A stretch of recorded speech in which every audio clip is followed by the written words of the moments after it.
Will I pay my dues affiliated to this paper? I need freedom from my family line. Draw my life design up like fine art. I'm jumping out just to unfamiliar coordinates. Hopped off the porch like I could touch the sky. Real, it's not one trillip. The ism talk the water out your faucet. Look at me flossing, I'm so wavy I could change the tide. My intuition sense the hatred in your ways. You imitated forging lines, claim meaning means that's just to justify. Yeah, you're right. West side, born maritime. Creole baby, my bloodline. My lungs clouded, my thoughts crowded. Say all I see is these dollar signs. Finna make a play and that sound delay. On mamas, I testify. Run for it, run for it, run. I'm out here paper chasing, looking for the funds. Run for it, run for it, run. I'm out here paper chasing, looking for the funds. Run for it, run for it, run. I'm out here paper chasing, looking for the funds. Run for it, run for it, run. I'm out here paper chasing, looking for the funds. Game recognized game. I'm from the Bay, okay. I'm versatile and my slang is different. I'm lane switching with the same people that I came up in this thing with. My head swivel, I'm homebound. Got a target back on my backside. The cat peeling with the cast iron. Better run for it, run before I catch you. Niggas out ball it, block it. Trying to stop my blessing. Gamble with your life. Don't bet it, don't bet it. They can't stop my blessing. You do best not to test it. Yeah, you're right. Real all in my blood supply. Dig it ball up top and make a play. I cast a lob like I'm Jalen, baby. No cosign and no co-pilot. They pen pals, my flow designer. My brain signal out of range with it. My palm mission is a dollar sign. If I say it twice and I meant it right. My brain signal out of range with it. My palm mission is a dollar sign. You know, cosign and no co-pilot. They pen pals, my flow designer. My brain signal out of range with it. My palm mission is a dollar sign. Run for it, run for it, run. I'm out here paper chasing, looking for the funds. Run for it, run for it, run. I'm out here paper chasing, looking for the funds. Run for it, run for it, run. I'm out here paper chasing, looking for the funds. Run for it, run for it, run. I'm out here paper chasing, looking for the funds.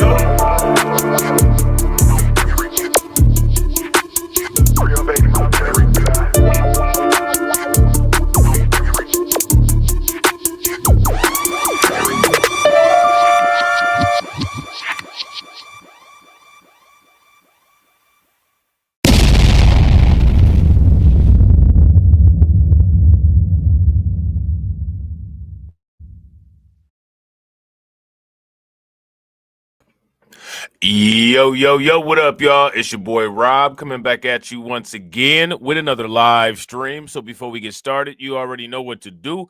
If you're not subscribed to the channel, make sure you hit the bell icon twice. Smash the like button, share this video out to all of your followers, and let's get it cracking. All right, so shout out to everyone who is in the building early.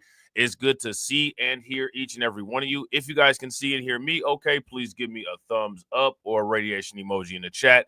If you cannot, please give me a thumbs down or an angry face. While you guys are doing that, I'm going to shout out everybody who is in the building early, all right? Shout out to Brooklyn Queen. Make sure y'all show Brooklyn Queen some love, being a mod extraordinaire. Make sure you guys do exactly what she is saying to do. All right, and show her some love, throw some like enforcers in the chat. And to everyone else who is in the building, shout out to y'all. Hopefully everybody is having a good start to their day. All right, so we are going to talk about some important things today, at least things that I think are important. You can be the judge. Maybe you might not feel that they're so important. Maybe you guys might feel that they are important. You know what I'm saying? But I think this stuff is very important. All right, we're going to switch that there. Yeah, we're going to put it on crypto mode, right? So I left in the Q&A section in the live chat, what is the number that is necessary for people to retire on? The amount of money that's necessary. Anybody that's in the chat, go ahead and give me a guess. What is the number of dollars or number of money or assets or whatever in dollars that you need to retire on? All right. What do you think? Now, the number varies based on your location, right? So take that into consideration as well. But, you know, an average estimate would be fine. Now, here's another question. How many people even believe that they'll be able to retire in the world today? I don't even think that a lot of people are under the belief that it'll be financially possible for them to retire. But that's my question for you all. All right. So we're gonna take a look at this. All right. We're gonna take a look at this. All right. $1.5 million is the magic number for retirement savings. Here's how long it lasts in every US state. Now, you guys remember when we came up with the crypto goals, right? Let's try to have $1 million by the end of this year. Let's try to have $1 million by the end of this year. If you have $1 million by the end of this year, then that means that as long as you manage your money and you maintain your cryptocurrency portfolio for the most part, as far as what's necessary based on current calculations, in order to get to the retirement magic number, all you will need is another $500,000, which should be fairly easy for you to make based on passive income with your crypto, right? If you guys would agree with that, give me a thumbs up. If you guys would disagree, give me a thumbs down.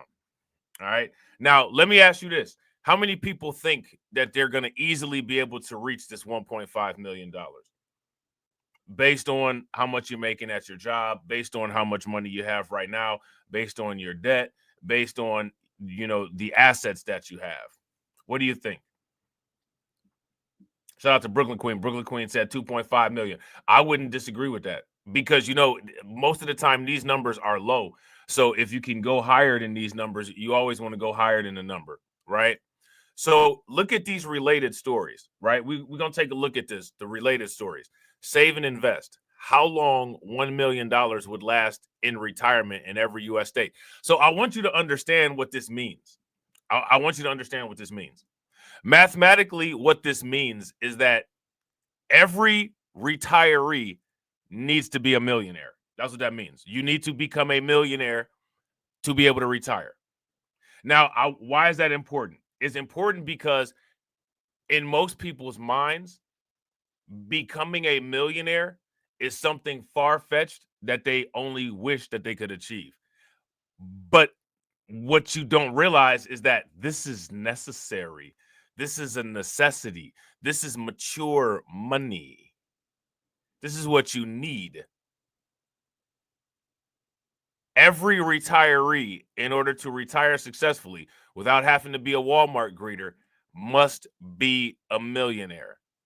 Now, I want you to take that into consideration and also take into consideration how much people downplay the necessity of financial education and awareness.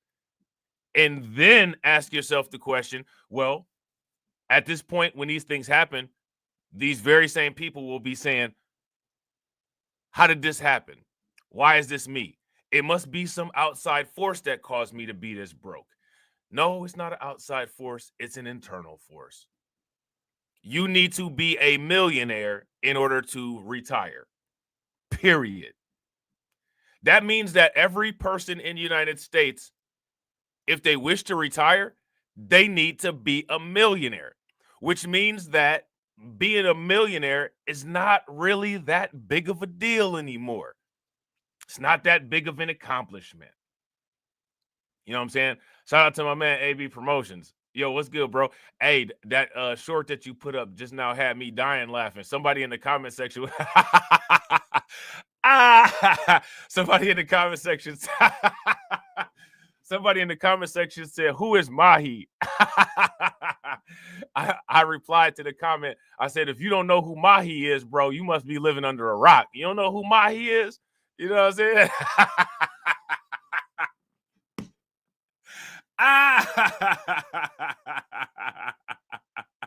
Oh, man, that was hilarious. Oh, man. Dude left a comment and said, who is Mahi?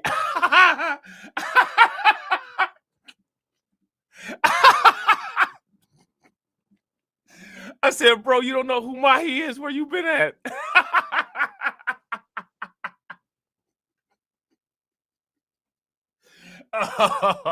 Oh, man, that shit was hilarious. Oh, man. But yeah, though, man, look at these headlines right here, right? How long $1 million will last in retirement in every U.S. state. The 10 states where $1 million runs out the fastest in retirement, which means these probably want to be the 10 states that you stay away from, right? How much money you need to retire in every U.S. state? It's more than $700,000. Now, shout out to Emperor Rex. What's good with it, bro? Now, why is this important?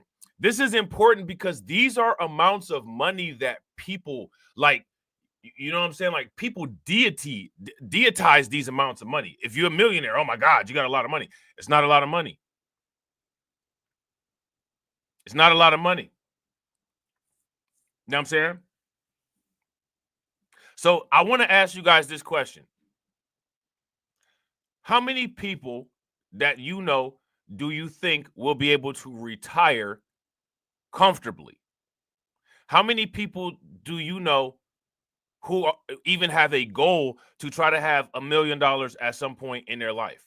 This is $1 million that you don't spend either. This is $1 million that, you know, this is going to be the supplementary income for the remaining days of your life. And don't forget, people are living longer, right? And the money is spending shorter, right? So this is $1.5 million today. Who knows where it'll be after hyperinflation and all of that? You know what I'm saying? All of the different economic cycles, where the dollar will be at in 10, 15, 20, 30 years, however much life you might have left, right? But I want you guys to understand, and I want you guys to see it's not important. It's not important. It's not a necessity. Look at how, look, pay attention. You know what I'm saying? Shout out to everybody watching. I appreciate you guys. If you all haven't smashed that like button yet, please do me a favor. Take a moment, smash that like button. Also, if you guys haven't hit the bell, please take a moment, hit that bell. And also, please share the stream to your social media. Many people consider roughly 1.5 million the magic number for retirement savings. Retirement savings, all right? This isn't Social Security. You know what I'm saying? This isn't none of that. This is how much money you put in. Okay? This is how much money you put in. Northwestern Mutual survey of 4,588 Americans. But how long that money lasts depends on where you live. All right? In addition to Social Security payments. See, in addition to Social Security payments. Right? So understand, this $1.5 million, this doesn't include Social Security. This is $1.5 million in addition to Social Security. Shout out to AB. AB said, crying laughing. I saw the comment, but I didn't know you responded. Yeah, I had to ask him, like, bro, you ain't up on Mahi? You ain't even got no business commenting on this video if you don't know what's going on with Mahi, bro. You know what I'm saying? Where you been at? Shout out to Carlton. What's good with it, bro? You put him onto some new game, AB.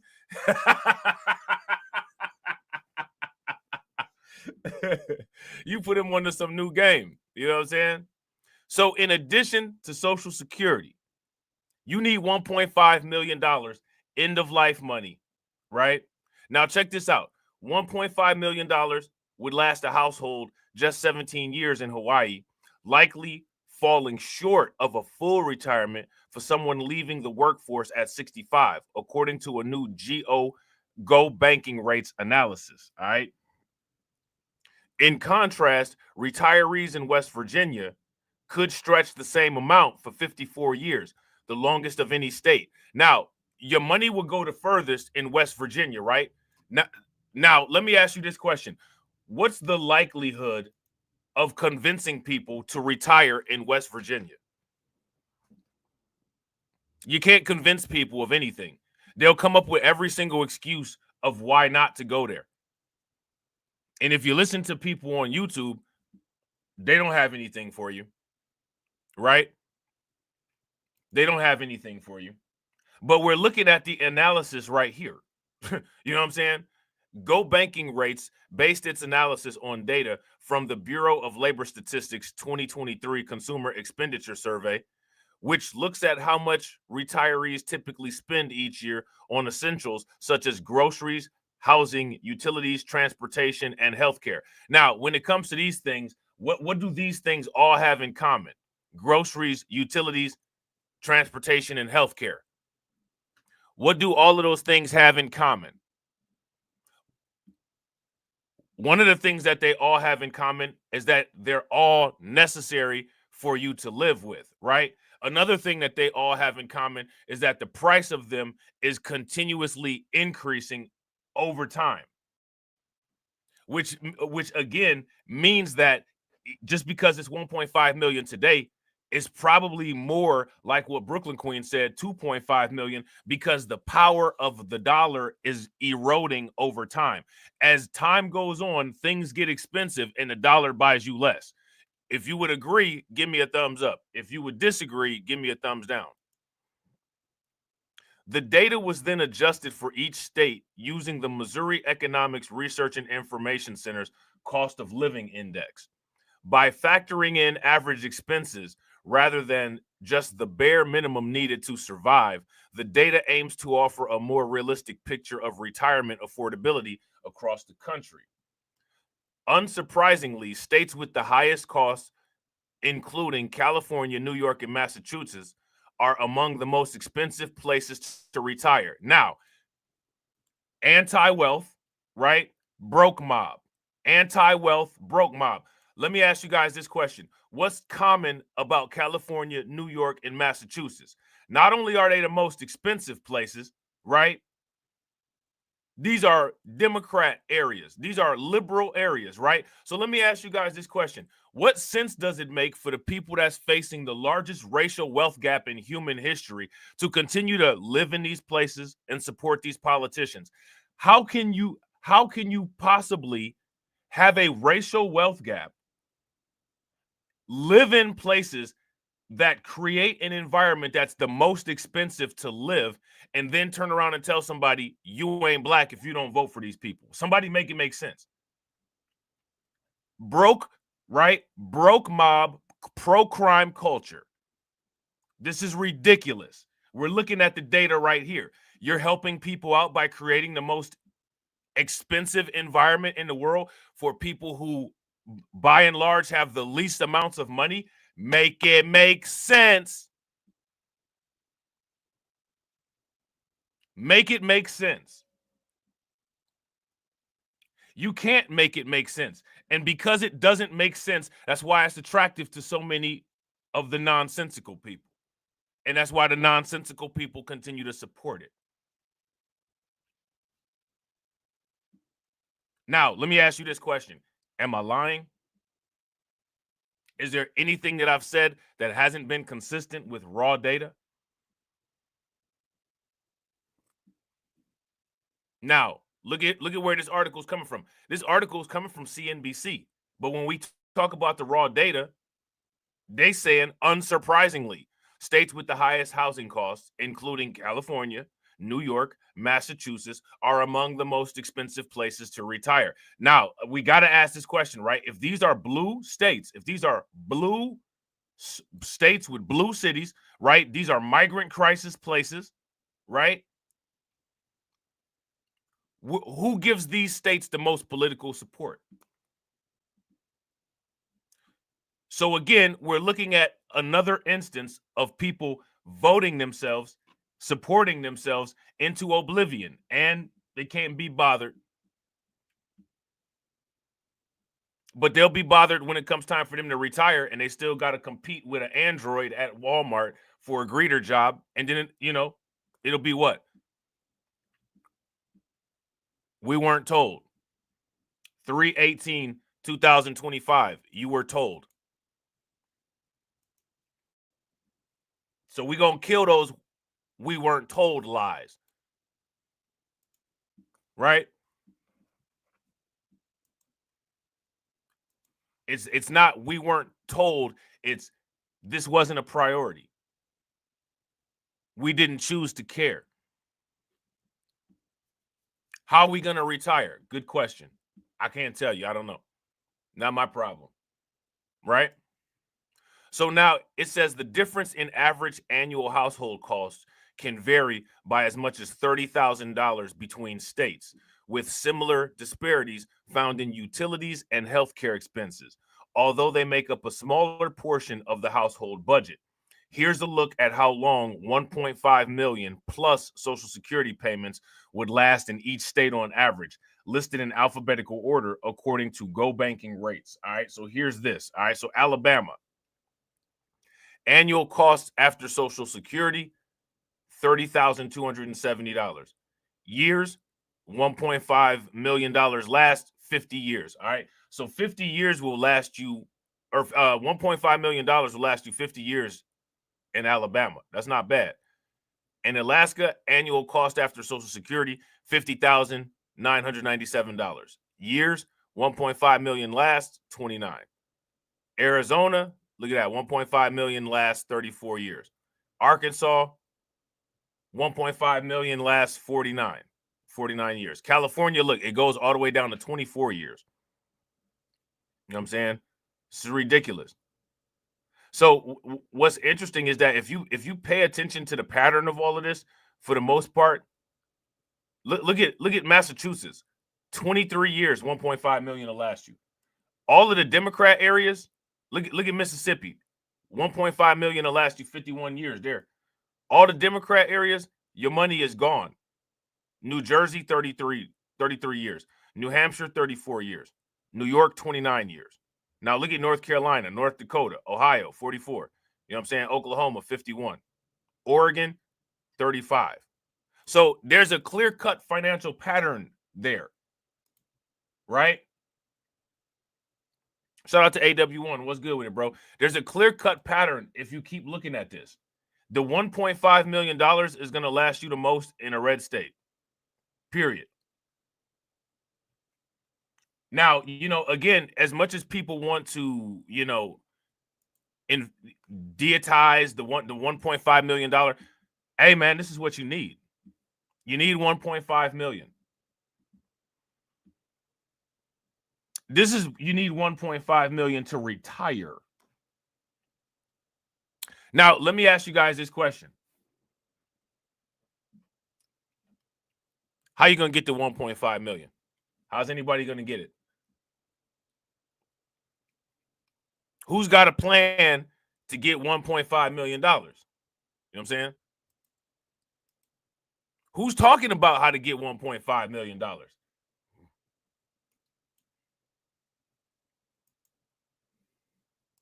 It's not important.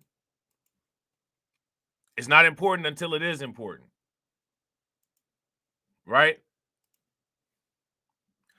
Now we're going to talk about what happened with Ethereum. The price target got gutted. The price target for the end of the year was supposed to be $10,000. Standard Charter cut their price target 60% down to $4,000. I keep now listen again, right? We got to go through the whole our people won't make us great. How long, if you go back and watch, even years back, the old Tales from the Cryptocurrency videos, how long have I been talking about my disappointment with Ethereum?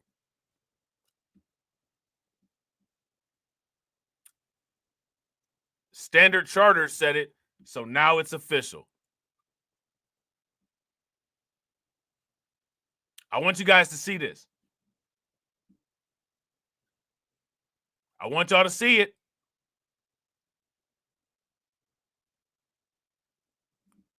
Just saying. Shout out to Carlton. Carlton said you can get it through Bitcoin. Facts. You could probably get it through the stock market, through commodities too, right? Gold is at an all-time high, $3,000 an ounce, right? But you're not going to get it through stuffing your money in a mattress. Right? Shout out to AB. AB says, but why? Let's talk about it. Let's talk about it. All right. Standard Charter cuts 2025 Ethereum price target by 60% to $4,000. All right.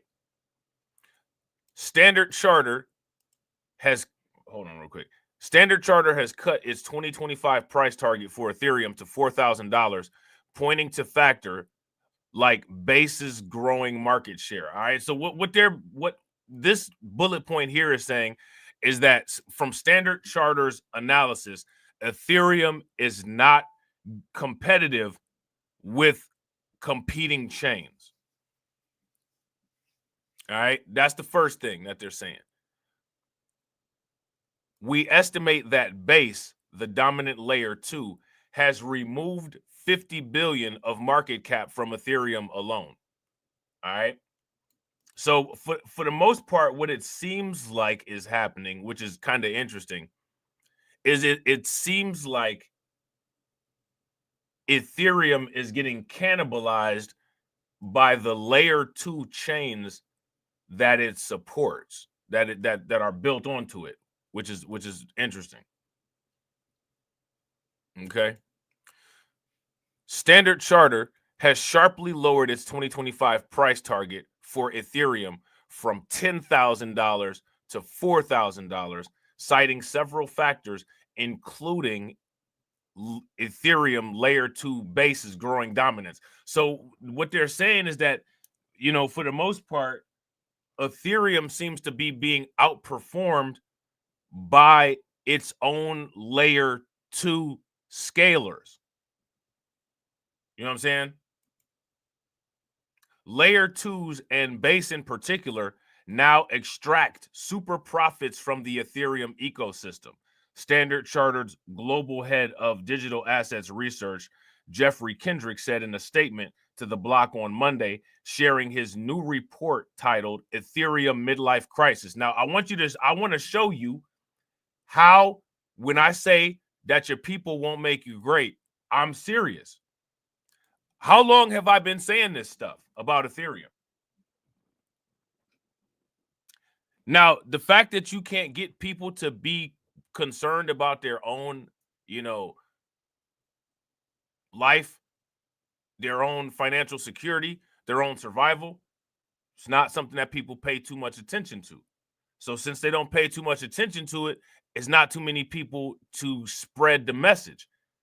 Then when people that do pay attention to it, either independently or from hearing you say something, repeat the message and it blows up. And then people say, well, why did that blow up? Self-sustaining problem. People got to get off that. You know what I'm saying? Shout out to Carlton. Yeah, for a long time, bro. I got videos from 2 or 3 years ago complaining about this problem with Ethereum. This is what people would say, quote unquote, he just like us. He don't know nothing, right? He just like us. He don't know nothing. Then as soon as Standard Charter comes with it, that's the expert. But Standard Charter don't have videos, you know what I'm saying, going back 2 or 3 years about this kind of stuff. They don't have articles written going back 2 or 3 years ago about this kind of stuff, because these investment companies like Standard Charter just now started getting into crypto. You know, BlackRock and Fidelity have been around for quite a long time, right? But everybody else hasn't been. This is a mirror issue, not an anything else issue. A mirror issue. This is a behavioral defect. You know what I'm saying? So now here it says we estimate that Base, the dominant layer 2, has removed 50 billion of the market cap from Ethereum alone, Kendrick said. All right. Ethereum has essentially commoditized itself within its self-created layer 2 framework, with a growing layer of transaction fees now bypassing the layer 1 chain, according to Kendrick. All right. The solution would be to tax layer 2 super profits in the same way governments sometimes charge super taxes for foreign-owned mining companies that extract excess profits. Unless that happens, Ethereum Bitcoin ratio will continue going down, Kendrick said. However, he does not see taxation as a likely shift, leaving Ethereum's long-term trajectory uncertain. All right. So now I want to ask you guys this question. Where do you all feel Ethereum is going? And shout out to everybody watching. I appreciate you guys. If you all haven't smashed the like button yet, please do me a favor. Take a moment, smash that like button. Also, if you guys haven't hit the bell, please take a moment, hit the bell, and also please share the stream to your social media. Now, as you guys can see right here, we got the Ethereum on the ticker right here. Ethereum is currently at $1,882. Right now, if this was a couple months ago, we would say that's a great price. Buy, right? If you ask me at this point, with the end of the year price prediction gutted by Standard Charter and the failure of performance of Ethereum, we got to ask the question, what should be done at this price? What should be done at this price? As you can see, the price has gone down, right? It's gone down since the writing of the article. Ethereum is currently trading at around $1,900, right? Over 60% down from its all-time high of approximately $4,878 in November of 2021, according to the block's Ethereum price page. Now, cryptocurrency has the most favorable environment that it's ever had in the world, ever, right? If you guys would agree, give me a thumbs up. If you guys would disagree, give me a thumbs down.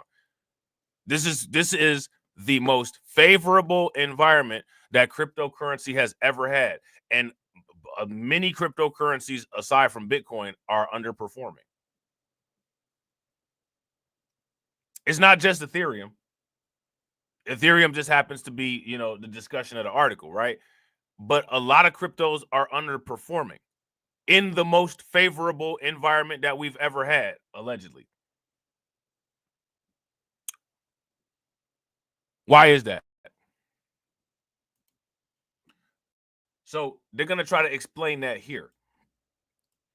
Why Ethereum has underperformed. Changes made to Ethereum over the past few years, while perhaps necessary, have been value destructive, according to Kendrick. These include the merge, which removed Ethereum's unique proof-of-work status among smart contract peers, the layer 2 concept that gave away value for free, and Decon, which further empowered layer 2s and created super profits for them. So, it seems like Ethereum has made a lot of modifications that are value removing.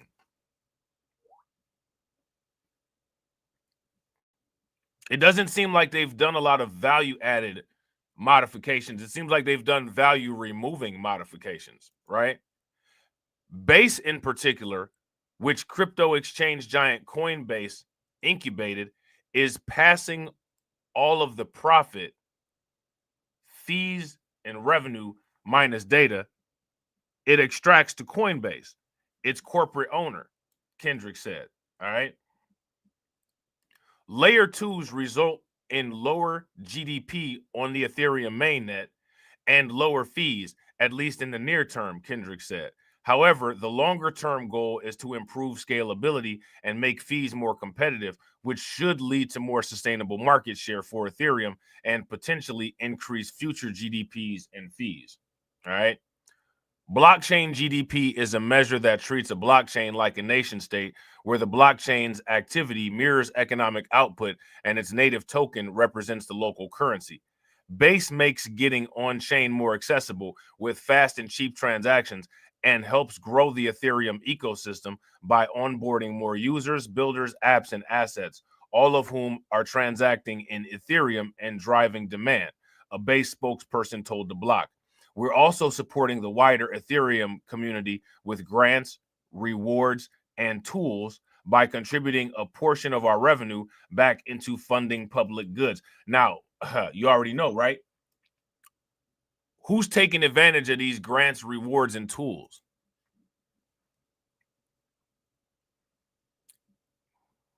XRP gives away grants, rewards, and tools too. Who's taking advantage of them? Right? I'm just saying, what I'm saying? What could turn Ethereum around? While Ethereum still dominates on several metrics, with shares of more than 50% of total value locked in decentralized finance assets, 57% of stablecoins, and 80% of tokenized assets, its dominance has been waning for some time. Now, this is something to think about. Let me ask you guys this question. At this point, what would be a more guaranteed investment? XRP or Ethereum?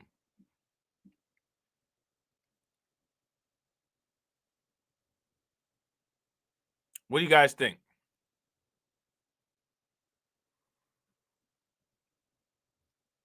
XRP or Ethereum? Which one would be a better asset? A better buy. Shout out to Katsy. Katsy said XRP.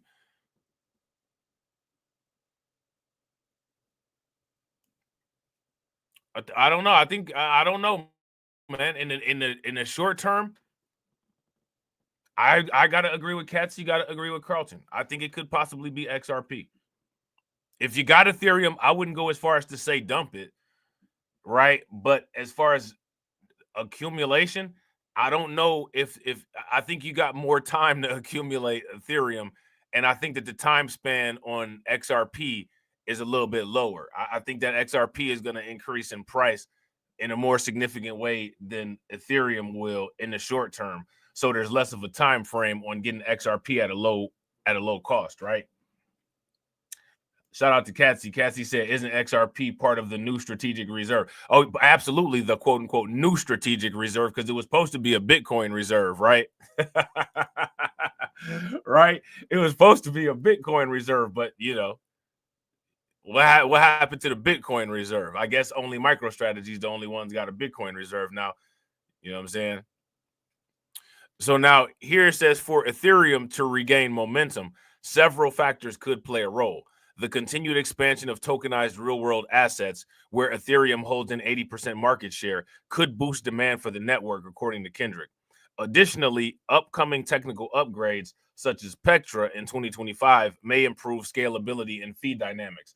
Now, how many times has Ethereum, quote-unquote, upgraded? Let's ask this question. How many times has Ethereum upgraded? How many times has Bitcoin upgraded? You know what I'm saying? I'm just saying. You know what I'm saying? And again, you know, as far as, you know, conflict of interest or whatever, I hold Ethereum. You know what I'm saying? Which is one of the reasons I'm frustrated with Ethereum. So, you know, it's not like I'm somebody that's a Bitcoin maximist, like, oh, you know, there's no, you know, Ethereum, yada, yada, yada. Nah, Ethereum has been making bad decisions for a long time. They've been, this whole thing right now, they've been stuck in the same place for a long time. This isn't even anything new. Even when they were at 3,500, still stuck in the same place for a long time while Bitcoin has skyrocketed. You know what I'm saying?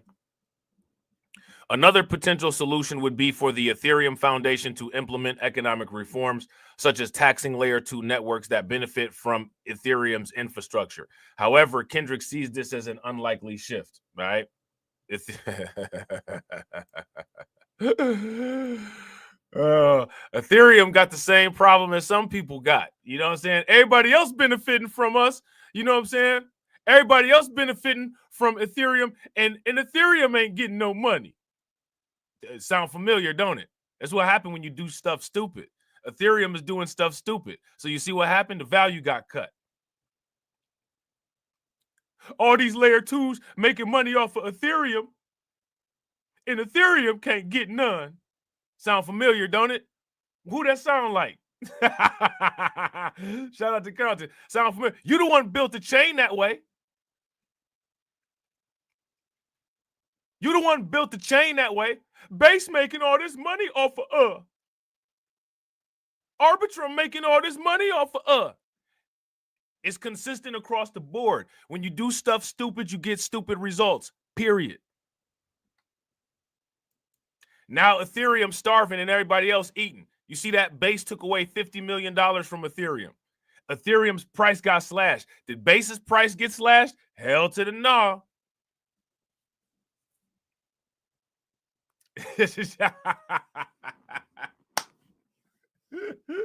Shout out to Brooklyn Queen. Brooklyn Queen said Ethereum is acting like the lift. Ethereum is acting like the lift, and the value is moving in the same direction as the lift, ain't it? Right? It seemed like Ethereum has a shrinking profit gap because of doing backwards business. You know what I'm saying? Despite lowering its near-term outlook, Kendrick still expects Ether to appreciate over time, forecasting a price of $7,500 by 2028, 2029. However, without a fundamental change in Ethereum's fee structure, and people have been complaining about the gas fees for a long time, or market positioning, he sees Ethereum continuing to lag behind Bitcoin, with the Ethereum Bitcoin ratio projected to decline to 0.015 by 2027, which could be the lowest level since early 2017. Now, this is something to definitely consider.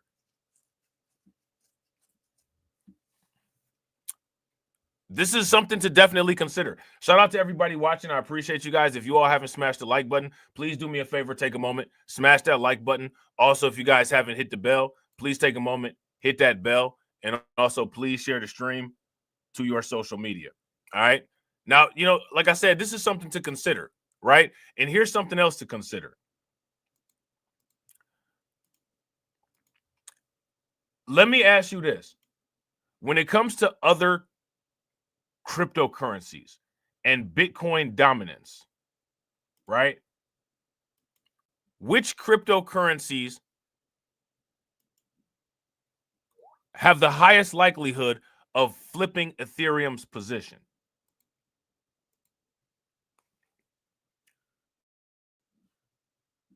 Forget Solana, XRP may flip Ethereum first, a mid 5-year high.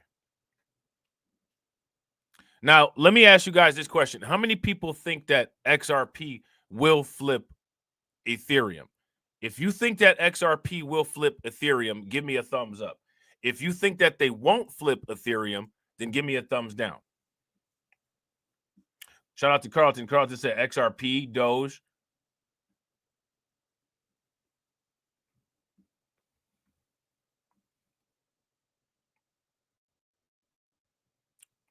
Now, look, it's simple mathematics, right? If Ethereum keeps going down and XRP keeps going up, if things continue in that direction, yeah, at some point, XRP will flip Ethereum. Shout out to DC Precise. What's good with it, bro? DC Precise says it's happened before. Yeah. So if that's, again, if that's the case, right, that would support short-term, near-term purchases of XRP. You know what I'm saying?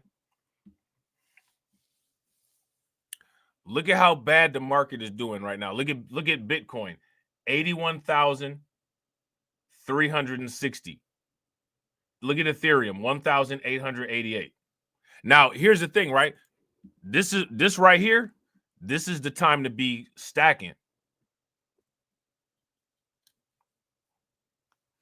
Or Chainlink. Yeah, Chainlink is actually a really good price right now. Look at BNB. Now, again, right? What is the easiest way to get to 1.5 million?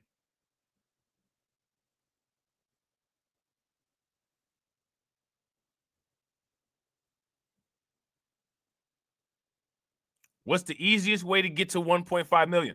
1.5 million is the magic number for what?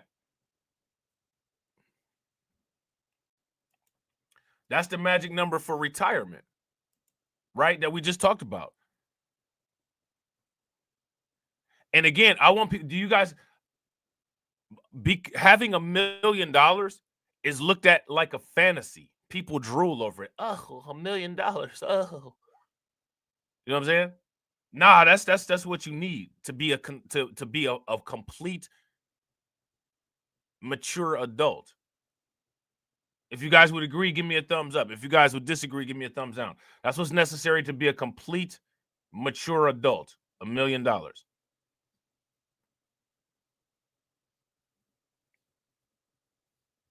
Shout out to AB Promotion, appreciating assets. Let me ask you this question. How much interest is there in appreciating assets?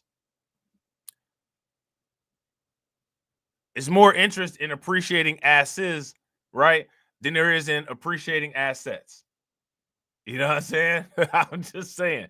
You know what I'm saying? So again, we can't let none of this fly anymore. This nonsense about like we weren't told and all of this and we don't have and yada yada yada, because it's not true. It's fake. It's false. It's fake news. Shout out to Blade. It's fake.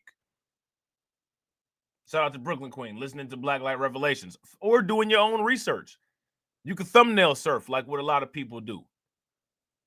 I just don't like black light. Okay, so you know what I'm saying? Like, read the thumbnail, right, with your overly emotional self and go do your own research. You know what I'm saying? Whatever, right? Shout out to Katsy. Katsy said 1 million doesn't even go far in this economy. Facts. If you guys agree with Katsy, give me a thumbs up.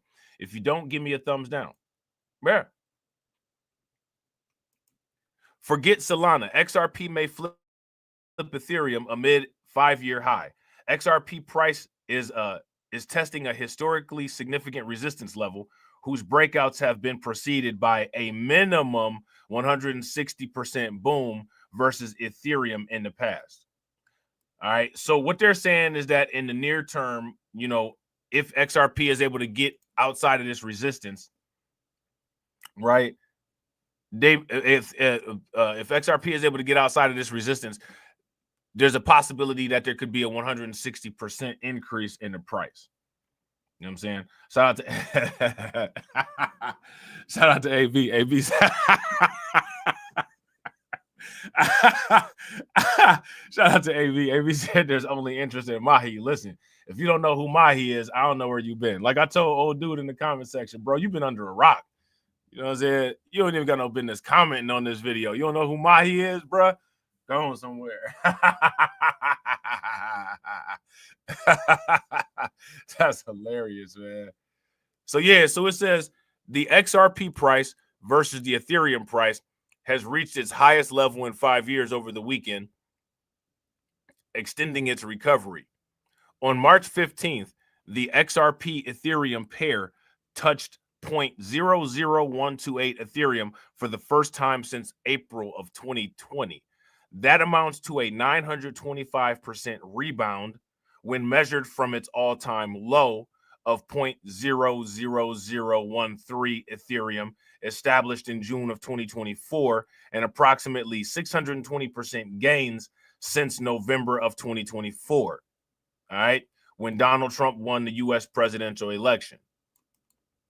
All right. So again,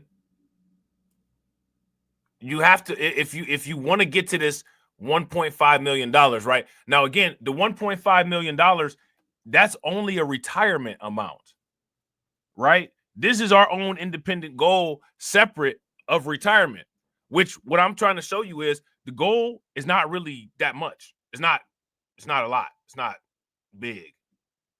You know what I'm saying? It's not as impressive as people would think it is.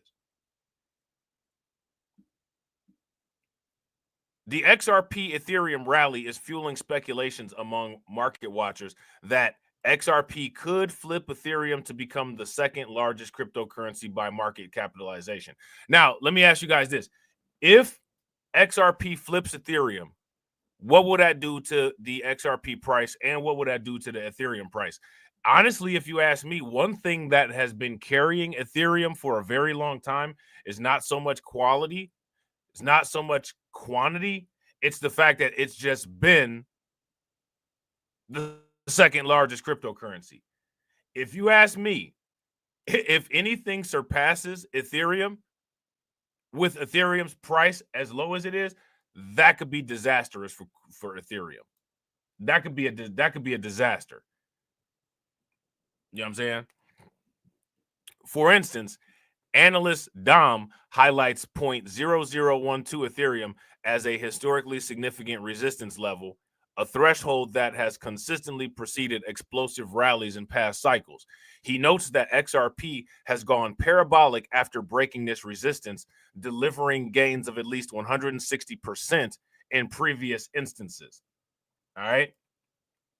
He illustrated the same with 3 key breakout points in early 2017, late 2017, and 2018 when XRP surged against Ethereum following a confirmed breach of the 0.0012 Ethereum resistance.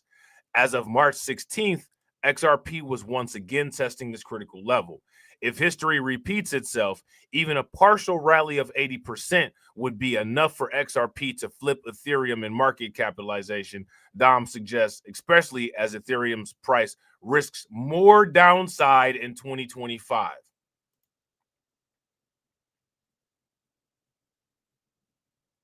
Okay.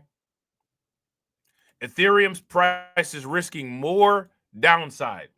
Let me ask you guys this question. How low is Ethereum going?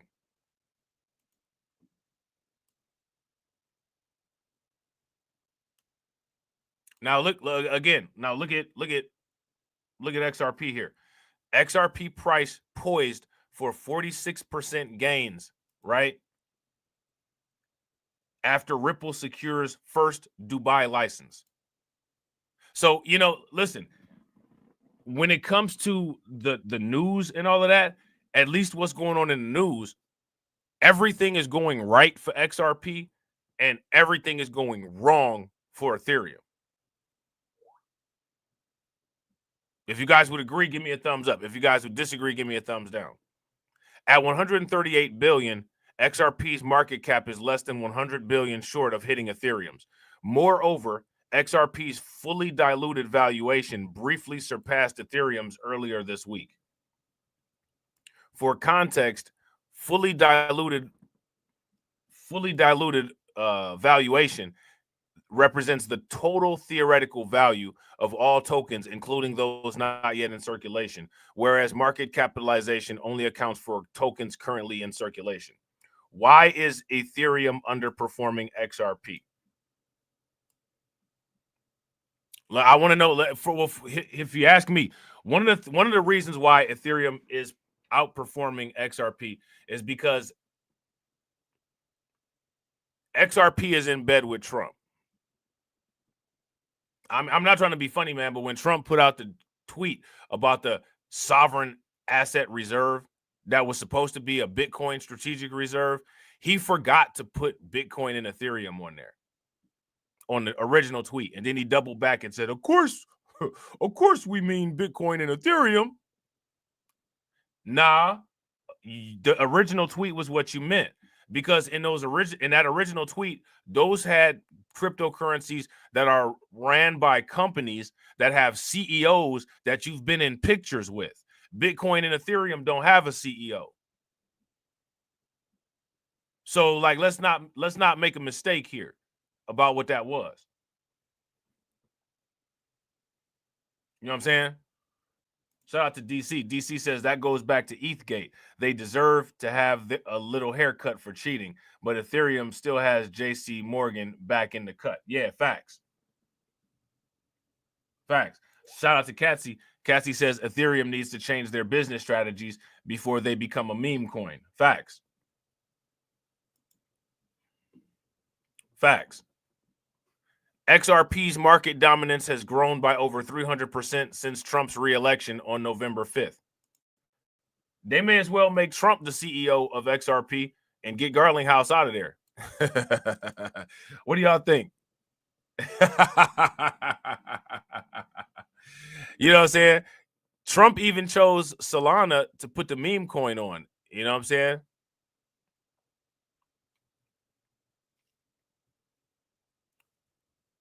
And then, they've been buying a lot of wrapped coins, which is weird. They bought wrapped Bitcoin. You know what I'm saying? They bought wrapped Ethereum. Like, why are you buying the wrapped coins? You know what I'm saying? Why are you not buying Bitcoin and Ethereum outright? It's weird. The same period has witnessed Ethereum losing its market share by over 35%, showing a clear lack of interest among traders for Ethereum compared to other top-ranking crypto assets. A key factor in this divergence is regulatory sentiment. Trump has positioned the U.S. as the future world crypto capital, appointing pro-crypto regulators and pledging to foster a more favorable environment. Now, listen, Trump is going to create a more favorable environment to the cryptocurrency whose CEOs he's friends with. It started off, the conversation was about Bitcoin, and all of a sudden somehow it's all XRP. You know what I'm saying? The shift has especially benefited XRP. So look, there we go. I mean, they're saying it right here in the article, which caters to enterprise users, particularly as Ripple unveiled an institutional DeFi roadmap in February. Meanwhile, Ethereum has slumped due to rising competition from rival layer 1 blockchains, particularly Solana. And as you can see, Trump didn't choose Ethereum to put his meme coin on. He didn't choose Ethereum to make a Trump NFT. He used Solana. So what Trump's behavior with the crypto market is perfectly 100% in line with the quote unquote accidental tweet. Shout out to Cassie. I didn't know that. Cassie said, don't forget Trump's coin is also part of the reserve. See, now the reserve has just become a joke.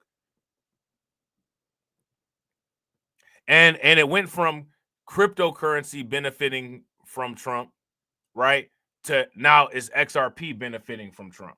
This is XRP and Solana, maybe Cardano and Hedera Hashgraph. So Trump did the same thing that a lot of the cryptocurrency, you know what I'm saying, grifters do. They start out talking about Bitcoin to get everybody's interest in it, right? And then they flip it to what it is that they're going to make their money with.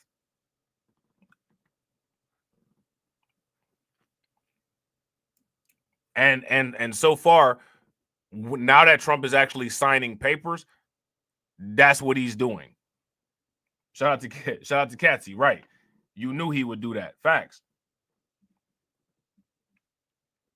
Yeah. What has Trump done with Bitcoin besides tank the price down to $81,000? Besides tank the price down to $81,000?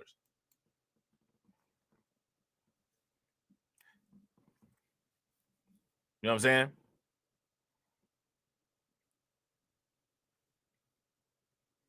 Shout out to AB. AB said, I've been thinking about buying Hedera. You haven't bought any Hedera, bro? Now look, shout out to Brooklyn Queen. Brooklyn Queen said, so why did Trump World Liberty buy so much Ethereum? What else is in play? They bought wrapped Ethereum. You know what I'm saying? They didn't buy cocaine, they bought crack. They bought dog food with fentanyl in it. You know what I'm saying? That's what they bought. So now here says the decon upgrade in March of 2024, which slashed Ethereum's transaction fees by 95%, was intended to improve scalability. However, it has also reduced Ethereum burn rates, increasing supply and weakening its deflationary appeal and ultrasound money narrative. All right. At the same time, Solana's dominance has risen, with its trading volume now rivaling Ethereum and all of its layer 2 chains combined. The network's faster and cheaper transactions have made it the go-to platform for DeFi activity, meme coin trading, and NFT markets, which Ethereum previously dominated. This shift has eroded Ethereum's market share, particularly among traders and developers seeking high-speed, low-cost transactions. And if you ask me, Solana is extremely undervalued.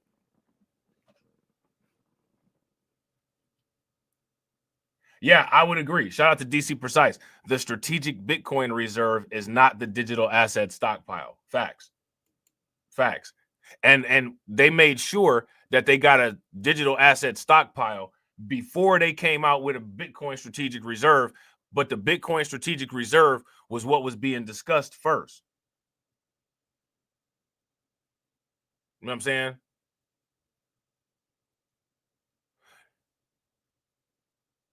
Now, look at it. Let me see. Hold on. Let's actually...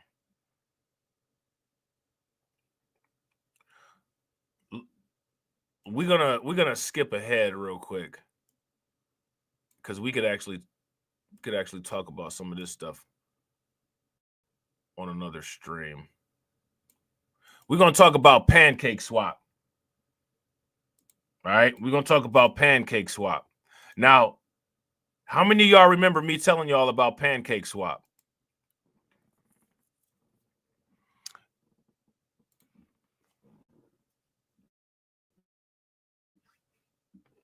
Pancake Swap jumps 37% amid meme coin resurgence and Binance Tether delisting. Pancake swap has nothing to do with meme coins. I don't know why Decrypt wrote this article and they're acting as if, Pancake swap has something to do with meme coins. You know what I'm saying? Pancake swap is a DeFi liquidity app that allows staking and liquidity farming and liquidity pools. And it allows you to stake particular coins and you receive the coin called Cake in return for having the coins locked up in the Pancake Swap app. Okay? That's what Pancake Swap is. It's not a meme coin. You know what I'm saying?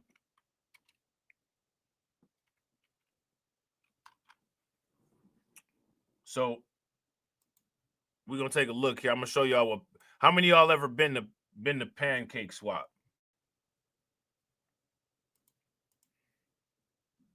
If you ever been to Pancake Swap, give me a thumbs up. If you haven't, give me a thumbs down. Now see,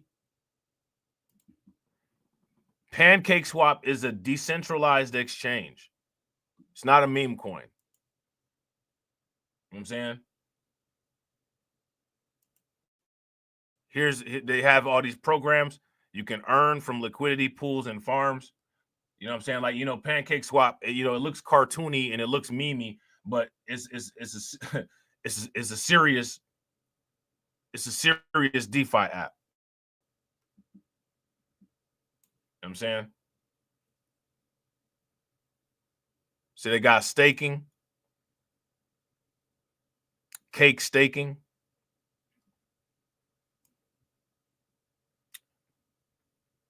You know what I'm saying? Certain coins, they give you up to 24.53% on the staking pool.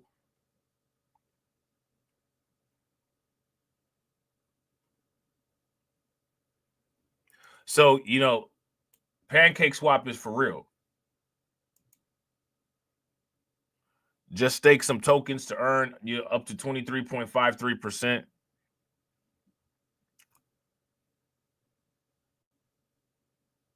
Looks like you can stake Peppy at a 2% APY. I didn't even know they had Peppy staking.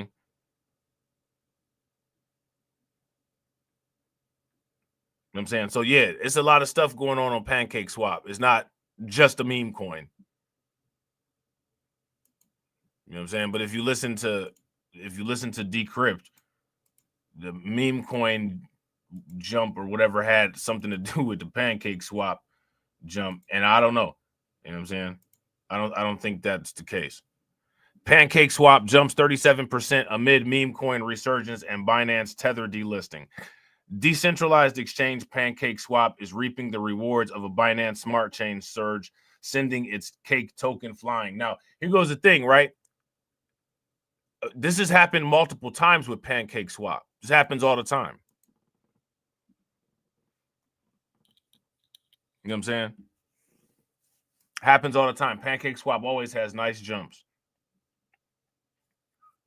Pancake Swap, a decentralized exchange on Binance Smart Chain, has the largest volume over the past 24 hours.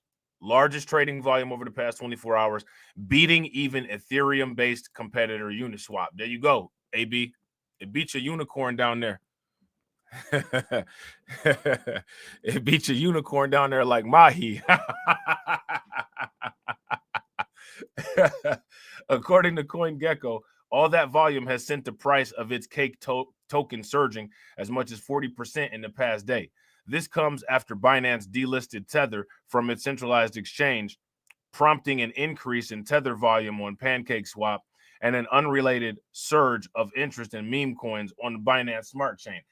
And again, listen, what is the interest of meme coins on the Binance Smart Chain?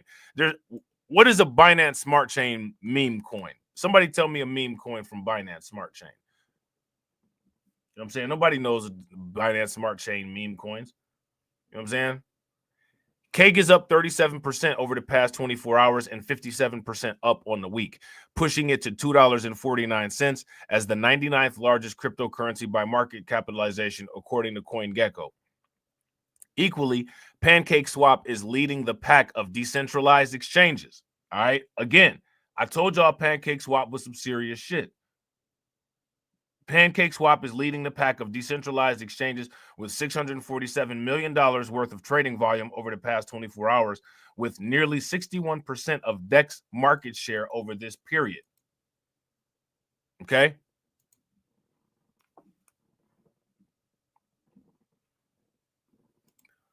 Much of this volume could be motivated by Binance, the centralized exchange that created the Binance Smart Chain, announcing that it would delist Tether's US dollar Tether and a few other stablecoins at the end of the month.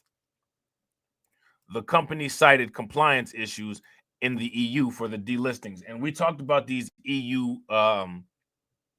We talked about these EU rules of particular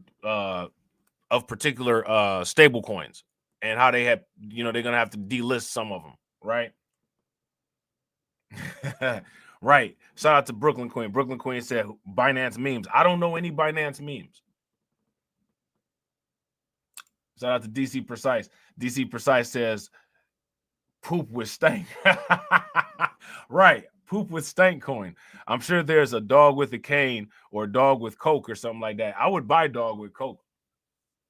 You know what I'm saying? If they had dog with Coke with the dog's nose all in a big white a pile of powder, I would definitely buy that coin. I'd throw about $10 on that. I'd throw a dime on dog with Coke. You know what I'm saying? That's my dog. Right? Now, Pancake Swap has processed more than $346 million worth of trading volume for US dollar Tether over the past 24 hours, according to CoinGecko. That amounts to roughly 54% of trading volume on the exchange. This is likely because Binance users are taking their US dollar Tether off the exchange and onto Binance Smart Chains to avoid being affected by the delisting at the end of the month. On top of this, it appears that Binance Smart Chain meme coins are seeing a resurgence. Back in 2021, the network was one of the cultural hubs for meme coins due to its low gas fees. At one point, the Safe Moon meme coin skyrocketed to a market cap of $6 billion. However, the trenches have been more focused on Solana for speculative meme coin trading, largely due to the creation of Launchpad Pump.Fund. What I tell you about Pump.Fund?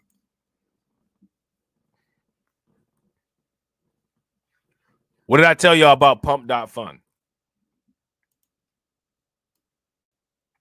According to DatBay, most Binance Smart Chain meme coins have found themselves in the green over the past 24 hours. In fact, the BSC meme coin market capitalization has jumped 48% over the past week to $2.71 billion. This has likely helped along by the launchpad of Springboard, a token launchpad akin to Pump.Fund on the Binance Smart Chain at the end of last year. So they just creating all this insanity. Springboard is probably just as bad as Pump.Fund.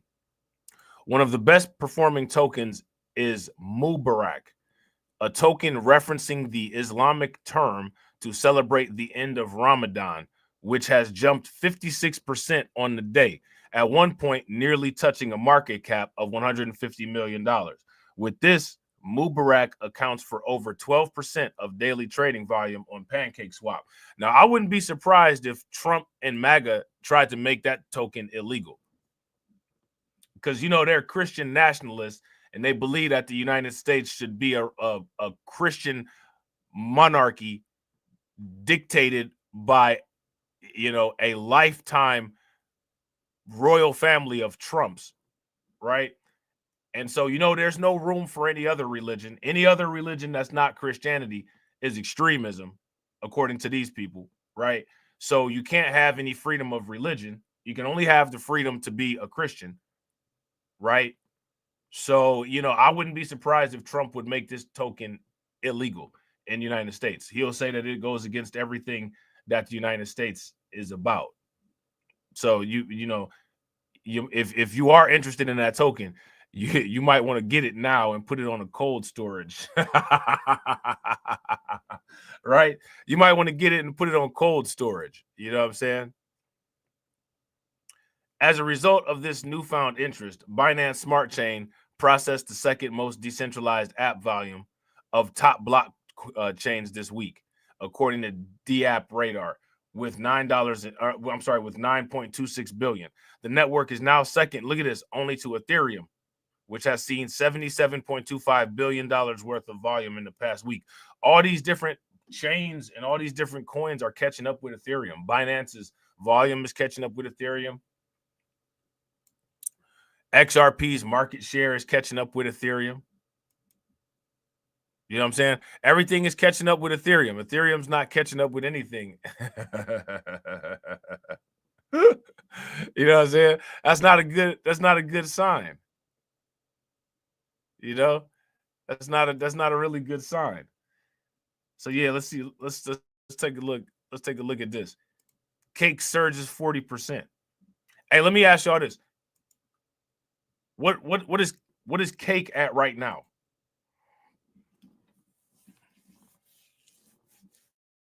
What is Cake at right now? Cake surges 40% as Pancake Swap's daily volume outpaces Uniswap. Now, listen, you know, Uniswap is associated with Ethereum, right? Uniswap is an ERC20 token, right? Pancake Swap is not associated with Ethereum. You know what I'm saying? So Ethereum is just taking a beating, you know what I'm saying, across the board, even on the ERC20 side. You know what I'm saying? Cake surges 40% as Pancake Swap's daily volume outpaces Uniswap. The BNB chain decentralized exchange recorded 60% more volume than Uniswap over the past 24 hours. All right. So again, this is one of the reasons why it was like last year. You know what I'm saying? I was telling people like, yo, you know, pay attention to Pancake Swap. Now, let me ask y'all this. How many people are paying attention to Aave? I think is how you pronounce this. Aave.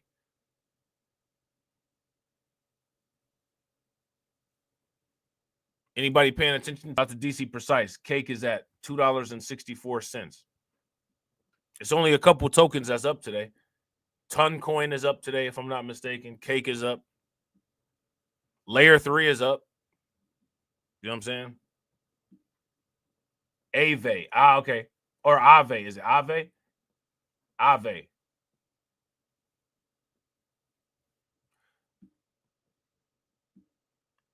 Aave might be one of them ones that creeps up and hits 1,000. You know what I'm saying? It might, you know what I'm saying? It might bypass Solana. It's, you know what I'm saying? Pancake Swap, the leading decentralized exchange on BNB chain, is outperforming Uniswap due to a spike in meme coin activity on the chain.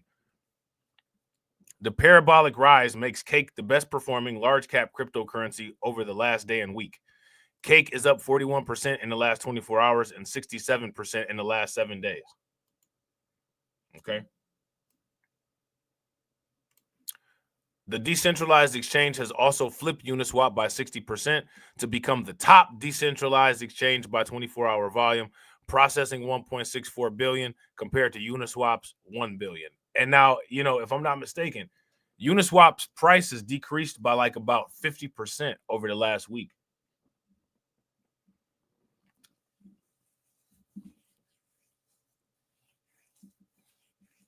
Somebody fact check that.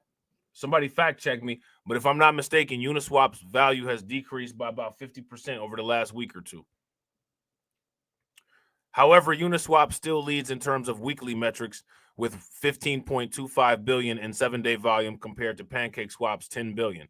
The activity surge is driven by increased meme coin volume on the chain as speculators continue to actively leave Solana, showcased by Radium Dex's 27% reduction in volume over the last week. And now we know that there's already been problems with Radium, right? Because Radium had a sharp decline when Pump.Fun announced that it was going to have its own aggregator. You guys remember that? Shout out to Win Loser Rug. What's good with you, bro? right? So we already saw that sharp decline in radium. The standout meme on the chain so far, here you go again, has been Mubarak. This is the one, you know, the Trump, you know what I'm saying? They're not going to go. Mubarak is illegal under a MAGA United States because there's no such thing as freedom of religion in a Trump America. Would you guys agree? If you guys would agree, give me a thumbs up. If you guys would disagree, give me a thumbs down. You have to have in Trump's America, even if you're not Christian, you have to have the Pete Hegseth crosses branded with a fire iron branding rod onto your forehead with your slave name written across the arms of it in Trump America. If you don't, you know what I'm saying, that something gonna happen to you. You know what I'm saying?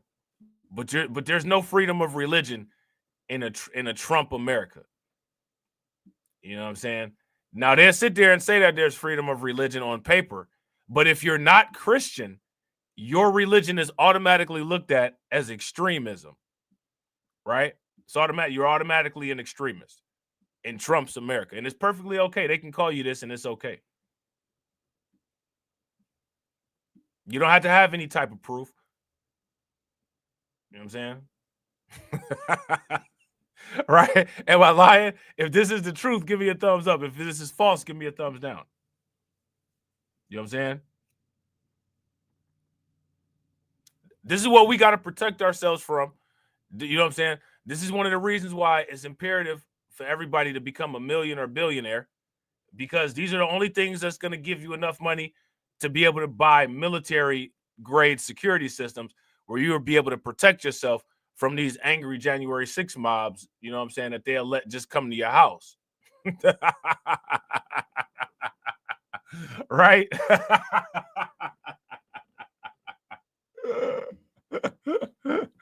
Right? And don't get it twisted, man.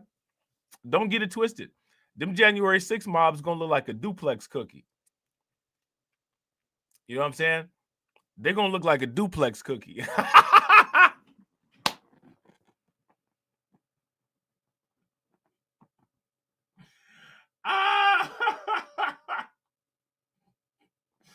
Them January 6 mobs finna be duplex cookied out. You gonna have the Chicago Red shirts coming at you. You gonna have the Christian red hats coming at you. They're gonna be all over the place. Shout out to Katsy. Katsy said,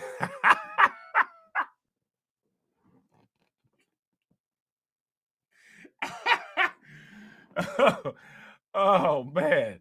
Shout out to Katsy. Katsy said right now the big concern has been swatting. Yeah, I've been hearing a lot about they've been swatting people. You know what I'm saying? Now listen, you know what I'm saying? Y'all remember a couple years ago, Tariq Nasheed got swatted. They nobody said too much about it. You know what I'm saying? Somebody swatted Tariq Nasheed back in the day. I remember it was on the news. You know what I'm saying? And you know, everybody was saying he deserved it. The same people now that they getting swatted, we got to do something about it. We got to pray for them. You know what I'm saying? We got to pray for them. These are the people that don't understand what a prayer look like. Look, I'm gonna show y'all what a prayer look like. When you ask to speak to a deity, and the deity answers, this is what the prayer looks like. Ancient spirits of evil, transform this decayed form to Mum-Ra, the ever-living.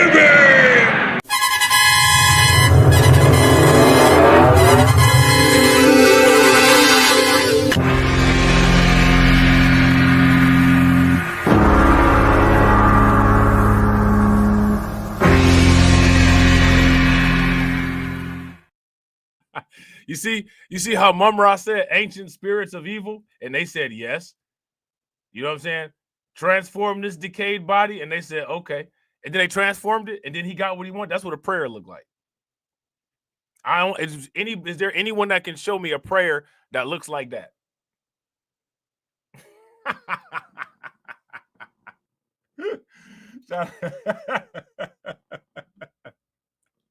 Shout out to Carlton. Carlton said the Lith and the J6 mob are coming for our Bitcoin. They're the same people, bro. The Lith, listen, I want y'all to understand this. The Lith and the January 6th mob, they the same people. They the same people. They're the exact same people. They're related. They got the same last names. You know what I'm saying? They be at the, listen, they be at the same family reunions. We've done content with them at the same family reunions. This is my family that used to own this plantation. They the same people. You know what I'm saying? Prove me wrong. Somebody prove me wrong. You know what I'm saying?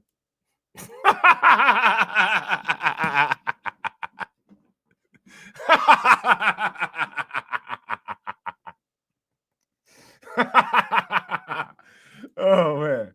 Shout out. And I gotta agree with Katsy. You know what I'm saying? Nobody deserves to get swatted. Should nobody get swatted? People out here swatting people though, man. It's wild. You know what I'm saying? Shout out to AB. AB said, yep, we're all heathens and pagans. Yeah, we all heathens and pagans. You know what I'm saying? Now, listen, I want y'all to understand about the Bible, right? We got to go down this, you know what I'm saying? Do you all remember, listen, there is a portion in the Bible, right, where the Bible judged males on whether they're heathen or not based on whether they got foreskin or not. Now, here's my question, right? What's the standard for a female being a heathen versus not? So I want you to understand this idea of a quote unquote hairline inspection. They was doing foreskin inspections back in the day, back in the Bible days, for the people that believe in that. Foreskin inspections, you know what I'm saying? You rolling your stuff back like a fruit roll up, you know what I'm saying? You good. You know what I'm saying? If you down there like a Oscar Mayer, you know what I'm saying? Well, you know, the fire and brimstone of hell is waiting for you. Why are we inspecting that? This you know what I'm saying? The dick policing. This is actual dick policing. You know what I'm saying? There's many different forms of dick policing. This is the Christian Islamic, you know what I'm saying? The Abrahamic form of dick policing is the wild shit. It's even more wild than the Umar Johnson dick policing. Shout out to my man KO Kid Fit. What's good with it, bro? Now, again, right? We got to always ask the question, am I lying? Am I lying? They still do it to this day. Still do it to this day.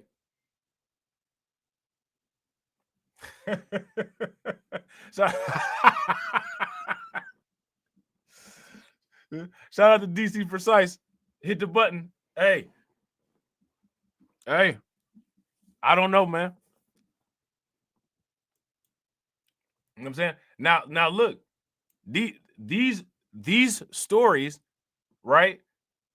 These rules that people come up with, they come straight out the Bible. Yeah. Shout out to Brooklyn Queen. Mary Magdalene is one of them. You know what I'm saying? Mary Magdalene is the premier OnlyFans model. She's the only Bible model, only Christian model, right? You know what I'm saying? I'm just saying these are ancient forms of dick policing, and you know what I'm saying? And it's evolved to what it's evolved to today. I'm just saying this stuff has been around for a long time. Just because something's been around for a long time don't mean that it's right. I'm just saying, you know what I'm saying? I'm just saying. But yeah, this is the type of Trumpian dictatorship that we live in now. Oh man, the Trumpian dictatorship that we live in now. You know what I'm saying? So you ain't getting no. The point of this is that you're not getting Mubarak. And listen, Mubarak sounds, ironically, interestingly, right? It sounds very similar to Barack Obama, right? Mubarak. We had a president that had the name very similar to this meme coin. They're going to make sure that don't never happen again. Right? Mubarak. The standout meme on the chain so far has been Mubarak, which launched on March 13th. See, there go that 13 number. And rallied as high as $150 million in market capitalization in just 4 days. The token currently trades at $140 million valuation with roughly 18,000 holders. All right. So I don't know where you can buy this Mubarak token at.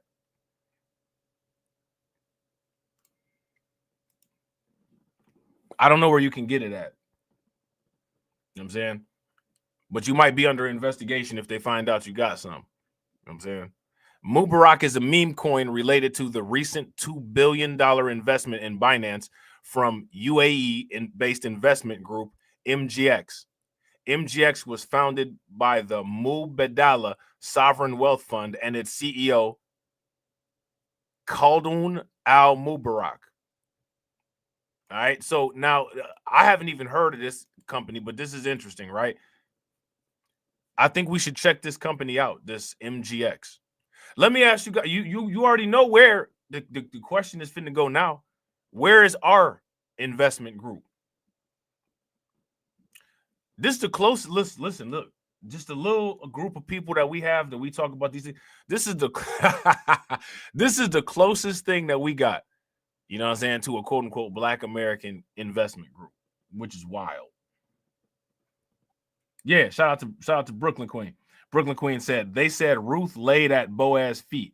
My old church did a deep dive only to find out that the original translation was not his feet. Let that sink in. Yeah, it wasn't his feet. When they said his feet, they was talking about a measurement. You know what I'm saying? She laid down at something that was, you know what I'm saying, about 12 inches long and shit. You know what I'm saying? Yeah, that's what that was. You know what I'm saying? Ruth was getting some work put in on her. You know what I'm saying? That's that's what that meant. You know what I'm saying? Boaz. You know what I'm saying? Putting in that work like Boaz. You know what I'm saying?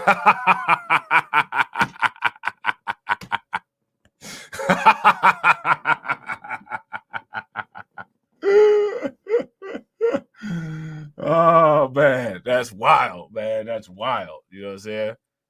They got the story about the terraforming in Genesis. You know what I'm saying? The terraforming of the planet Earth. But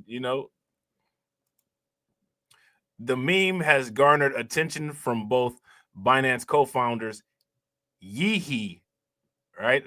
I guess that's homeboy name Yeehee, and Changping Zhao, potentially helping catalyze the token's success.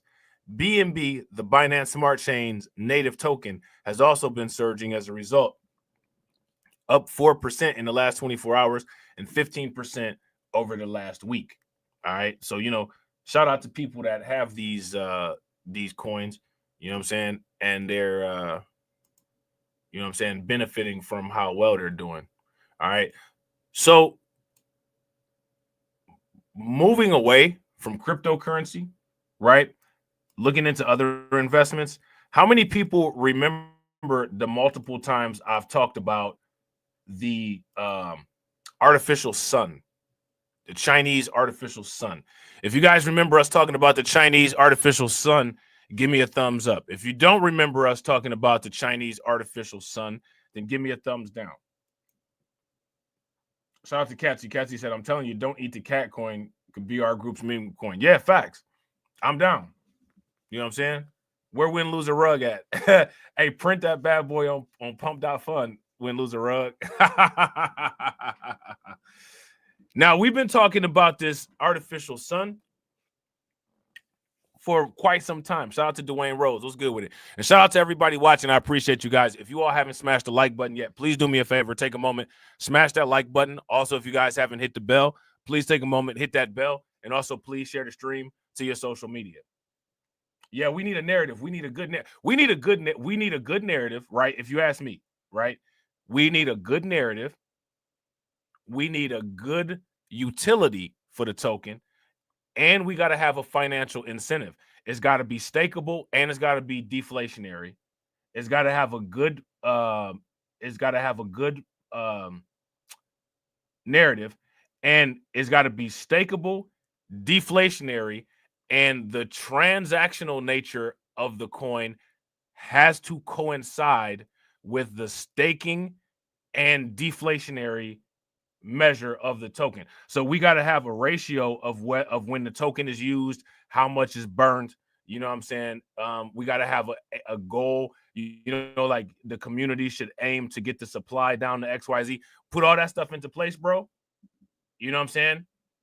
We on to something. And build it onto a chain where, you know, the things can be built around the coin. Oh, yeah. Shout out to AB. AB said, "You sure it's not mine?" Bro, that comment, bro, that comment is worth $1 million, bro. You know what I'm saying? That comment is worth $1 million. That had me dying laughing. Now, look at this. How the U.S. is losing ground to China in nuclear fusion as AI power needs surge. All right. So let me see. Let's look at this real quick.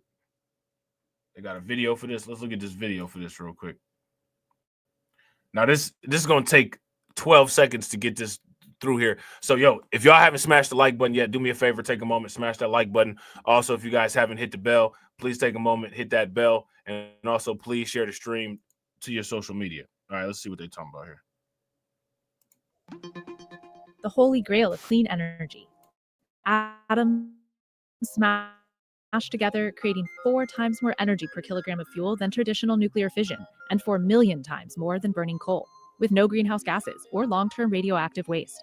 If all goes to plan, it'll be at least a $1 trillion market. Now, this, again, I've said this multiple times, just like everything else, aside from you all, is falling on deaf ears. Nuclear fusion is what will put the planet Earth on course to be a type 1 Kardashev civilization. This is huge. Okay?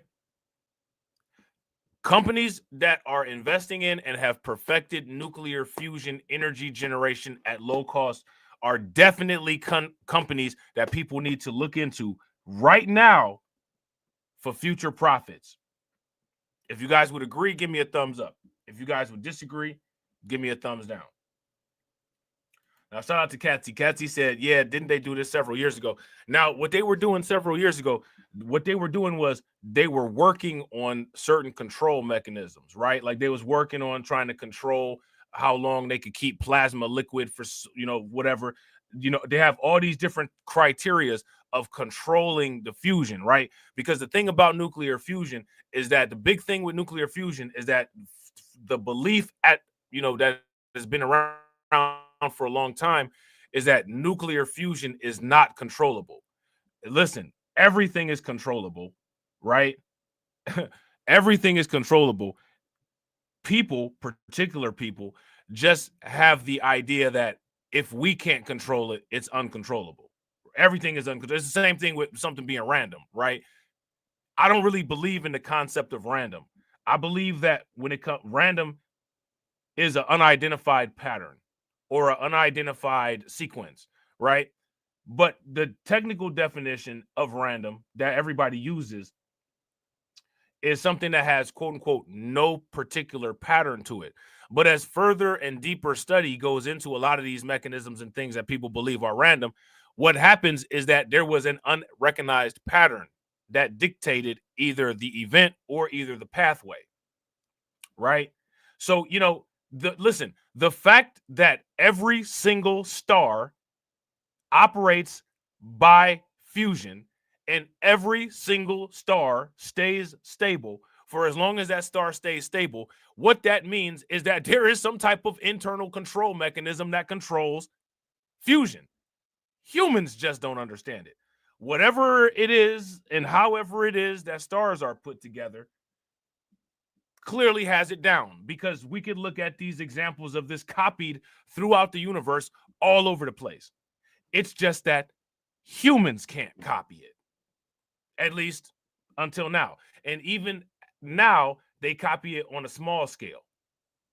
They copied it on a small scale, right? So let's see what they're talking about.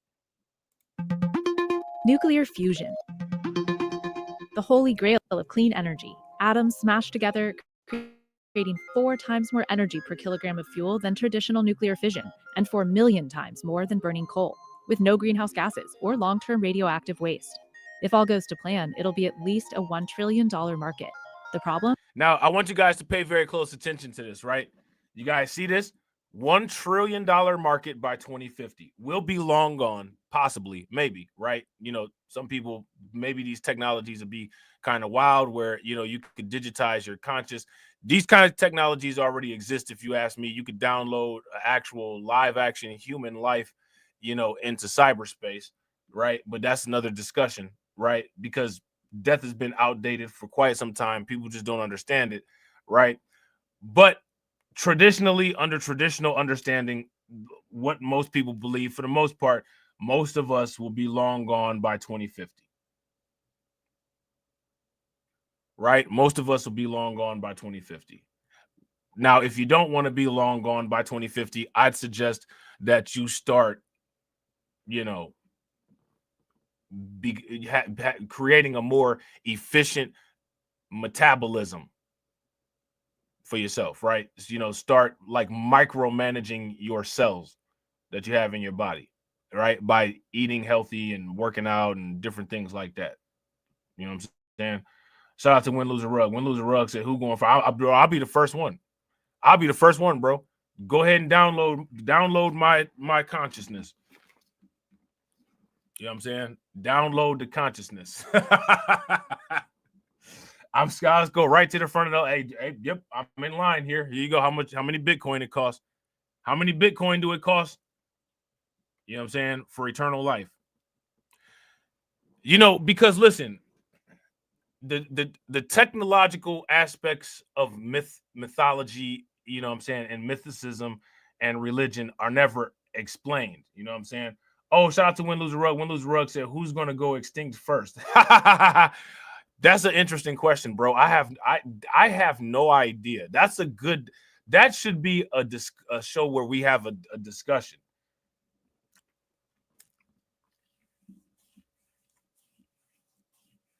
That should be a show where we have a discussion. You know what I'm saying? Now, check this out, right? Check this out. This is what I think.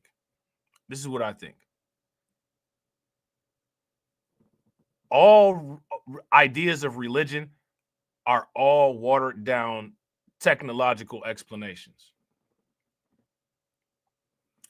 It's all watered down technological explanations. When it comes to religion, any type of quote unquote mythological phenomenon that you can come up with, it is all explainable by science. All of it. Every single bit of it. You know what I'm saying? Every single bit of it. You know what I'm saying? Now, look, I want to ask y'all this question, right? I want y'all to think about this. How many people believe that a human body is a mechanical interface that allows a fusion between mass and energy? It's a machine. I keep telling people the machine theory is not a machine theory.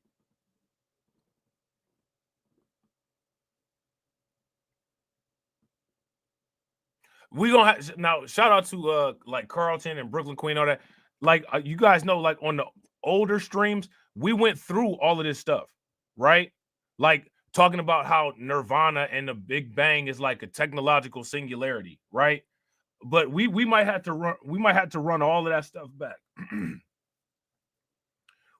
We might have to run all of that stuff back.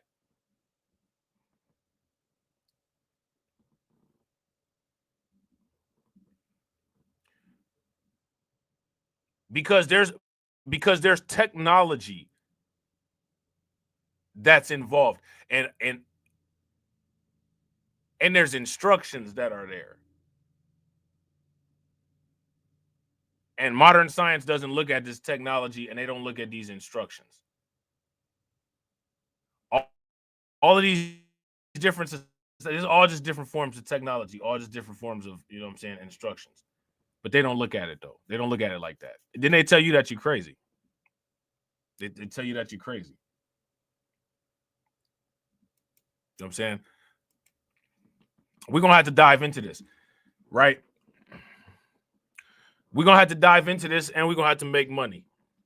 You know what I'm saying? We're going to have to get some of this $1 trillion market.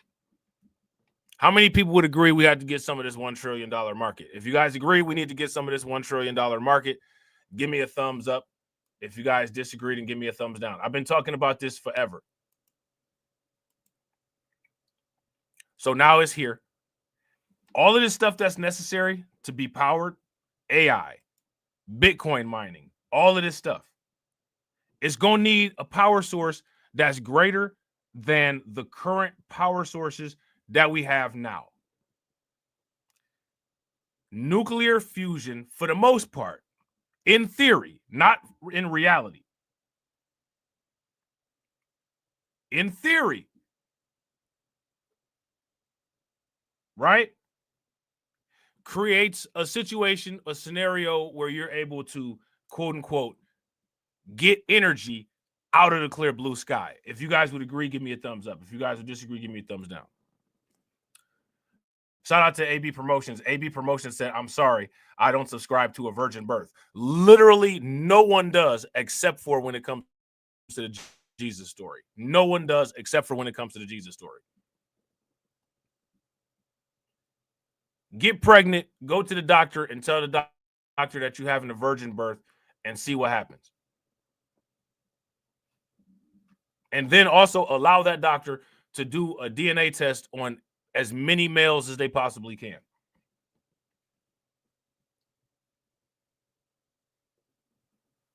You know what I'm saying? Shout out to Dwayne Rose. Yo, bro, Dwayne been around for a long time too. Dwayne will tell you, I've been talking about this kind of stuff forever. Forever. We've done multiple live streams about the, you know, the Chinese artificial sun, type 1, 2, and 3 Kardashev civilizations. The amount of money. See, like this stuff all equates to money. It all equates to money. And again, what people need to be doing is, as far as staking and on-chain assets and stuff like that, you need to be creating a generational wealth ATM machine for your family with diversified assets. Shout out to AB. AB said the science behind Mary giving birth is that her cheeks was clapped. Yeah. I mean, you know what I'm saying? It's just that simple, right? You know what I'm saying? And it wasn't, what was the father, her husband's name was what? Joseph? It wasn't Joseph. You know what I'm saying? But you're going to take care of this baby, though. I should do that. You know what I'm saying? You get somebody pregnant and be like, yo, this baby going to be royalty. Take care of it, all right? You know what I'm saying? I just gave it to your wife real good, though. You know what I'm saying? Had her spread across the bed like some I can't believe it's not butter. You know what I'm saying? Take care of that for me, though, because it's gonna be the future of humanity. You know what I'm saying? Like, okay. All right. You know what I'm saying? I got you, bro. It's just crazy, man. Only working fusion power plants right now in the universe are stars. Now see, I want you guys to understand, right? And again, pay very close attention to the "my people won't make me great." At least a 1 trillion. Pay attention to the "my people won't make me great" shit. This dude just said what I just said, right? This dude he literally just said the exact same thing that I said. But I want y'all to understand. I want y'all to understand the science and the mechanism behind "my people won't make me great." I want y'all to understand the mechanism of that. As much as everybody wants everybody to be like each other, the being like each other in most cases is based in some self-hating, self-deprecating nonsensical BS to where when people look at each other and see people like each other, the first thing that they say is some negative shit.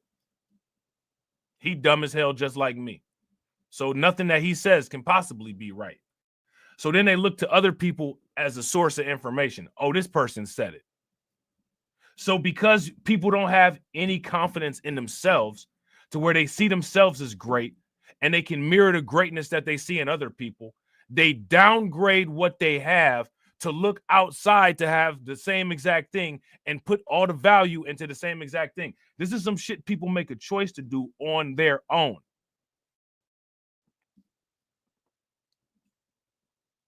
Now, people would say, look, this expert just said it. I'm an expert. I've been talking about this shit for years. You know what I'm saying? Nah, you can't possibly be an expert because you look like me. Now, let me ask y'all this question. How can you can't possibly be an expert because you look like me? How can that and we're great only deal with people that look like us? How can both of those things be true at the same time? How they the same at the same time? Somebody make it make sense. How are they the same? How can those two things exist at the same time? We're the beacon of greatness and we're the beacon of no one should listen. How somebody make it make sense? Which one is it? I'm gonna show y'all multiple times where these so-called experts have said stuff that I've said years ago, and like I do, you know what I'm saying? I'll put the proof of it in the Discord of where I said it years ago. And then you ask, well, why didn't people make it great? Why didn't people say, hey, look at this genius that we got? Hey, look at this intellectual that we got? Because people look at each other and see nothing but negativity. And it's sad. But then at the same time, when somebody else tells them the exact same way that they feel about themselves, they got to defend what somebody else just said about them. Somebody else said you dumb. Nah, we ain't dumb. We the smartest people in the world. We came up with math. But then in the comment section of every one of these videos that I put the videos in the Discord for y'all to see, look at the comment section. Look at the comment section. Look at who's saying what.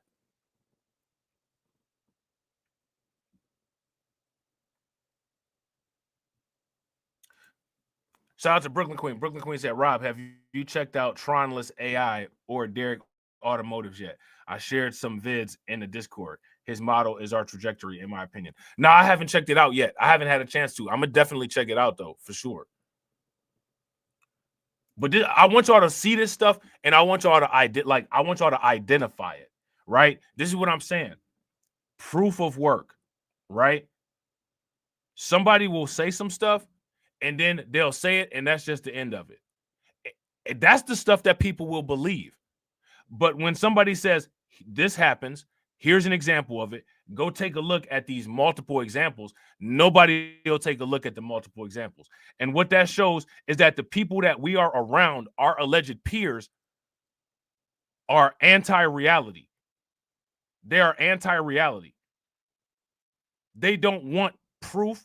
They don't want anything shown that can be shown in a material way. They don't want that.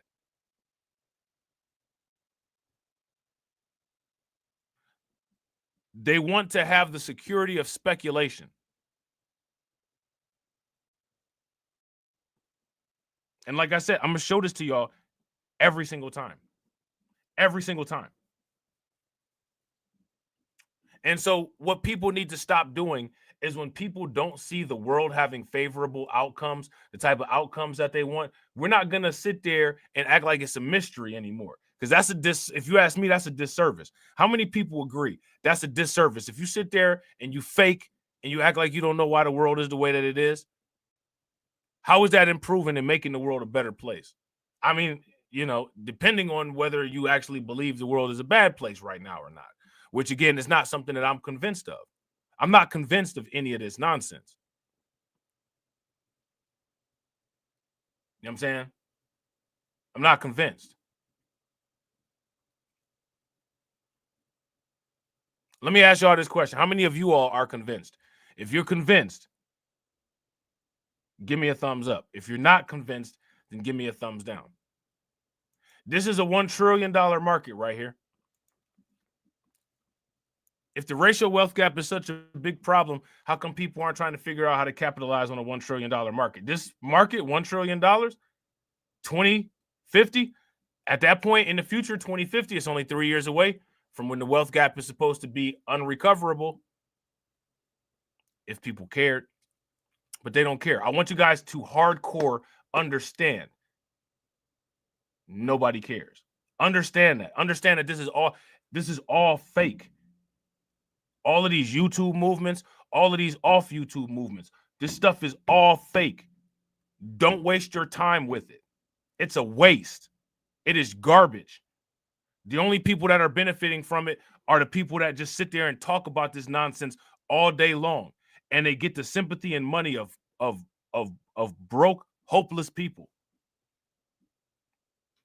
That's all that's for. It's an ATM machine for people.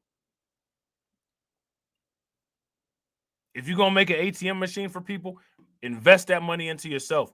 Make an ATM machine for your own future generational wealth. They're projecting these markets out to 2050. Yeah, but, you know what I'm saying? Cam and Jim Jones is beefing today, right?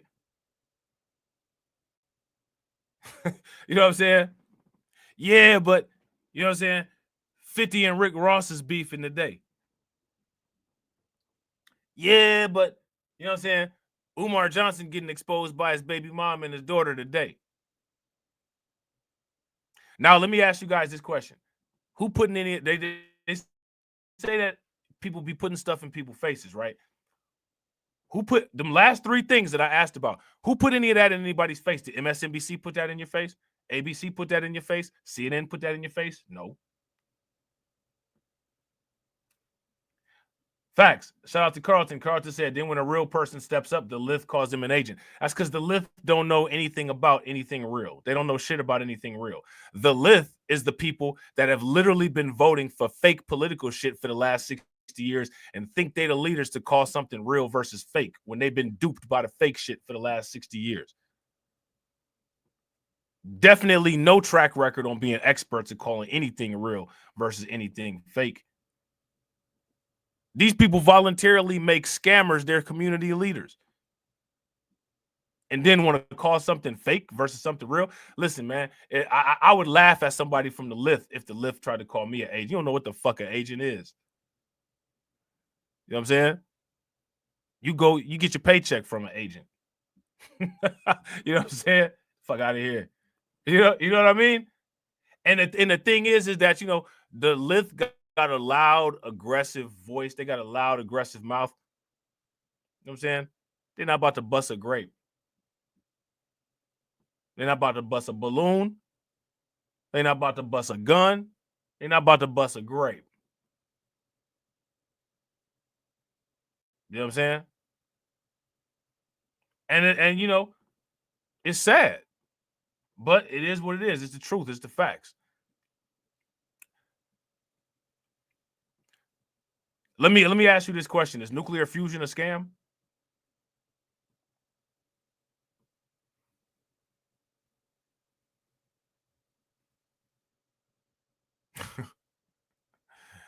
If nuclear fusion is a scam, give me a thumbs up. If it's not, give me a thumbs down. You know what I'm saying? This is it's ridiculous the levels that we go to. You know what I'm saying?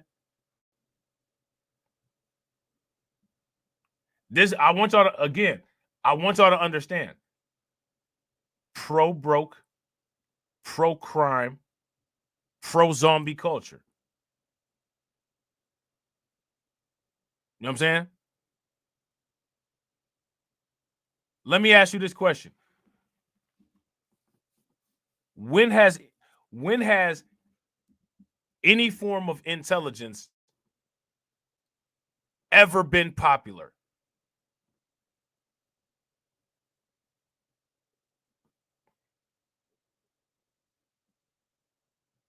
Why is that? Now, listen, I want y'all to understand this, right? Being smart, intelligence, being well-read and all that, it's never been popular, right? But then when somebody says, you know what I'm saying, like, you know, you dumb or whatever, right? That's got to be defended. Why does it got it? If the way that things have been going, right? If being dumb is such a benefit, if it's so good, then why is it that when people make fun of people for being dumb, the first thing that they do is try to say we're not dumb? Nah, explain why being dumb is such a benefit and how that's so superior to being intelligent and well-read. That's how you do that. If you have a practice over a long-standing period of time that says being dumb is the way to be, then you don't, when somebody makes fun of you or accuses you for being dumb, you don't say, nah, I'm not dumb, I'm smart. You say, nah, dumb is the superior position, right? Being dumb is the superior position. Watch this, because I'll do anything. But that's not what we see. Anytime somebody says, yo, y'all dumb, no one advocates that dumb is the superior position. They advocate, nah, we're not dumb. But then once that argument is over, it goes back to you're smart, you weird, you an outcast, you Steve Urkel.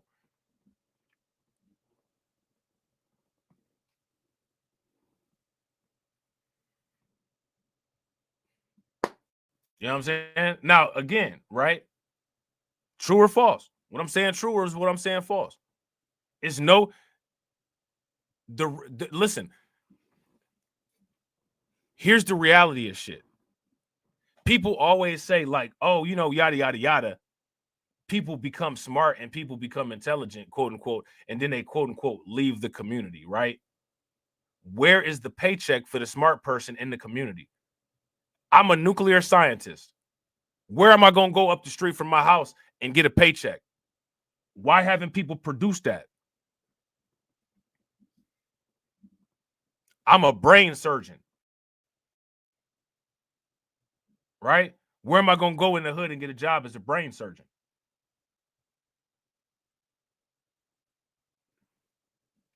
I'm dead. Look at look at Nathaniel Jeter. Nigga, I'll make you my bitch on what you on, punk. You ain't even trying to see me in no fight because I will wash you quickly. After I'm done with you, you really won't feel comfortable in your skin, punk.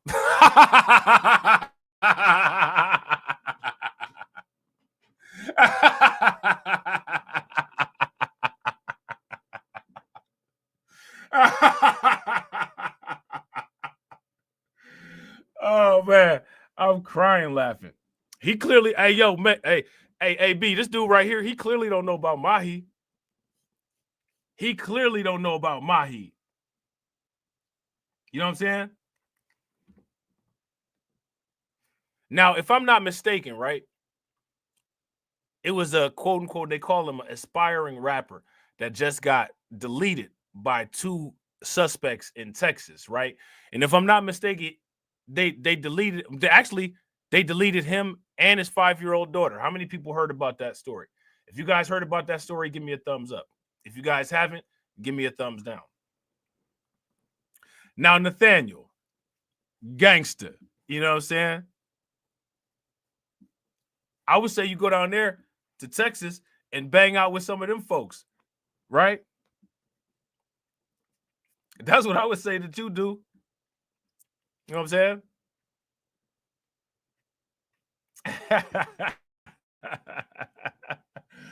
That's hilarious, man. Hey, and his last name is Jeter. His last name is Jeter. You know what I'm saying? It should be Skeeter, right?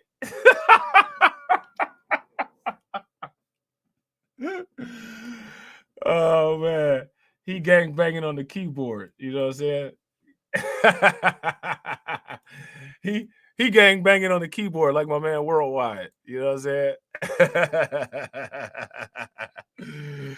Oh man, your man's is soft. You know what I'm saying?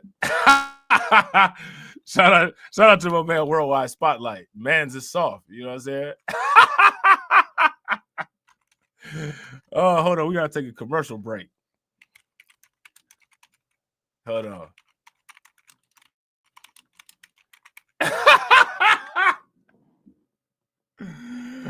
Oh man. Hey, look. Hold on real quick.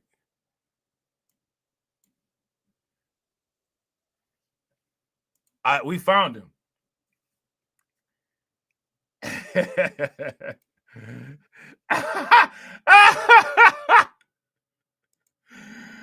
Oh man, look, man, your man's is soft. You know what I'm saying?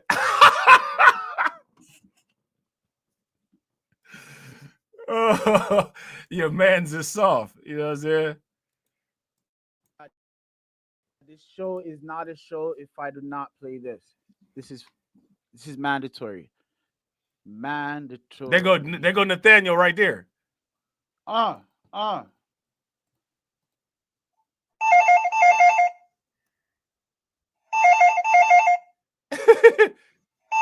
live, Spotlight. Pull up. You got one round in you, then man's gonna be on the floor. Cause man's is salt. Cause man's is salt. Cause man's is salt. Then man's gonna be on the floor. Then man's gonna be on the floor. Then man's gonna be on the floor. Cause man's is salt. Cause man's is salt. Cause man's is salt. Cause man's is salt. Cause man's is salt. Hey.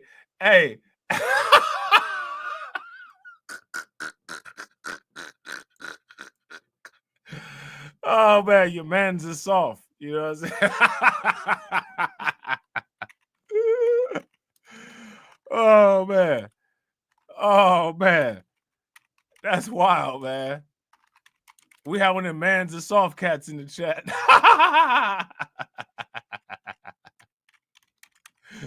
He gang banging on the keyboard. Hold on, we gotta shout out Worldwide Spotlight again. Hold on, we gotta shout out my man.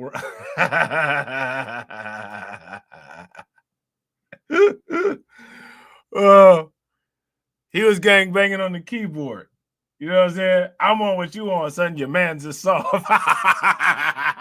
Your man's is soft. You know what I'm saying? I know you that type of nigga. You that type of nigga because your man's is soft. And you gang banging on the keyboard.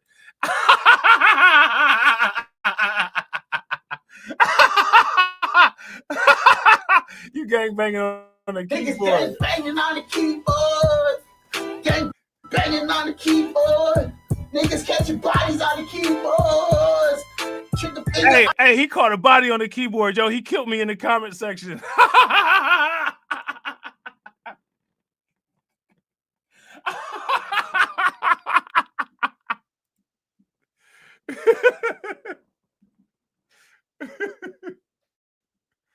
Oh, niggas man. gang banging on the keyboard.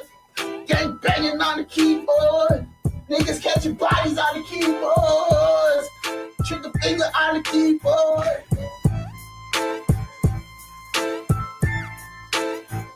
Yo, I got him banging on the keyboards all day and all night. Talking real grimy, real slimy, like it's on site. Yeah, sure, bud. I think you need a cigarette. You don't want to lose your life for banging on the internet. I got my niggas in Cali and they got blickies, so drop your location if you really want to get busy. Mac 10 Strizzy, uppercut, hit you like a 9 milli. Shout out to everybody that rock with me. Yeah, she like my style and my footwork. Her man band keyboards, I do dirt. I'm the new wave, I put the braids in. Subscribe to the channel, like the video, and stop hating. 140K is the subscriber count. My bank account is always holding large amounts. If I catch the ops, I'm gonna punch them out. Keyboard warriors, I'm not sure. I know what you're about. I know what you about.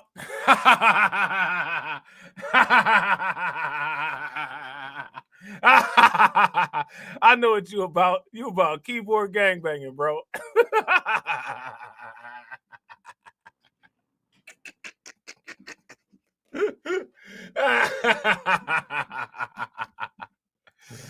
Oh man. Oh Lord. That shit's hilarious, man. That shit's hilarious. Let's go. $1 billion market. The problem? Only working fusion power plants right now in the universe are stars. Now it's a worldwide race to change that. The closest anyone's come was at the National Ignition Facility in California in 2020. Hey, look, check this out, right? Look, I want y'all to understand. This is the majority. Look, this is the majority of the monolithians. This dude is such an idiot. He's so stupid, right? This dude's parents created such a fucking waste of a human being that this brainless piece of shit can't even engage in a conversation because he didn't pass 5th grade math. A fucking scumbag that's sitting here talking about quote unquote cripping and all this shit. I don't give a fuck about your niggas cripping, bro. You know what I'm saying? I'm not from the West Coast, nigga. I don't give a fuck about that shit. What happened to them crip niggas when 50 came out there? Shut the fuck up and sit your dumb ass down, nigga. You know what I'm saying? Fuck out of here. Let me tell you something, bro. Matter of fact, if you about that crip shit, nigga, check in here. Check in. Before my niggas check you out. Too, with a brief but crucial moment of net positive fusion energy. But despite decades of U.S. leadership, China is catching up, building faster and spending twice as much to beat the U.S. to it. If you care about this dude right here, I want y'all to understand. This is a human that came out of a dog's vagina. You understand? Y'all understand what I'm saying? Nathaniel Jeter fell from a dog's vagina, stands upright, and calls himself a fucking human being. Bro, don't nobody that got a 25 motherfucking IQ be up in here, bro. You know what I'm saying? Don't nobody that got a 25 IQ be up in here. You're too stupid to be in here, bro. You know what I'm saying? Shout out to Maine. What's good with it, bro? Bro, look, facts. Shout out to Maine. Why do Crips make blacks check in, but whites and everyone else can walk all over them and be a part of their gang? Go ask your niggas that. Go ask your niggas that, Nathaniel. And your name is Nathaniel, bro. Get the fuck out of here. This dude's name is Nathaniel. Shout out to Carl. Hey, pro-crime, pro-ignorant culture. You see what I'm saying? But then when you get on the same level, oh my goodness, I can't believe you said I can't believe you saying this shit. Yeah, I'm saying it.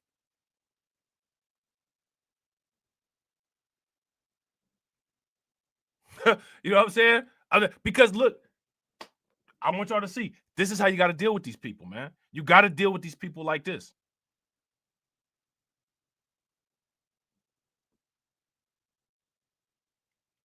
Now, look, shout out to Maine, right? I want y'all to understand this about this. Understand this, right? Maine said, why do Crips make blacks check in, but whites and everyone else can walk all over them? It's consistent with pro-blackness. The Crips started out as a pro-black community organization.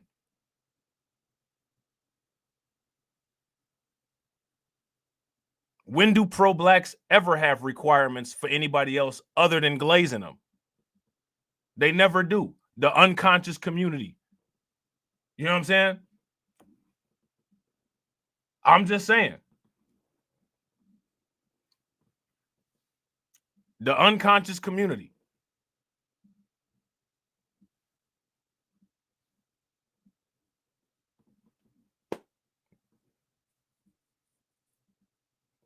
You know what I'm saying?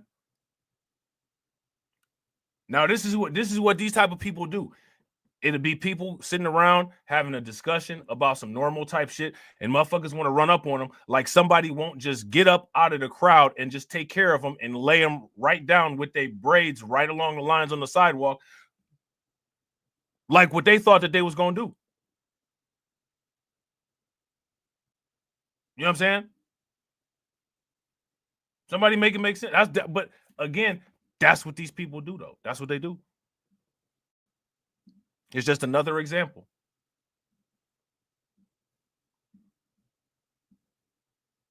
It's just another example, bro. I don't care. I don't care who you gang bang with. I don't care about. I don't have no respect for none of that shit, bro.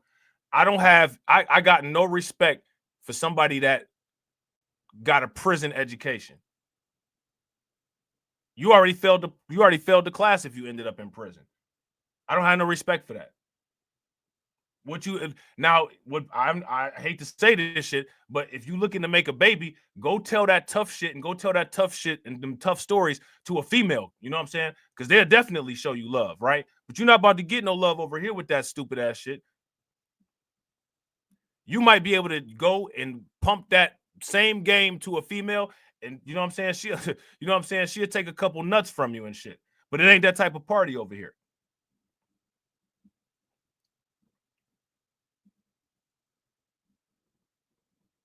Now, I want y'all to understand this, right? It's always open legs from females for a dude like Nathan Jeter, and it's always a paycheck from somebody like this dude on the screen, Andrew Howland, for an idiot like Nathan Jeter. And that right there should answer a bunch of the questions that people got. Shout out to DC. That's the point. Now, look, I want to ask y'all this question, right? Y'all ever seen that dude in the comments on Fox, News Nation, Mark Dice, Tim Pool, any of that? Nah. Hell nah.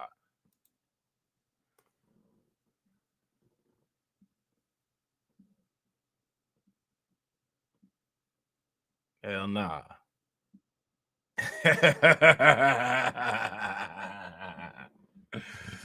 You know what I'm saying? Hey, look, let me ask y'all this question. Hey, that's what's considered real ninja talk. If you guys would agree, give me a thumbs up. If you guys would disagree, give me a thumbs down. That's what's called real ninja talk. To me, that ain't real ninja talk. To me, that's real clown talk.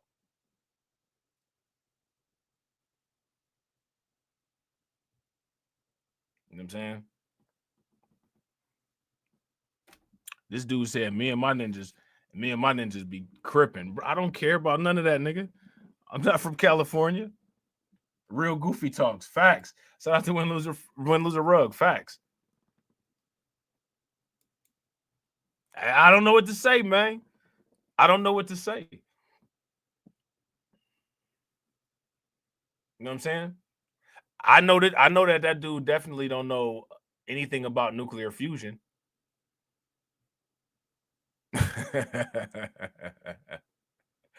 I know that, but I'm glad that he came in, man, because I'm trying to tell y'all, man, this is what they be on.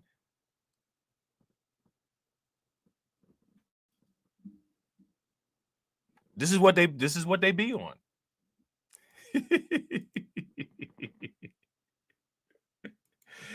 Shout out to Win Loser Rug. Win Loser Rug said, he said, mop the floor, hide the wet floor sign, and catch a nigga slipping. I know, right? He thought he had he thought he had bars. You know what I'm saying? Yeah, you got bars, prison bars, dummy. You know what I'm saying?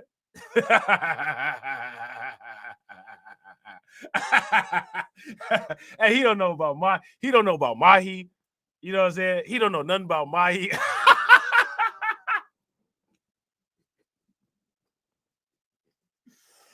Oh man, look, we had to go right there with him. You know what I'm saying? We had to go right there with him and shit. You know what I'm saying?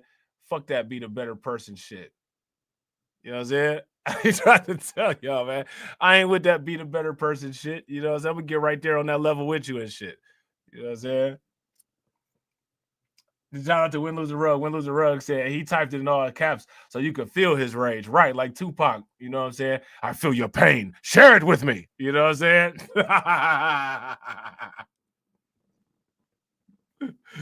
Oh man, I feel your pain. Share it with me.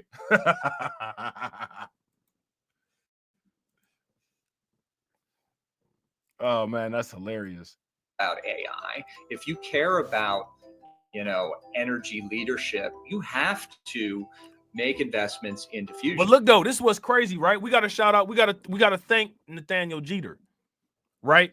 Listen, we got to thank Nathaniel Jeter. This is the reason why I be telling y'all, don't get rid of the trolls, right? Because I want y'all to understand. Did y'all see how I just had to get ignorant? Look at the chat numbers. You can't get rid of it when the majority of people are only watching for ignorant shit. You can't get rid of the trolls because the trolls got to put enough ignorant shit in there so that you could keep the dumb motherfuckers watching that's watching because they just as dumb as the fucking trolls.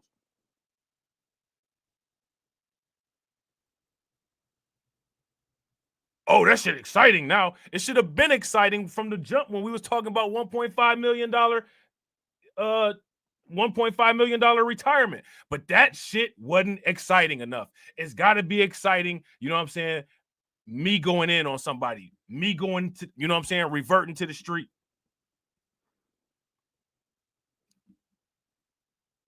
So we got to thank Nathaniel Jeter. You know what I'm saying? Because Nathaniel Jeter just exposes more of how simple-minded these simpleton people are. Shout out to Carlton, the TSBs, the simple people, the teaspoons. You know what I'm saying? So again, like the level of exposure, it's all around, and it's just easier to perform. You know what I'm saying? Shout out to man, and I ain't talking about you, man, but you know what I mean. You've been around forever, bro. You know you know what I mean. And again, we shout out to AV. He don't know about Mahi, bro. If you don't know about Mahi, I don't know what to say. And the first thing that he did was came up in here and and didn't show respect to Mahi. That was the first red flag.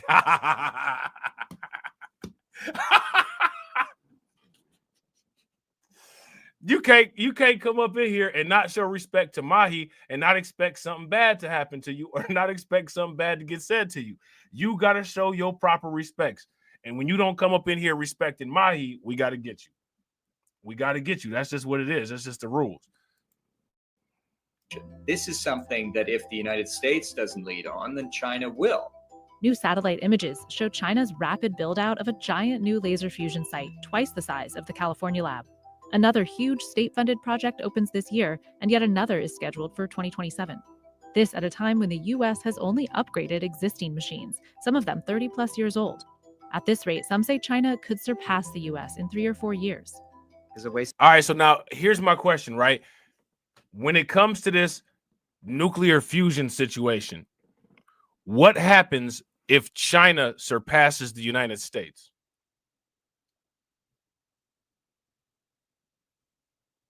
Let me know in the comment section what happens if China surpasses the United States. Shout out to AB. AB said gangbanging on the keyboard is not only accurate, it's classic. Bro, that shit is classic. That's classic.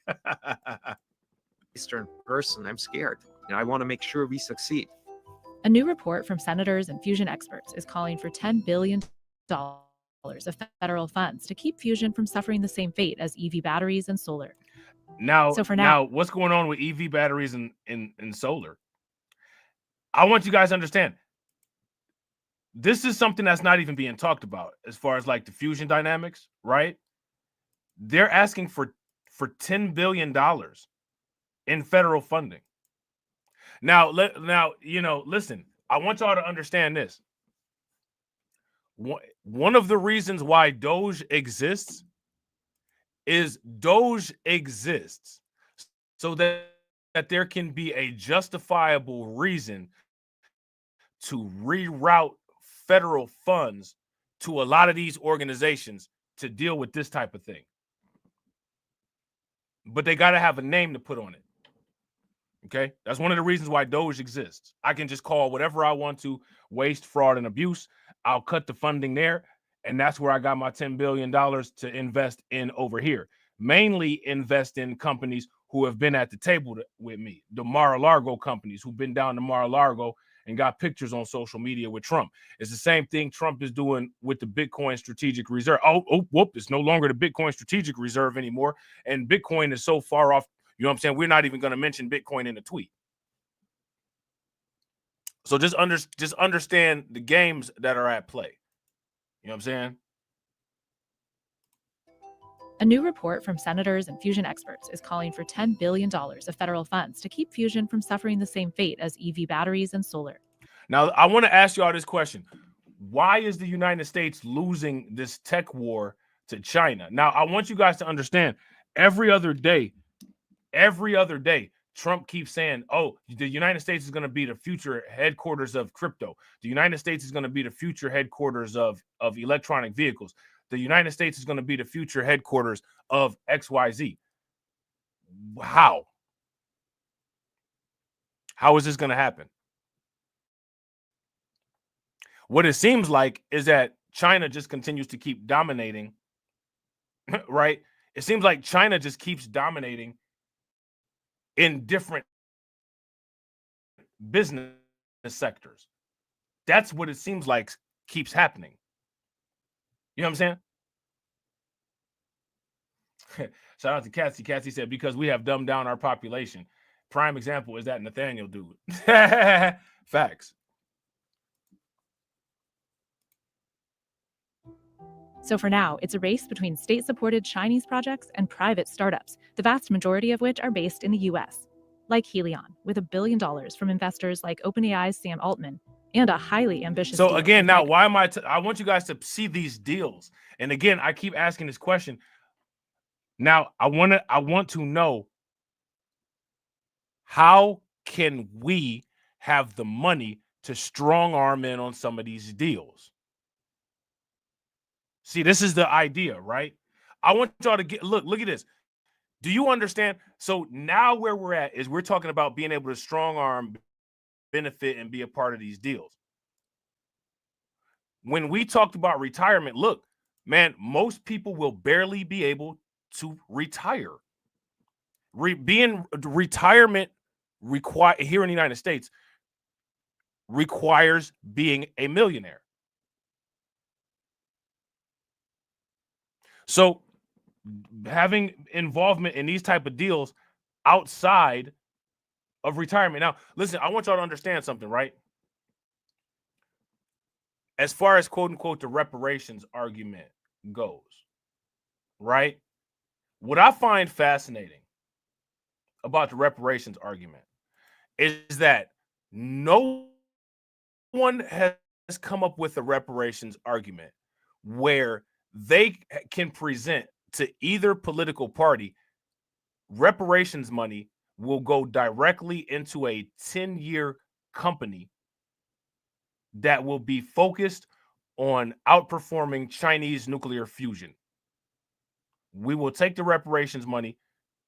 The reparations money will be spent however we want it to be spent, but we will also have a 10-year initiative to outperform China with nuclear fusion. You guys notice all of these things where the United States is failing at, as it pertains to the reparations argument and, you know, convincing, because that's what it is convincing.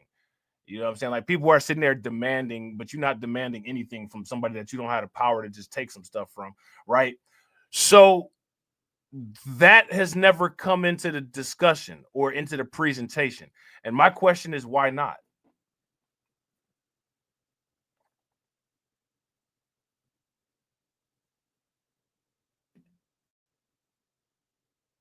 That's my why not? A lot of times when I hear reparations discussions, I don't even really be hearing people talking about getting into this type of business or anything. And again, you know, people can take the reparations money that no one has gotten yet, right?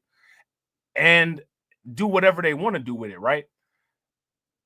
But I'm just curious as to why these things haven't been discussed. You know, people, I'm going to start a restaurant. Really? I'm going to buy real estate. I don't know if real estate is the best investment. I'm going to buy land. I don't know if land is the best investment. You know what I'm saying? Let me ask you guys this question. When it comes to the quote unquote reparations argument, what is the best investment that you've ever heard anybody who talks about reparations say that they're going to put, or they would like to put their money into? What's the best investment?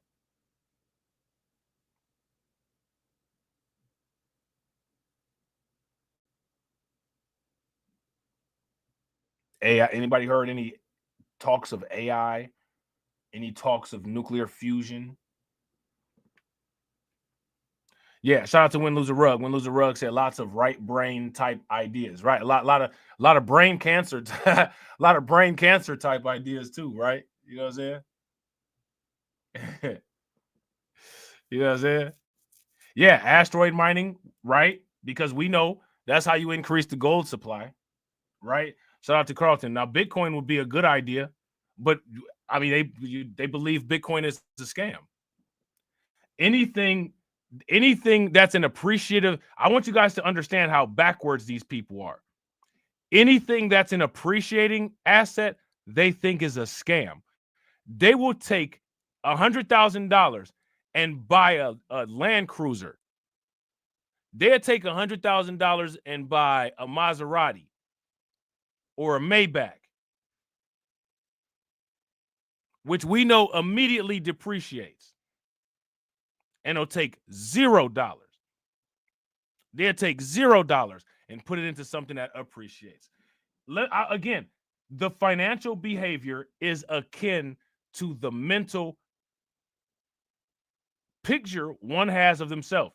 If you don't believe that you're worth anything, you're not going to invest in anything worth anything. What do people invest in that's worth anything?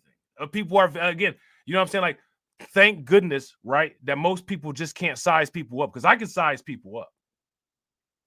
Shout out to Jadakiss, right? I size people up. Look at them and see their butt. Right?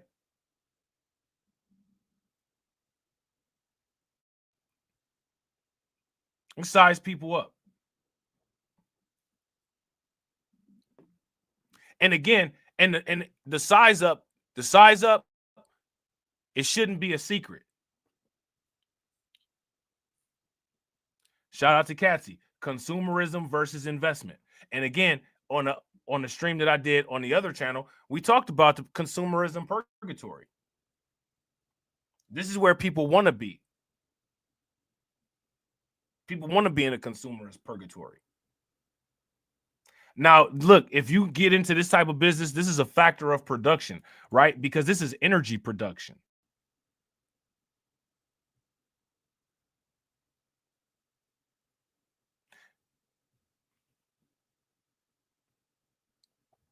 But again, like I said, what I'm going to show you guys, what I'm going to prove to you guys is that everything that everybody is saying is nonsense. The people are full of shit.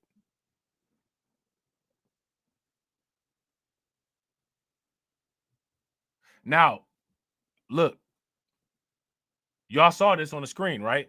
They, quote unquote, they keep this type of information from us. Microsoft to deliver fusion power to the grid. This type of information right here. By 2028. You're not going to like the same fate as Eastern person. I'm at a time when the U.S. has only upgraded quick. Existing machines the size of the This is beat the U.S. with a The universe. term radioactive waste. If all goes to plan, it'll be at least a $1 trillion. We wasn't told about this $1 trillion. We wasn't told. We wasn't told.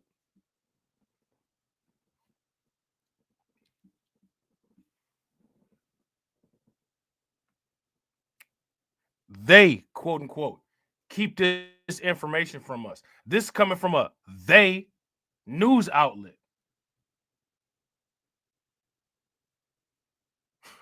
Right? If this is coming from a they news outlet, give me a thumbs up. If it's not, give me a thumbs down.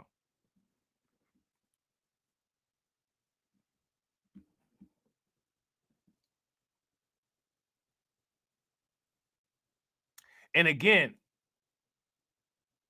400 years, you know what I'm saying? Like after slavery, looking to be told shit is just wild to me. It's wild. It's bizarre. You know what I'm saying? I thought that was the major problem.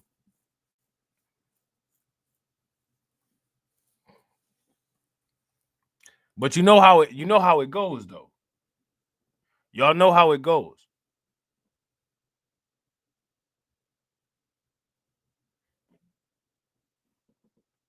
If you bring up an issue that's an internal issue, the person putting the microscope on the issue is the problem, not the issue itself. I want y'all to understand this. I want y'all to see this. This is always the case. Always.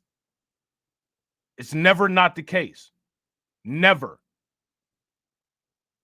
And what that means is that people don't want improvement. Yeah, I got to agree. Shout out to Carlton. Carlton says people don't really care. They're just waiting for death.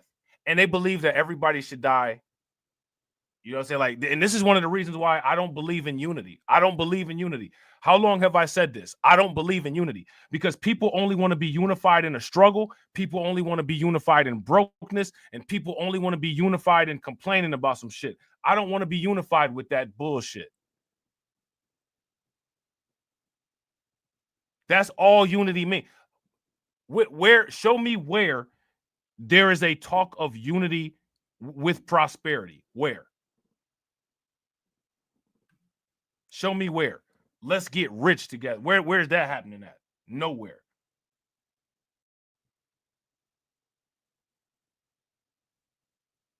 Let's buy this company together. The only place that I could tell you that that's happening is that place in Georgia that we talked about.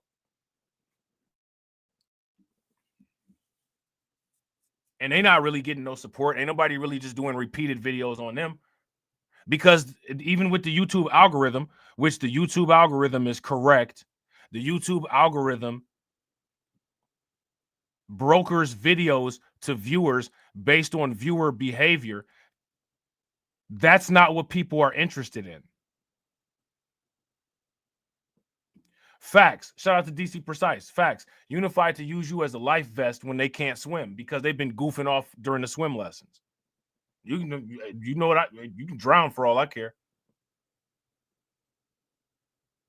Shout out to AB. The algorithm doesn't lie. Anytime people talk about this shadow banning and all of this stuff, none of that stuff is true. Now, again, there can be algorithmic manipulation, right? And with the algorithmic manipulation, the platform owner puts specific known constraints on particular content based on certain things, right?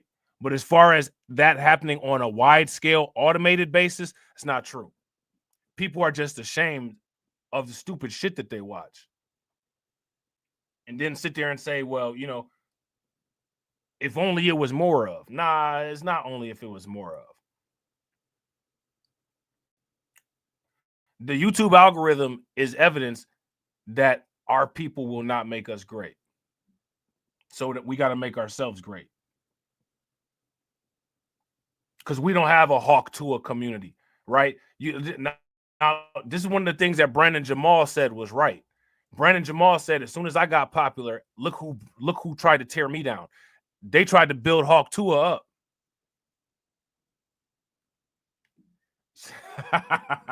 Because they're not ready yet. Shout out to AB. Mahi got 500 views and 10 likes.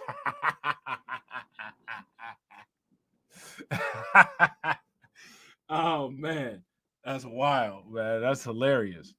But, I mean, he not lying about that, though. Look at what happened. I mean, that's what happened. People made that choice.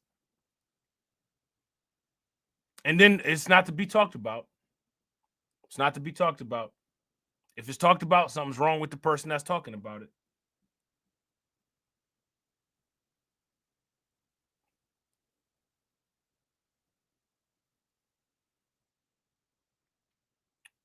It's not, I'm going to tell you guys something. It's not just the Democrat, like, it's not just the Democrats' fault. You know what I'm saying?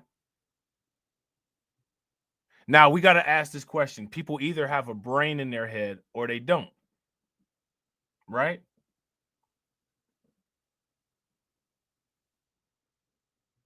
So now here's my question.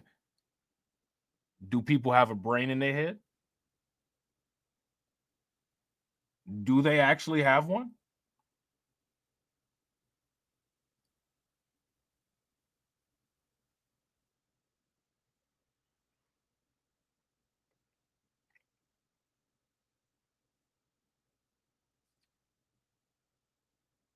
Shout out to Cassie. Cassie says some of us do. Small percentage, minority.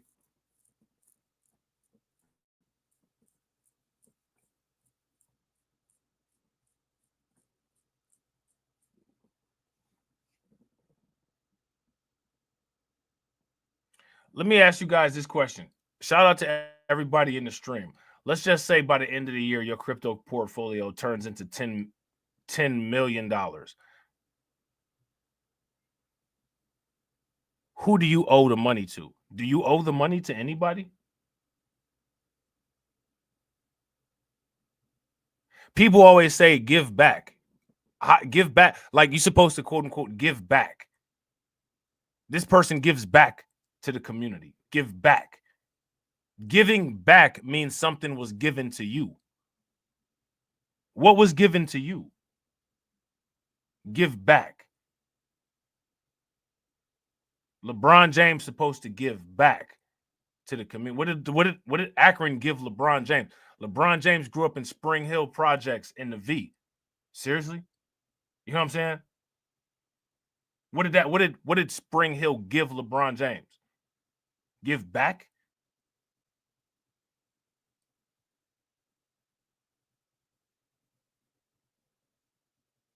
I want to know. You're supposed to give back. What that means is that you was given something. Right? What were you given?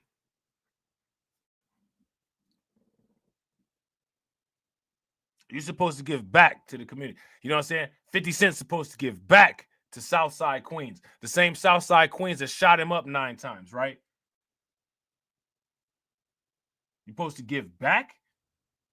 What? Take them bullets out and hand them back to somebody? What are you supposed to do? Give back?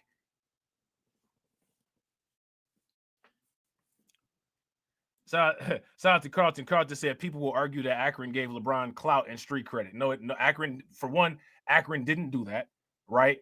For one, right? For two, LeBron James didn't even play ball for a Akron public school. He played for St. Vincent St. Mary, which is a private Catholic school. And as far as quote unquote street cred goes, you know what I'm saying? Like LeBron was in sports. It wasn't really no, you know what I'm saying? Like all throughout the streets, all like that. It wasn't that type of party. And again, what does street credit actually buy you though? You know what I'm saying? And again, like ask yourself this.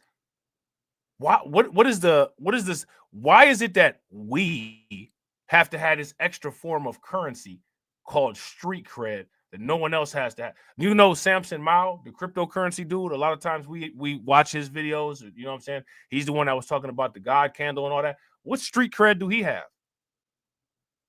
You know what I'm saying? You know what I mean? Shout out to DC Precise. DC Precise says, "Get back to your own legacy, your kids, nephews, and nieces." Bro, facts. Fuck giving back, right? You're supposed to give to a community that gave you absolutely nothing except for a hard life, a decreased lifespan, and the possibility of having a terminal interaction with the police. You know what I'm saying? Give back? I never got a scholarship from quote unquote the community. I never had to. If the quote unquote community has this issue with making people great, what is there to give back to? You know, when people like Frank Lucas and Bumpy Johnson and all them, when they was giving, now they should be giving back because the community buying crack from them. You know what I'm saying? So give back. Go ahead, give them a turkey at Thanksgiving. But to everybody else, they're not giving us shit. That's all they are giving us is shit. Right? So give what back exactly? Fuck out of here with that shit. That's that unconscious community bullshit. Give back. Give back to what? Give back to who? Show me a check that I ever got written to me. Show me some type of inheritance that I ever got. We inherited a bunch of fucking problems and a bunch of debt. And how the hell how did we inherit debt? Think about that. Right? Think about that. How did we inherit debt? But we did. So where's the prosperity unification at? Where's the prosperity unification at? Now, here's the thing, right? No one can debunk this argument. This argument is completely undebunkable. So what happens when an argument is undebunkable? Dealing with the facts of the argument is never the solution. We have to cry and call people coons because we're too stupid to deal with the facts of the argument. None of that shit is my problem. No, it's not you guys' problem either. You know what I'm saying? Shout out to DC Precise. DC Precise says, you know, brother BLR, pass the plate, good sir. Right. Pass the plate. Now, where do you pass a plate at and it ain't nothing on there? When you eat and you go out, you go over somebody's house and you eat, you don't pass a plate around and put your own food on it and then pass it back to the cook, right? The cook puts the food on the plate and pass it to everybody else. Right?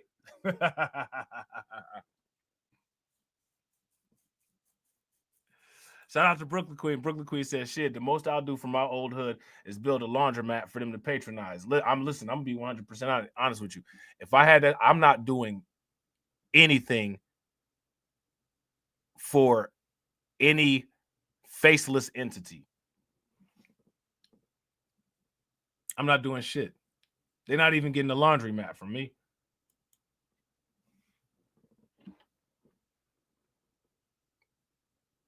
Because again, I need to be shown where I was given something. I'm not just going to give, quote unquote, give back because, oh, it's just a moral. For one, you already know how I feel about morals. Y'all already know how I feel about morals. I don't believe in morals. You know what I'm saying? So I'm not about to just give up my money for no reason, right?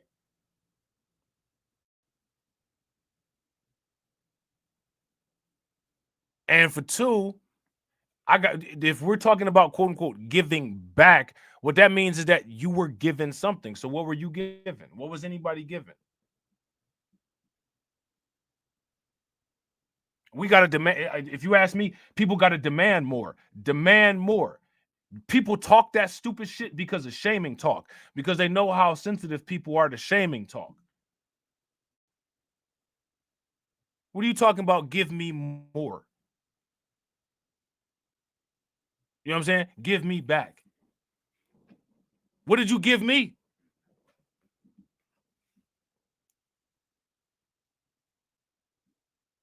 What did any of us get?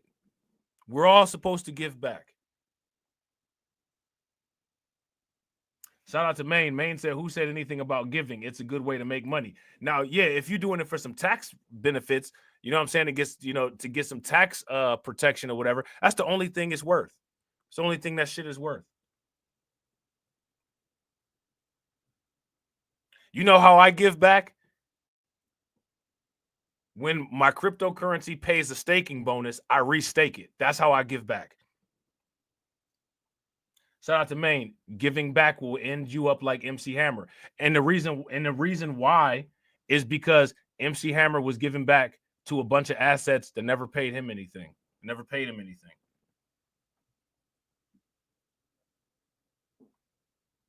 It is a staple of belief to waste your money on shit that doesn't pay. And like I said, I'm gonna show y'all this, man. I'm gonna show y'all this 50 times over. And then I'm gonna tell you, anytime anybody has any type of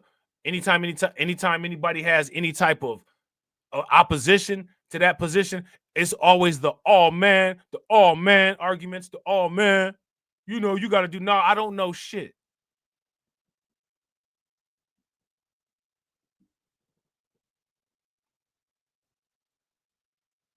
I ain't mad at that. Facts. And I would do that too. Shout out to Win Lose a Rug. Win Lose a Rug said, man, we got a brother working on turning plastic to gasoline. That's the only MF I'm donating to. Bro, facts. Shout out to him. And more people should be donating to him, right? But again, now look, check this out, right? Where is the value for his talent? You see what I'm saying? So my man is working on turning branch chain polycarbons into gasoline. Where can he take that to this community that he's supposed to pay back and get a paycheck for it? As much of a problem as people got with Elon Musk, he's trapped in a position that the only place he can go to is a place like Tesla or a place like a Exxon.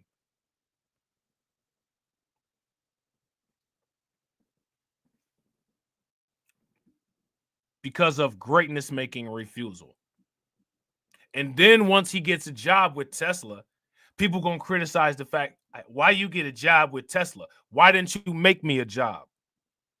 Why didn't you help me make a job?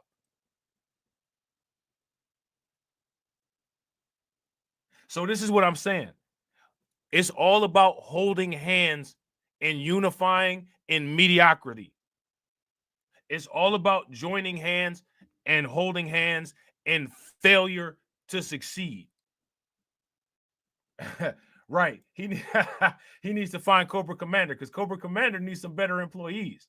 He out here like us. Morons! I have morons on my payroll!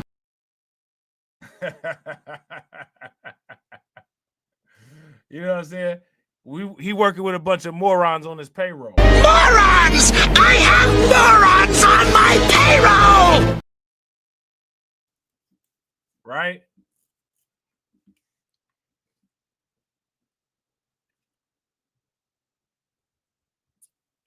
Think about that, though, y'all. I want y'all to really seriously sit back and think about it. Now, shout out to Maine. Maine says, and Elon will find a way to get it out of him and fire him.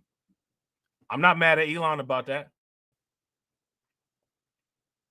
I'm mad at this community that I'm supposed to pay back. I can't pay back for no security, right? Shouldn't reinvestment get you security?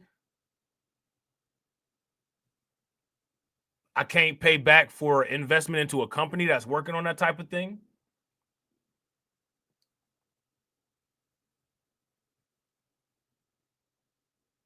So if Elon finds a way to get it out of him,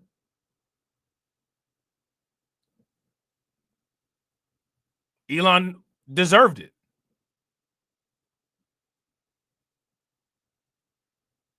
That's just like if people find a way to get your Bitcoins out of y'all. Hey, you know the deal. You're supposed to hold them bad boys for dear life. Right? Somebody outsmart you and get your Bitcoin, that's on you.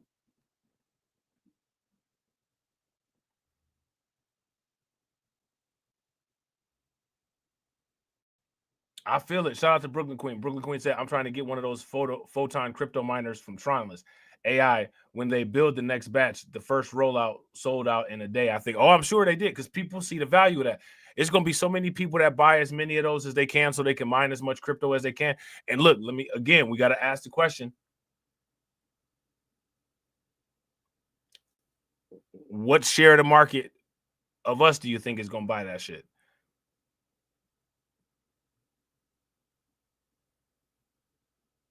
Listen, I've been saying this forever, and I'm going to keep saying it. The world is correct. Scared money don't make money.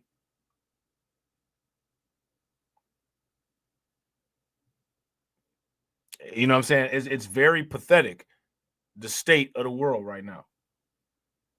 Everybody play a moral game like somebody ain't supposed to cheat you. If you ain't trying to figure out how to cheat somebody, you losing.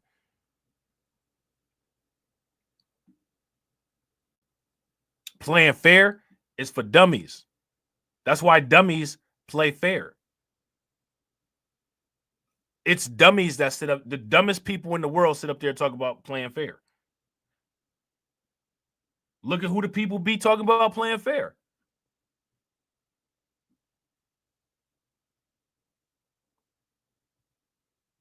The dummies are so dumb they don't even know how to cheat.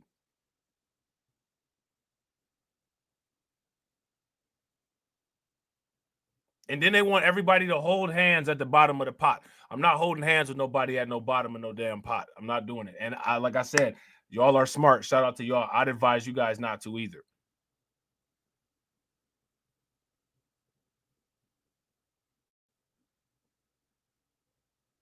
Again, shout out to Win, Lose, or Run. As much as these people be sitting there, listen, they pride themselves on the little ounce of Americanness, you know what I'm saying, that America will grant you.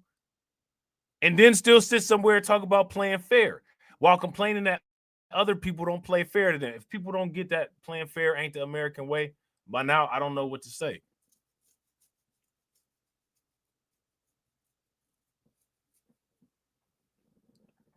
I don't know what to say, bro.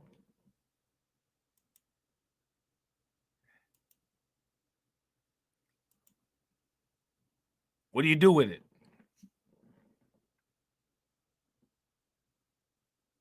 What do you do with it?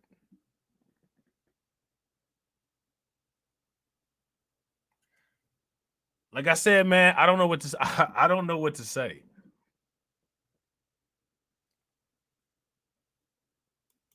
I don't think that people deserve the comfort of gaslighting. You know what I'm saying? I don't think that they deserve the comfort of gaslighting. Shout out to Maine. Maine said, I'm not holding hands with anyone. Facts. Me neither. You know what I'm saying? Me neither. Again, show me where people are unified in financially cornering any market to create factors of production. There's none. But again, this is to be expected, right? Honestly, like seriously, this should be expected when everyone looks up, when the majority of people look up to idiots. I mean, like, again, I can't say it enough. The world is correct. Have you guys listened to how some of these solutions and different things that people come with, how stupid they sound, how dumb they are, how just they're not going to work at all? And then the biggest weapon that they have is not debunking the critiques.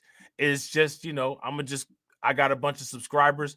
I'm gonna call you a coon and I'm gonna try to stifle your channel growth and shit.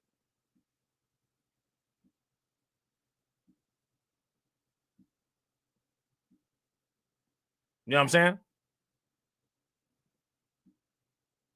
Somebody make it make sense.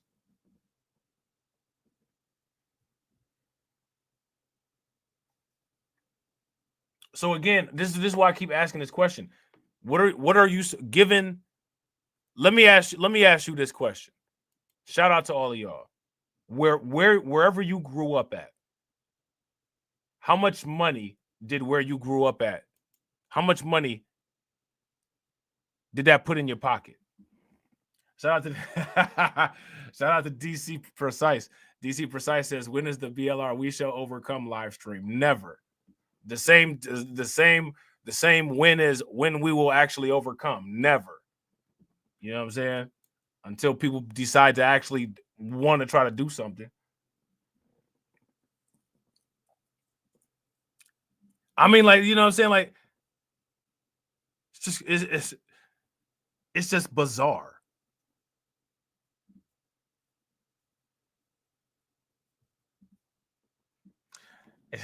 So we should do a stream on that subreddit, bro, and maybe some of them people will come over. And you know when they come over, they're not gonna have a conversation. You know what I'm saying? They're just gonna yell and scream and talk wild, and you know what I'm saying? You know, do that monolith type of mating call communication shit.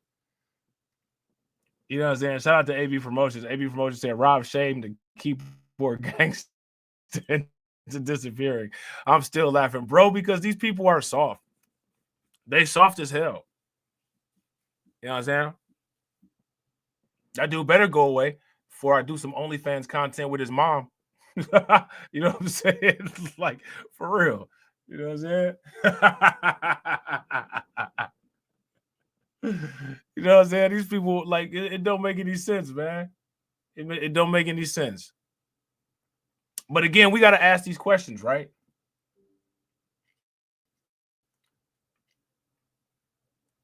And we got to ask these questions to expose the going nowhere-ness of this nonsense that they got us set up with here today.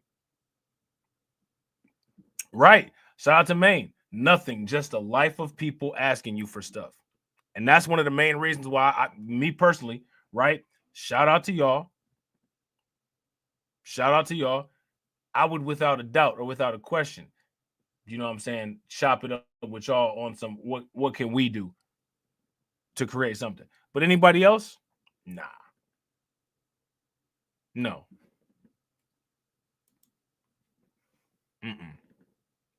So, I don't necessarily know how valid of a critique it is, quote unquote. Somebody never did something, quote unquote, for us. I mean, because look, I never did anything, what I'm saying, for a lot of people. A lot of people I have done stuff for. And the people that have done stuff for me, or that I've done stuff for, they've looked out for me when they could. But I haven't done something for everybody. I don't expect something from everybody. You know what I'm saying? Shout out to John. What's good with you, bro? I don't expect something from everybody. You know what I'm saying? But the current, and again, if you have to take hand-me-downs, right? What kind of power position is that putting you in? I don't understand. Like, what lesson did people learn from the Kanye situation where all of a sudden his money just wasn't worth anything? You know what I'm saying? Like, I don't, I don't know. I don't know. Everybody, to me, like, people got to get vetted. Everybody got to get vetted. And I ain't talking about vetting people based on their hairline. You know what I'm saying? I'm talking about you got to bring some type of innovation to the table.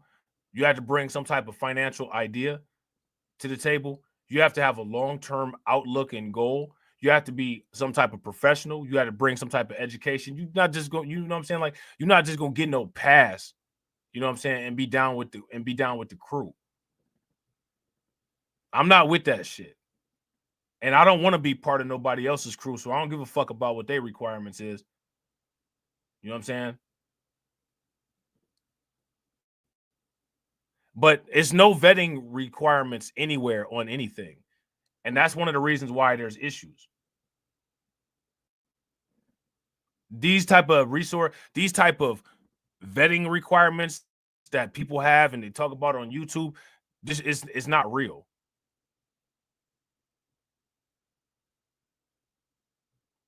Now, you know what I find fascinating? Shout out to Win Lose a Rug. Man, my man Win Lose a Rug you just paid Mahi a visit. Mahi is the hip hop tiki god. You know what I'm saying? You light the candles in honor of Mahi. And my man in the comment section didn't know who Mahi was. We had to school him. You know what I'm saying? Oh man, Mahi, man, that's hilarious. Man, that's funny as hell, man. Homeboy was so serious too. Who is Mahi, bruh? You know what I'm saying?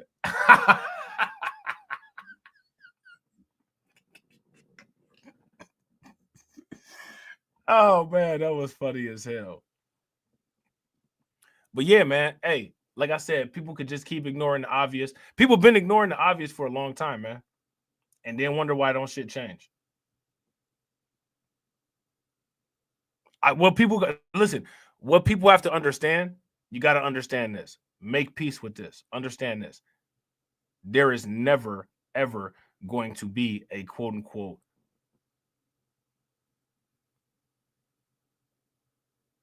long-term overarching change. There's never going to be that, ever.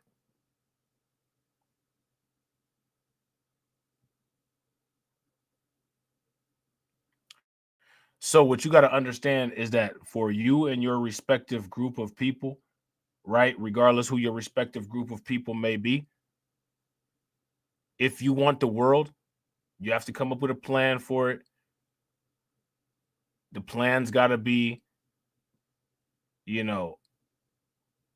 something that whatever microculture you create is worked into the microculture, and you ensure that the message continues to go down the line of reproduction. That's it. All this nonsense that people are talking about is all emotion-based nothingness. It's all emotion-based nothingness. And you know, the thing that's interesting about it is that it really shouldn't be this difficult to show this to people. It really shouldn't be this difficult to prove it to people. But I mean, it's really not if people want to look at data. But again, what people need to pay attention to is the resistance in looking at data. And that's dangerous, man. The fact that people don't pay attention to facts. And I want you to understand that people have set up this like self-regulation type thing where like you better not criticize this or else you automatically know what's going to happen to you. You know what I'm saying? Like I don't like I said, I'm not scared of nobody. Ain't shit going to happen to me. You know what I'm saying? I'm going to say what the fuck I want to, when I want to, about who I want to, where I want to. And like I said, the more people that adopt that, the more powerful people will become.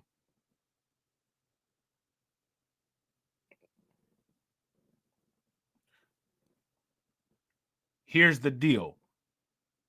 Anything that I've said, debunk anything that I said.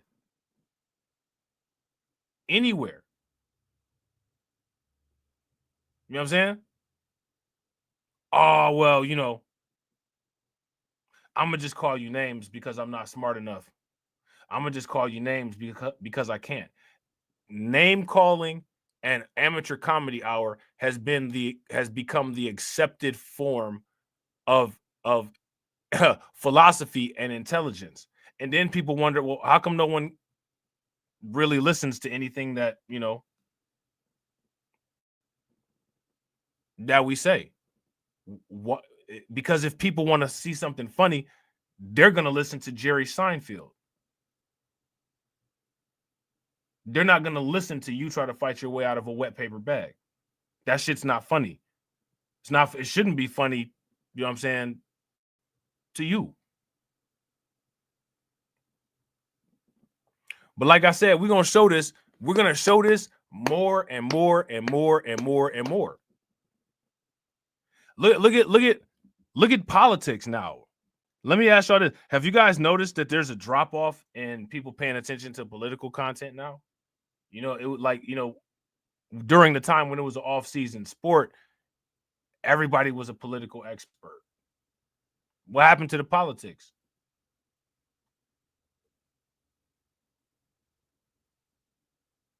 Now we got to talk about Umar Johnson.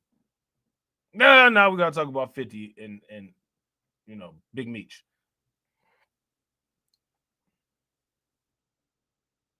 This is what I'm saying, man.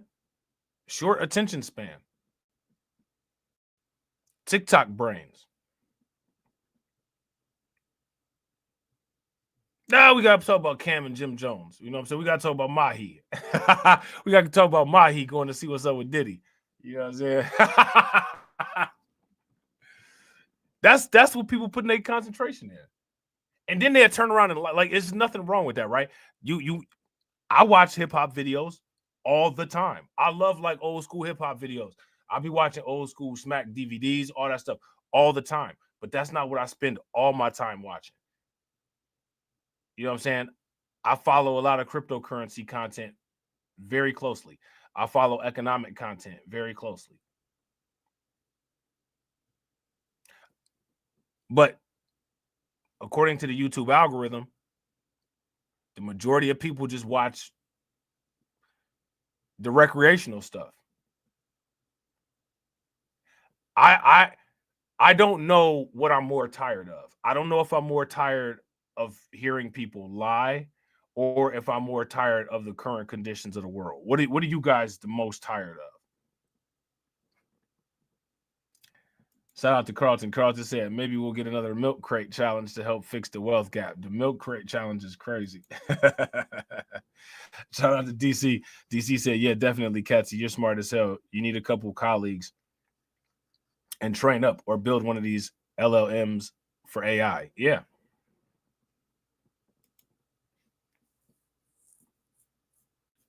Bro, it's going to take, listen, I want to ask y'all this question. This is 3/18/2025. Is it going to take more or less than $1.5 million to retire on?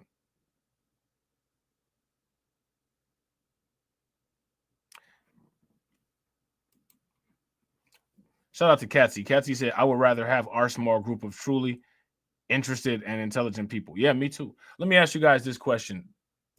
Do intelligent people have a right to exploit unintelligent people? If you ask me, I believe they do. I believe they do. Because that's what you're here for. Intelligent people are here to plan. Unintelligent people are disposable and, you know, to be used as the robots until robots are actually made. So be an intelligent person. You know what I'm saying?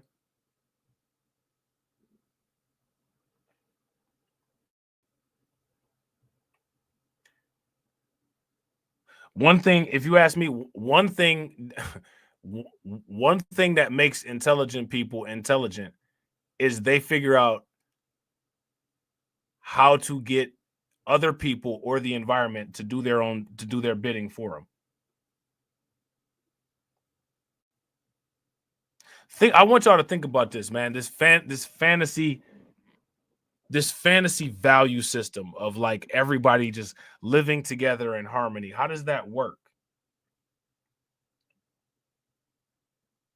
We'll all live together in harmony. How? Everybody gonna be making a universal basic income?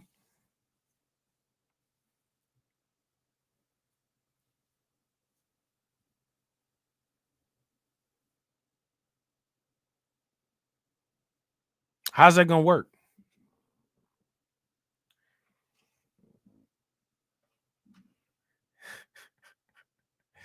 Right. In any instance, bro. Shout out to DC Precise. DC Precise says, right. Are you lion food or shark food? You're not rewarded for being the slowest. You get bit on your ass. Facts.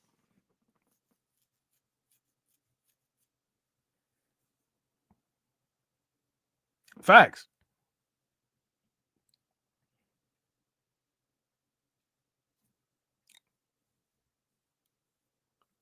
When are people gonna when are people going to get it? You know what I'm saying? It's frustrating for real.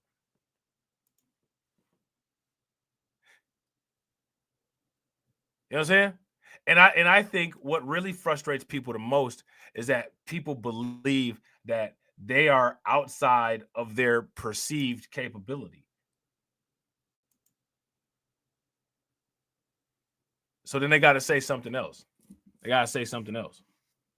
I'm going to pray for XYZ to happen. Oh, you got to get you some supernatural help to deal with the mortals, huh? You know what I'm saying? You got to get you some supernatural help to deal with the mortals, huh? That's an interesting thing.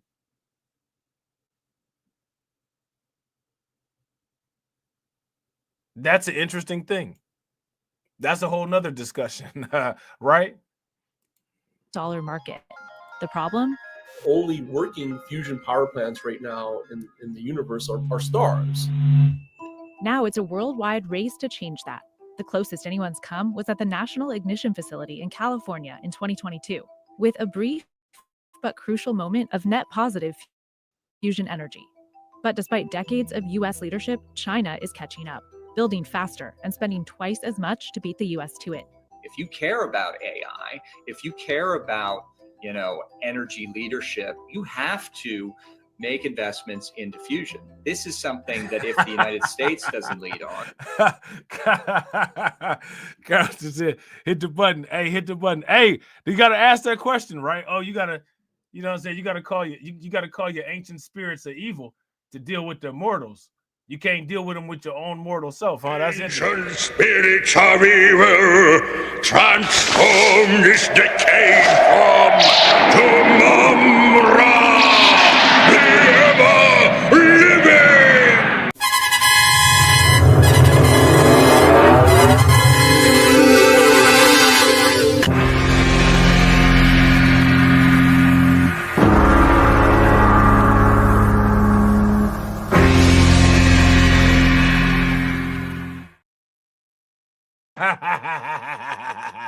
You got to rub on that genie and hope some hope comes out, huh? You do it like Juvenile. You got to rub that genie and hope some hope come out, huh?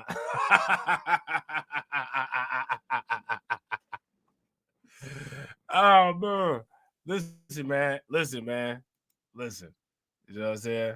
If people want a comedy show, I'll definitely give it to them. But and then China will. New satellite images show China's rapid build-out of a giant new laser fusion site, twice the size of the California lab. Another huge state-funded project opens this year, and yet another is scheduled for 2027. This at a time when the US has only upgraded existing machines, some of them 30-plus years old. At this rate, some say China could surpass the US in 3 or 4 years. As a Western person, I'm scared. I want to make sure we succeed. A new report from senators and fusion experts is calling for $10 billion of federal funds to keep fusion from suffering the same fate as EV batteries and solar. So for now, it's a race between state-supported Chinese projects and private startups, the vast majority of which are based in the US. Now they keep calling, I want you guys to understand this, right? They keep calling these US projects private projects, but they're lying. These are not private projects. They're getting state funded the exact same way that the Chinese ones are getting state funded. They're calling these projects private projects to appease their own egos, and because they know that American people aren't very smart and all they operate off of is gaslighting and nationalism. These alleged private businesses are funded by the government. The same way the Chinese state-funded ones are funded by the Chinese Communist Party. You know what I'm saying? So now, again, let me ask you guys this question. What's the difference between these private businesses and a Chinese, quote-unquote, state-funded business? Like Helion, with $1 billion from investors like OpenAI's Sam Altman, and a highly ambitious deal with Microsoft to deliver fusion power to the grid by 2028. You're not going to have any new fission power in America by 2028. No, that's fusion power. Now, 2028, that's less than three years from now. It's less than 3 years from now.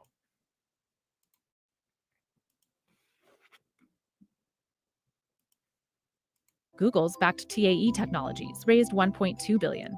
Commonwealth Fusion Systems has raised the most, nearly $2 billion, from the likes of Bill Gates, Jeff Bezos, and Google. You can't just punt this down the road and say, well, Fusion wanted. Now, again, you hear the names that they're mentioning, right?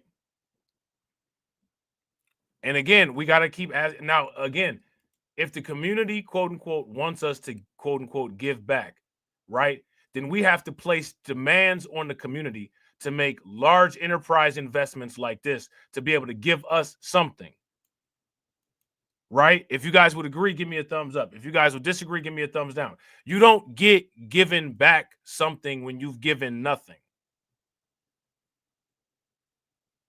Give back means that we were given something, and so we're going to pay it back in return. That's what that means. Right? So again, where's the people that we're supposed to pay back in these discussions? Creating jobs and energy that we can benefit from directly. There's not any. And again, it's not only is there not any, there's no interest in it. There's no interest in this. None. But then people say, where the money coming from? Now, let me ask you this question. Now we got to start asking the capability question. Is it the no interest? Or is it a non-capability? Don't ask that question. Because if you ask that question, you're a coon. Asking questions makes you a coon. Having expectations make you a coon. It's the same way that a man having expectations for a woman makes you a misogynist. I want a woman that looks good. I want a woman that does things that I expect are womanly. Oh, you're a misogynist because you have expectations. You're a coon if you have expectations.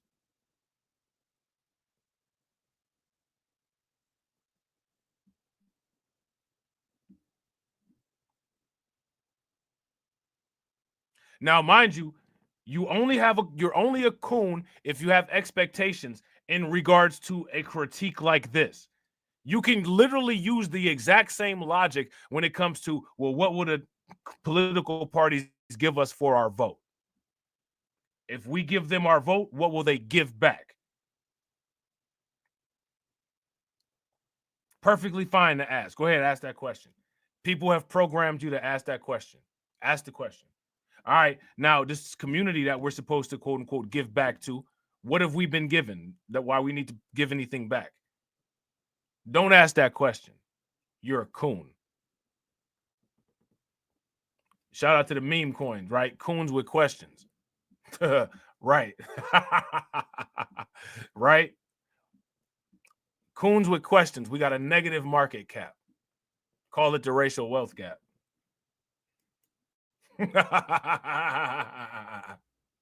Right?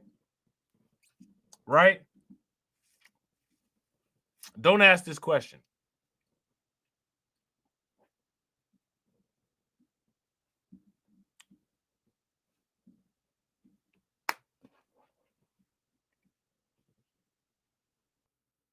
Right? I keep telling you, listen, it's gonna be without a doubt. It's without a doubt. So now, by the time we get through with all of these streams, with all of this content, people want to, I can't listen to it. It hurts too much. A lot of hurt dogs. Dogs with pain. There go another meme coin for you, Carlton. Dogs with pain. Right? We got a lot of them. Dogs with pain. Right?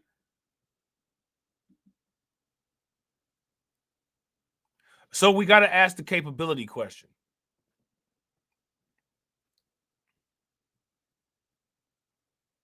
Is that a fair question? Would you guys agree? Is that a fair question? Well, maybe people just can't do this. No, we can do anything. Okay, well, if you can do anything, do anything.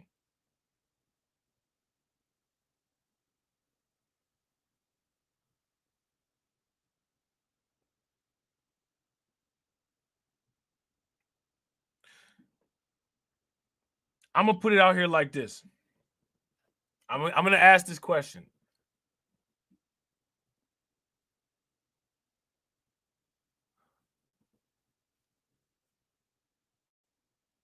Does energy have any influence on human culture? Shout out to Carlton. Carlton said it's a little bit of both, probably. I wouldn't disagree. I wouldn't disagree one bit.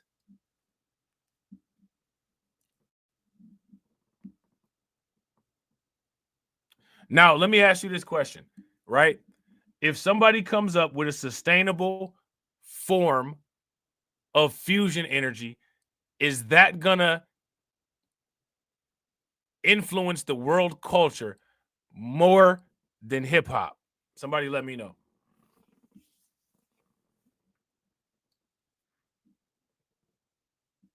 Now, if your radios, if your radios are powered with fusion energy, if the concert lights and microphone stereo system is powered with fusion energy, right? If the electronic devices like phones and TVs and all that are powered with fusion energy, what's powering the culture?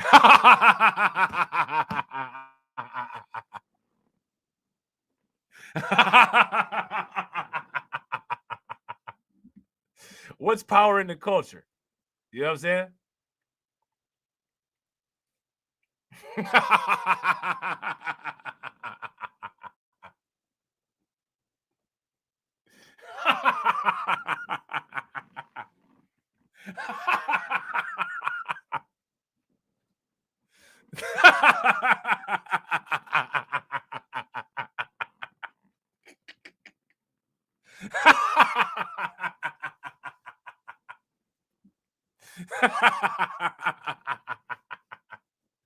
They could go back to beatboxing, right? You know what I'm saying?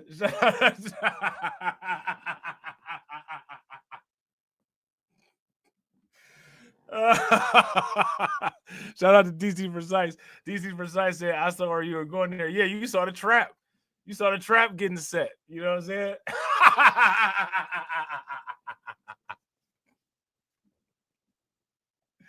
Look, hey, listen, you got to go there, man. You got to do that. You got to do that.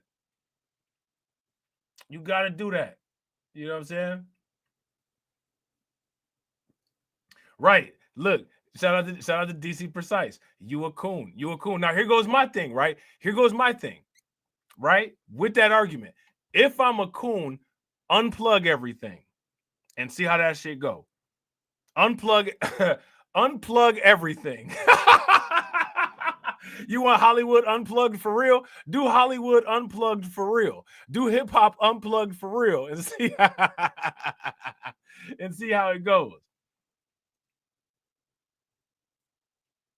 You know what I'm saying? Shout out to Carlton Wade. Carlton Wade said, I heard an Asian guy say something on Twitter Spaces. He said black people use their beat machines to make hip hop. Hey. I know the only thing that I can say in regards to that is that I know that there was an issue between Swiss Beats and Yamaha. I know that. And that's all I'm gonna say on that. That's all I'm gonna say on that. You know what I'm saying?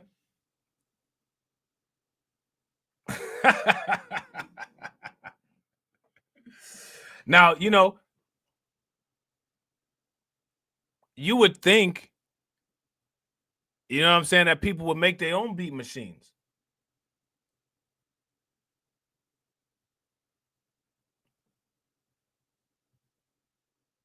You know what I'm saying? But people don't make their own beat. Now, people was beatboxing, right? But then, you know, people don't make their own beat machines. It's an issue with machinery for some reason.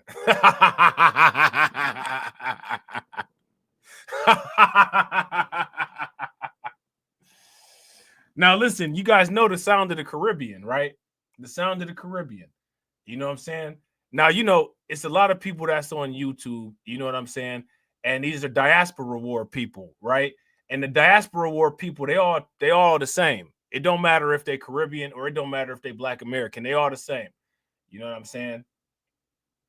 So, you know, as soon as I mention the word Caribbean, right, all of a sudden it's going to be a million people that's not Black American that's out there ready to say, oh, you know, this is a hate mongering, hate group, Black American. You know what I'm saying? You know, and again, that goes to the question of the intelligence, right? You can't sit still long enough to listen to an entire sentence be completed, right? So the sound of the Caribbean, you know what I'm saying? You know, people use those steel drums, right? How many people ever heard the steel drums? I like the way steel drums sound, by the way. You know what I'm saying? Now, do anybody know how the steel drums became an instrument?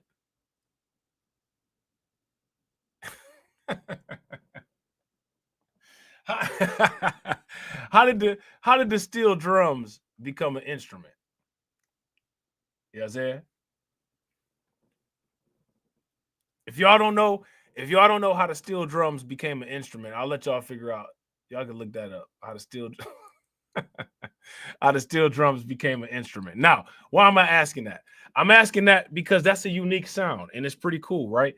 So why not digitize it and put it into a machine? Again, shout out to Carlton. There seems to be a fundamental issue with machinery.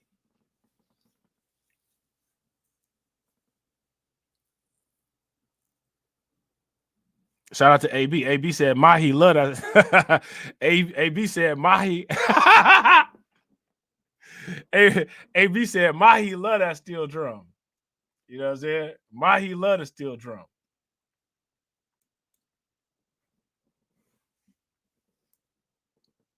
You know what I'm saying? Yeah, I love the steel. Listen, anytime I hear the steel drums, I think about pina colada. You know what I'm saying? I think about something nice mixed with some Malibu rum and sitting out on the beach. That's what I think about. You know what I'm saying? That's what I think about.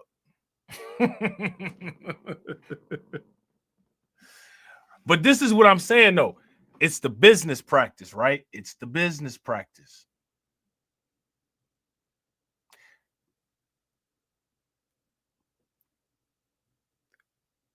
Now, Carlton said, Carlton said, I heard an Asian guy say something on Twitter Spaces. He said,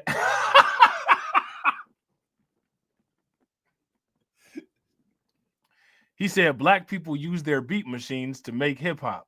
What was the response when they said that?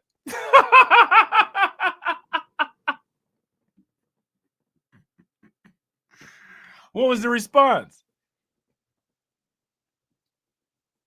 Somebody said they only buy American. we only buy American. Was that the response?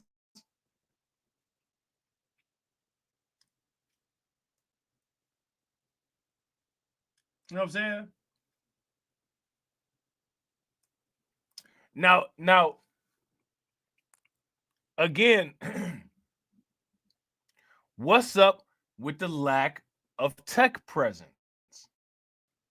And again, and then again, this goes into that whole situation of, you know, the H-1B1 visa outrage. Shout out to Carlton. Carlton said we took it and made it fly. Well, by that argument, the white people did the same thing with the United States, right? By that argument, white people, you know what I'm saying, made it. They did the Jay-Z shit with the United States. You know what I'm saying? Prodigy, Prodigy, you had a hot hook. I made it a hot song. You know what I'm saying? You had a hot country. I made it a hot economy. You know what I'm saying? So now, what does that argument do then? And then, so if that argument can be used by one party, how can it not be used by another party and be acceptable? You made it a hot line. I made it a hot song. You know what I'm saying? You made it a hot line. I made it a hot song. We took it and made it fly.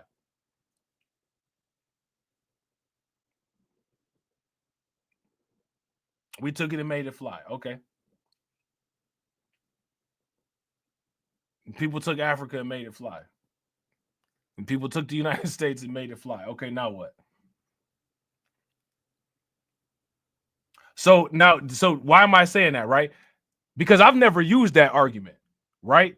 So somebody would be like, yo, you know what I'm saying? Like, hey, you know what I'm saying? That's not my argument, right? It's not my argument.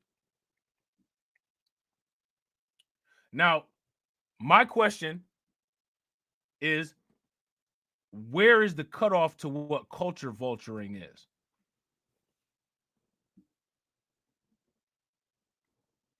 You know what I'm saying? And again, this is why I'm asking, how can the argument be applicable in one situation, but then it's off limits in the other situation? We took it and made it fly. Okay. That's the hill that the Twitter Spaces people want to die on. They dead. They dead. Them Twitter Spaces people dead. You know what I'm saying? That's the hill that they wanted to die on. They dead.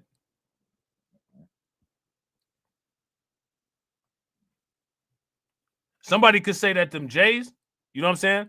The nano hats. Okay, we took hip hop and made it fly. You know what I'm saying? Because we distributed it. You know what I'm saying? We moved it all around the world. Yada yada yada. Y'all wasn't doing that. Yada yada yada. We took it and made it fly. So again, and this is what I want to tell y'all. These are the people that people be putting out front for them. It's the best argument somebody could come up with. We took it and made it fly. That's the best argument your Twitter Spaces activists to come up with for you. We took it and made it fly. You know what I'm saying? We're gonna use the Rockefeller. We're gonna use the Cockefeller argument. We took it and made it fly. You had a hot line to make it a hot song. Shout out to AB Promotions. AB Promotions said Twitter Spaces are unproductive. I'm just saying. Yeah, I mean, you know what I'm saying? What be coming out of a Twitter Space? Besides just nonsensical stuff that we can have Carlton tell us about that we can make fun of because of how stupid it is. They said that we took it and made it fly. That's it. So, yo, Carlton, when they said that we took it and made it fly, what was what was the response? Could you imagine if this was going down in a court of law and that was we took it and make it fly? You know what I'm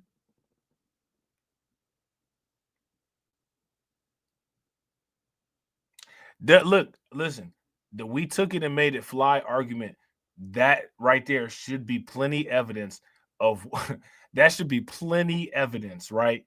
Plenty evidence of why these highly technical companies don't exist. You know what I'm saying? Take that fusion energy and make it fly. You know what I'm saying? Right.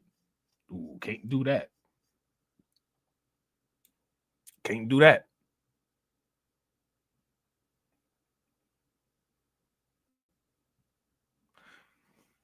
So see, what I want y'all to understand is like there's clear issues, right? Clear gaps in competencies. These kind of things, these are the reasons why people don't want you investing in cryptocurrency. The idea of unity is a unified prison of status quo and you being broke eternally along with everybody else.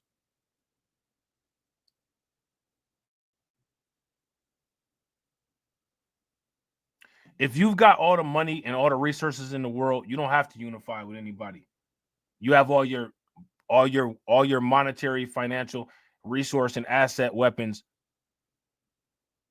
unified together.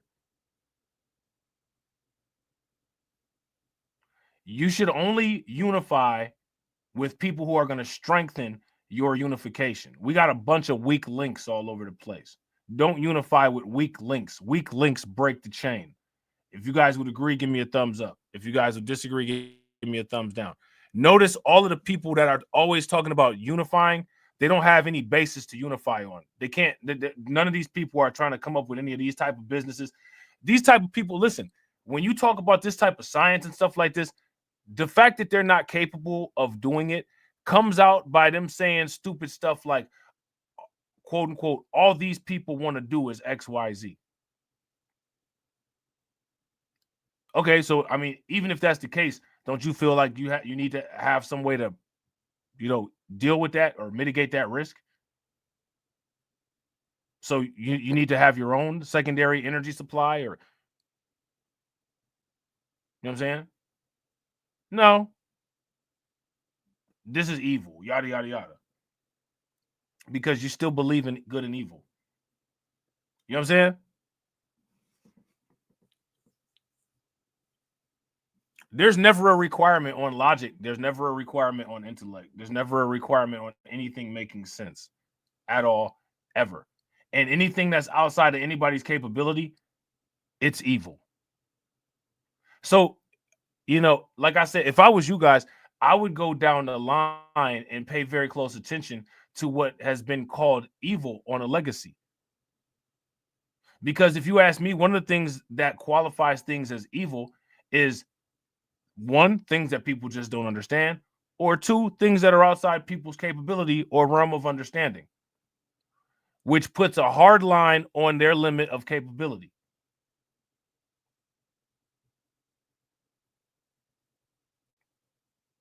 You know what I'm saying? No one cares if someone, no one cares. Silly people listen to shaming. If somebody says that I'm doing something or being evil, I don't care. I'm just keep doing what I'm doing. I don't care. I don't care about what you think is evil or not.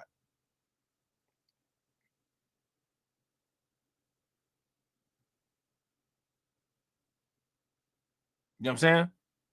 Too many people actually take that and listen to it and contemplate on it. There's a lot of religions that don't believe in blood transfusions. Now, all of these religions that don't believe in blood transfusions, members of those religions have gotten blood transfusions to save their lives. Why would you get a blood transfusion to save your life?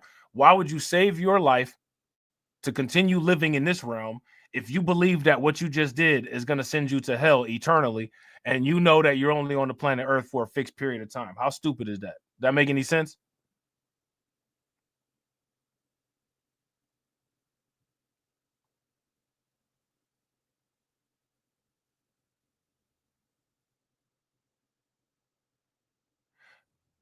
This is one of the reasons why I have more faith in artificial intelligence, robotics, and automation than I have in people. Because there's no limit to the extent of illogical nonsense that people will adhere to. It's no limit. Just like Master P. It's no limit. No limit to how stupid shit is that people will say and do with confidence. Matter of fact, that's one of the few things that people are actually confident in, subliminally, is their own stupidity, which is just wild. You know what I'm saying?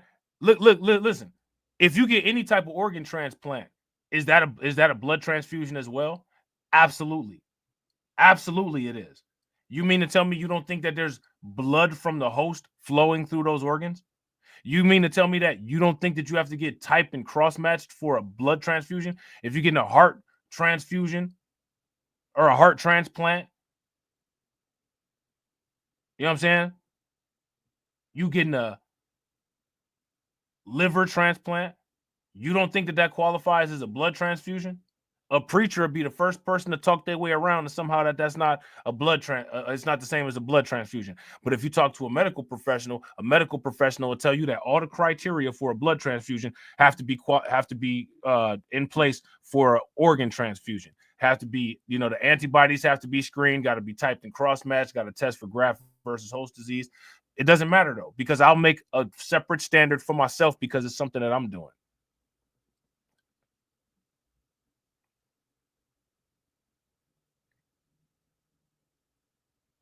This kind of nonsense is perpetual. You know what I'm saying? Shout out to AV. AV said, now, Rob, I had a virtual fight with AI yesterday, and I just said, F it. Mahi it is. Bro, that was hilarious. I didn't even think about it until I read that in the comment section, and then I watched the video again, and I laughed for like a good 10 minutes.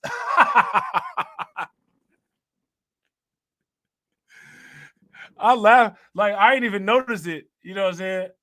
Until I read dude's comment. Then when I read dude's comment, I really started cracking up. I was like, this dude wilding right here, man. This is hilarious.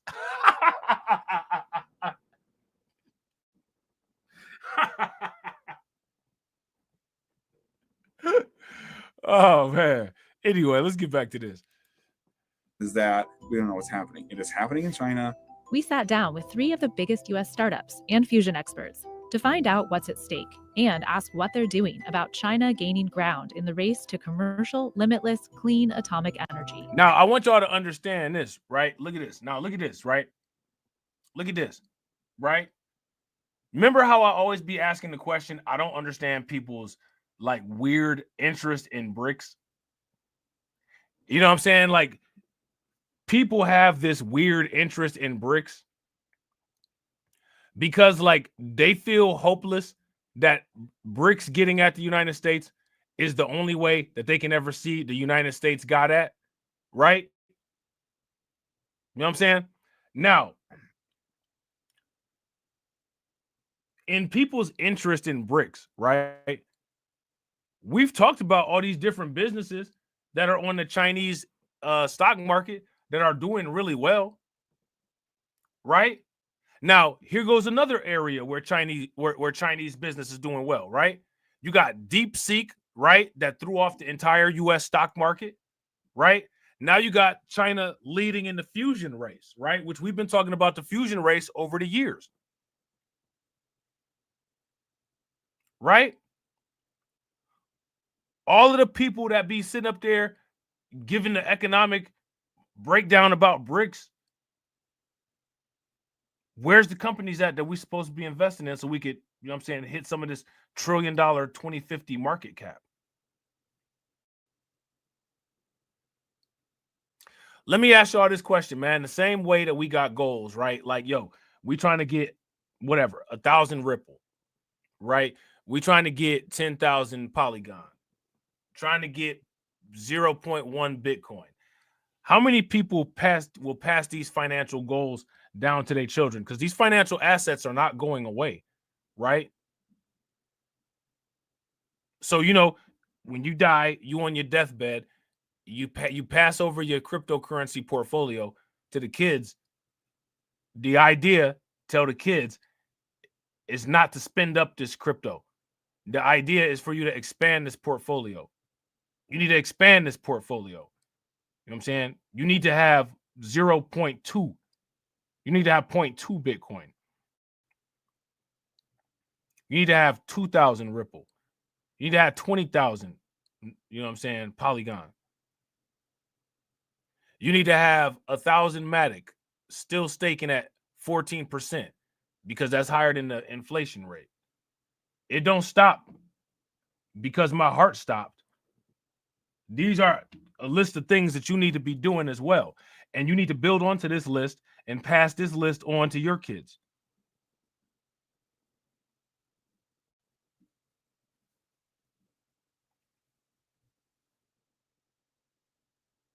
Right?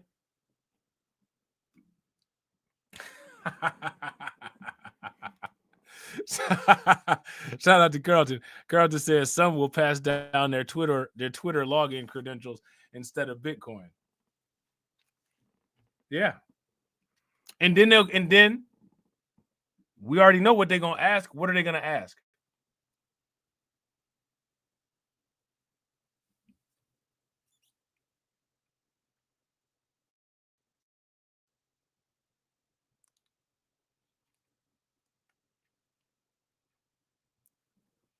Now, you know, you should also build a business, right? Now, look, build a business. Look at micro strategies, right? Look at this. Look at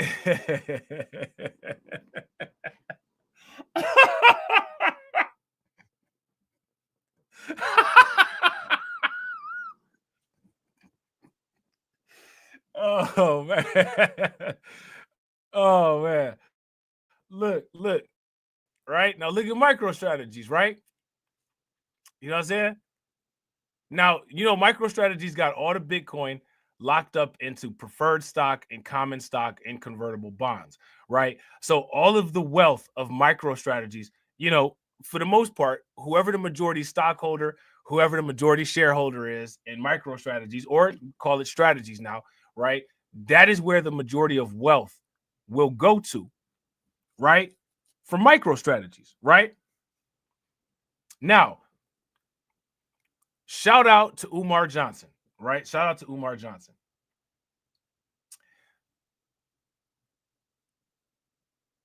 Umar Johnson's logic, right, says that if you marry outside of your race, the money just vanishes allegedly from the community, which I don't know how it was in the community in the first place, but let's just say that it was, right? Now, I saw a video about that, about Eve this morning, right? You know, Eve from Philly. I think it was O'Shea Duke Jackson. He made this weird ass video about Eve and shit, right? So I was watching the video about Eve and I thought to myself, yo, this is interesting, right? Now, how much of that money that millionaire, right, that she married, that white dude, the millionaire, how much of that money left out of the quote unquote white community? I mean, these are just stupid ass arguments. What about Selena Williams? What was it? Yeah, Selena Williams, right? She married to the dude that owns Reddit, right? How much of the money left, quote unquote, white community to Selena Williams? Now, how is this a unidirectional currency flow? Somebody make this make sense.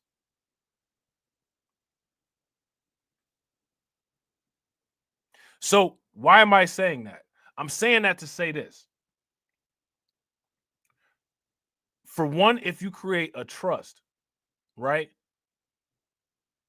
for your financial portfolio that has strict and specific instructions, right, those strict and specific instructions will directly dictate how the money is utilized. And for two, if you create an initiative like amongst your family to say, this is the goal.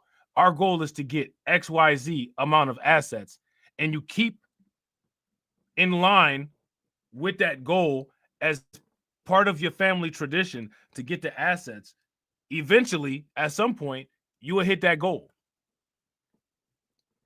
So now, again, like with anything, when it comes to Umar, what is he talking about?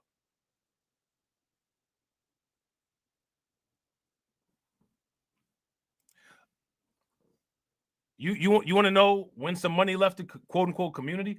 When they sold the Negro League. Now let me ask y'all this question: whose dick and vagina was involved in that?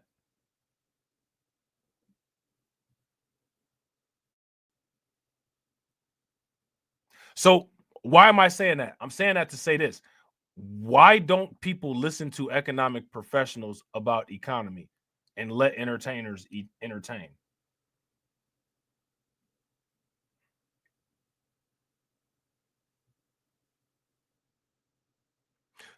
I mean, I'm telling you, man, people will take and stretch arguments that don't make any sense. They'll take them and stretch them bad boys all the way out. They'll stretch them a light year long, and nobody will do anything about it. No one will do anything about it. One of the reasons why nobody does anything about it is because most people don't have a knowledge base large enough to even be able to detect whether somebody is leading them in the wrong direction or not.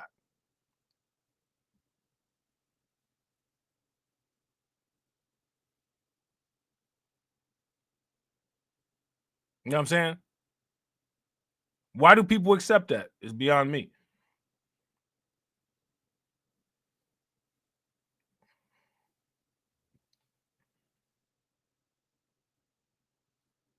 Why do people accept that? Where are these people's thoughts and sage knowledge and education on this type of stuff right here?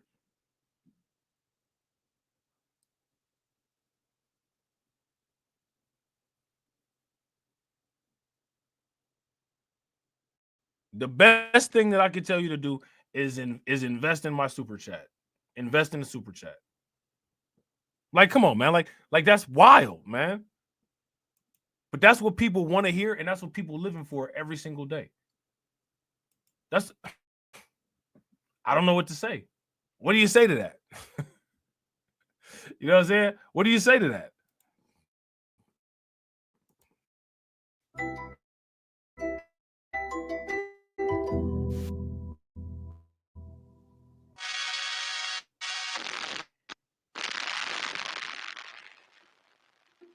The U.S. first harnessed nuclear reactions 80 years ago, using it to create the atomic bombs dropped on Hiroshima and Nagasaki in 1945. Those used the energy created when atoms split apart, fission, which went on to power nuclear plants.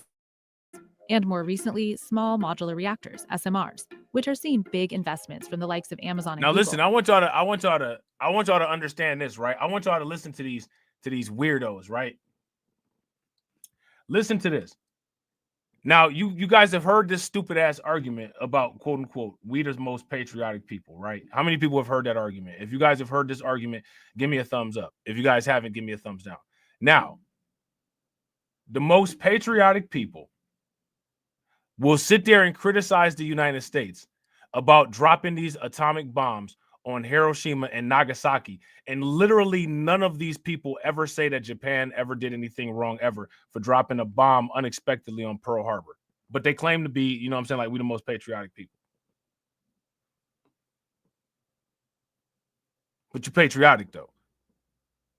Shame on America for dropping these 2 atomic bombs, you know what I'm saying, on Japan.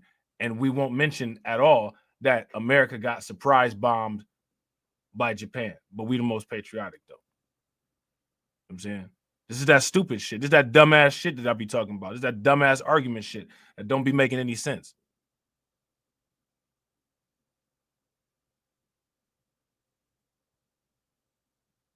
You know what I'm saying?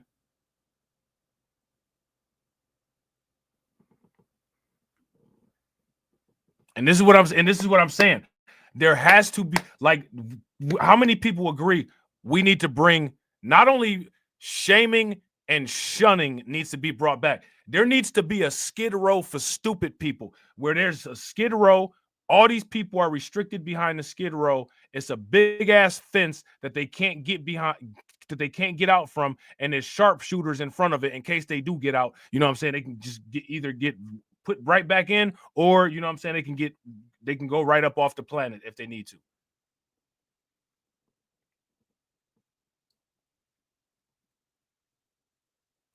Because I don't think that people understand the detriment of these idiotic arguments that people allow.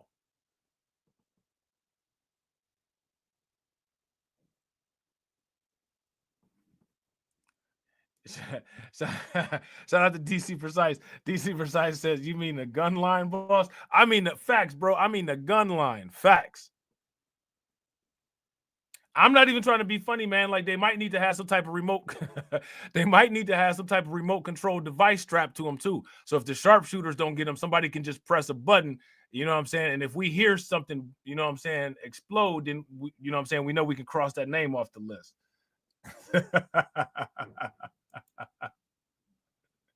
Because it's just too bad. It's just too bad out here, man. And you know, I don't know. You know what I'm saying? I don't know. Shout out to Carlton. Carlton said it sounds like an internment camp. Yeah, they definitely justified the internment camps, you know what I'm saying, based on the Pearl Harbor thing. Now, and again, right, you know, did that see, and Carlton know what he'd be doing too. So I'm gonna have to go down this rabbit hole too. If it was if World War II happened today, would people justify the internment camps of Japan? That's my question. If World War II was today, let's say, for instance, there was an attack on the United States,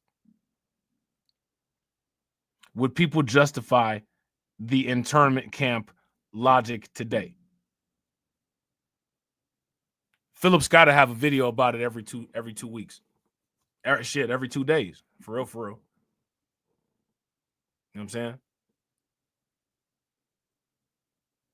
Yeah, shout out to DC Precise. Yeah, of course. Facts. Yeah, they would.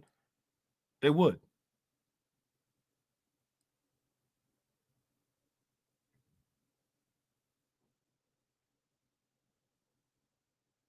They would.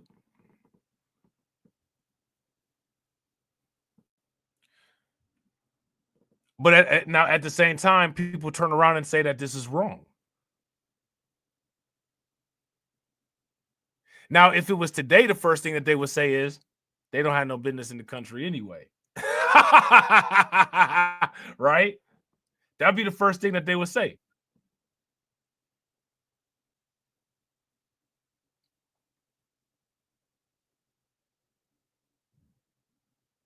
We had to make some YouTube videos about them.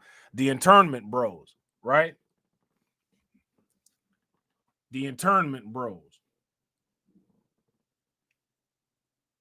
But again, my question, the question that I got to ask people is, why do people let people get away with these stupid ass arguments? And I want you guys to understand something. Again, like I said, it's not the YouTube algorithm. It's not the YouTube algorithm. I could switch my content up and come up with and just say bullshit and just gaslight y'all the entire time. I have 500 people in the chat. I have 500 people in the chat. I just tell y'all some bullshit y'all want to hear. 500 people in the chat. It's not about skill. You know what I'm saying? It's not about editing. It's not about graphics. It's not about sound quality. It's not about none of that. Because we've already proven that there's no requirement for quality. The only requirement for quality that there is how good of quality gaslighting can somebody do? You know what I'm saying? The quality of the gaslighting that you deliver, right? That right there is what makes you a success or a failure on YouTube.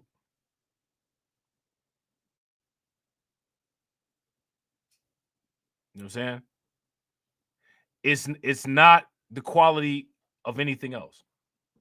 It's nothing else. It's just that. You know what I'm saying?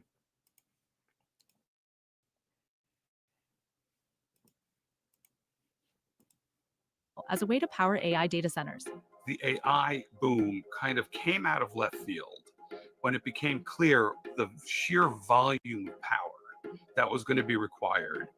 While the US still has the most active nuclear power plants, China is now king in new projects.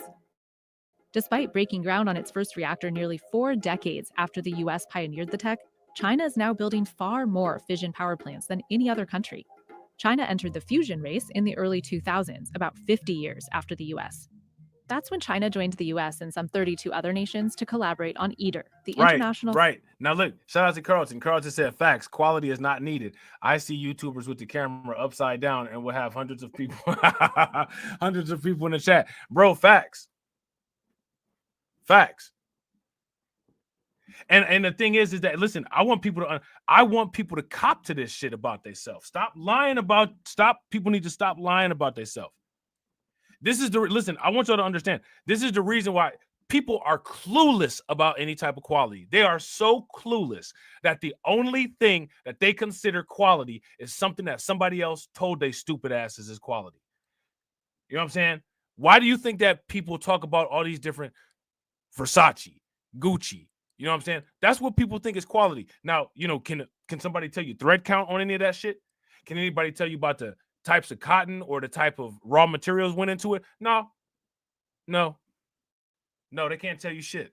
That's one of the reasons why in a situation where you actually have technical shit, like a YouTube channel, where there's a particular aspect ratio for the camera, and if the camera is supposed to be 1030 80p or whatever, no one appreciates that shit because they have no concept of what the good quality is. And again, this can be proven historically by the way people just give shit away. Hey, listen, man, I'll just sell the Negro League away. I just sell my newspaper press away. I just sell my bus company away. Motherfuckers have no clue about quality at all and expose themselves every single time. The fact that people will sit there and watch somebody with a camera upside the fuck down, you know what I'm saying, and have hundreds of simpleton, brainless ants in there watching it, that tells you everything. Tells you everything. And I don't understand why people should not have this shit said about them to their face. You know what I'm saying? If you have no quality standard, you keep pushing down the value of shit that actually has quality. You know what I'm saying? Look at the retail investors in Bitcoin. Because of the way that they trade and because of the way they have shaky hands and because of the way that they sell, anytime that there's any negative market movement, they push down the value of Bitcoin.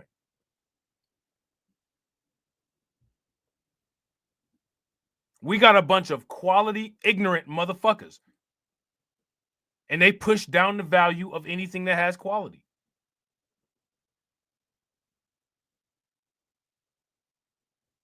So, again, just being around people, you're already dealing with a racial wealth gap, and you're getting value sucked out of everything that you have because of the lack of appreciation and understanding of quality.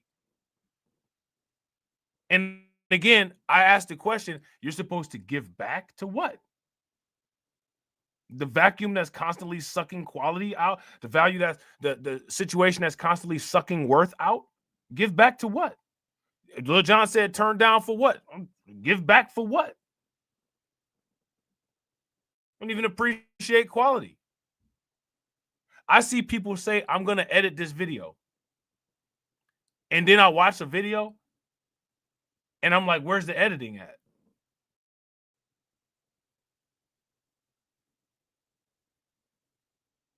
Where's the editing at?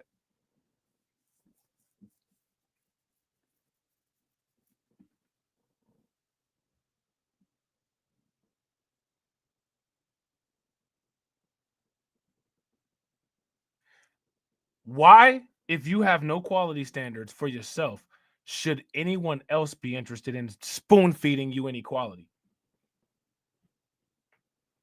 If you make a choice to eat shit on your own, why should you be offended when somebody else offers you shit to eat? Think about that. I want y'all to seriously think about that.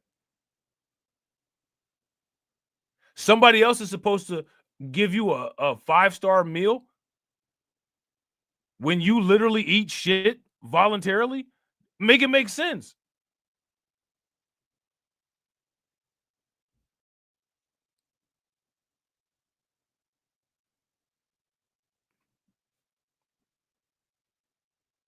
It makes absolutely no sense.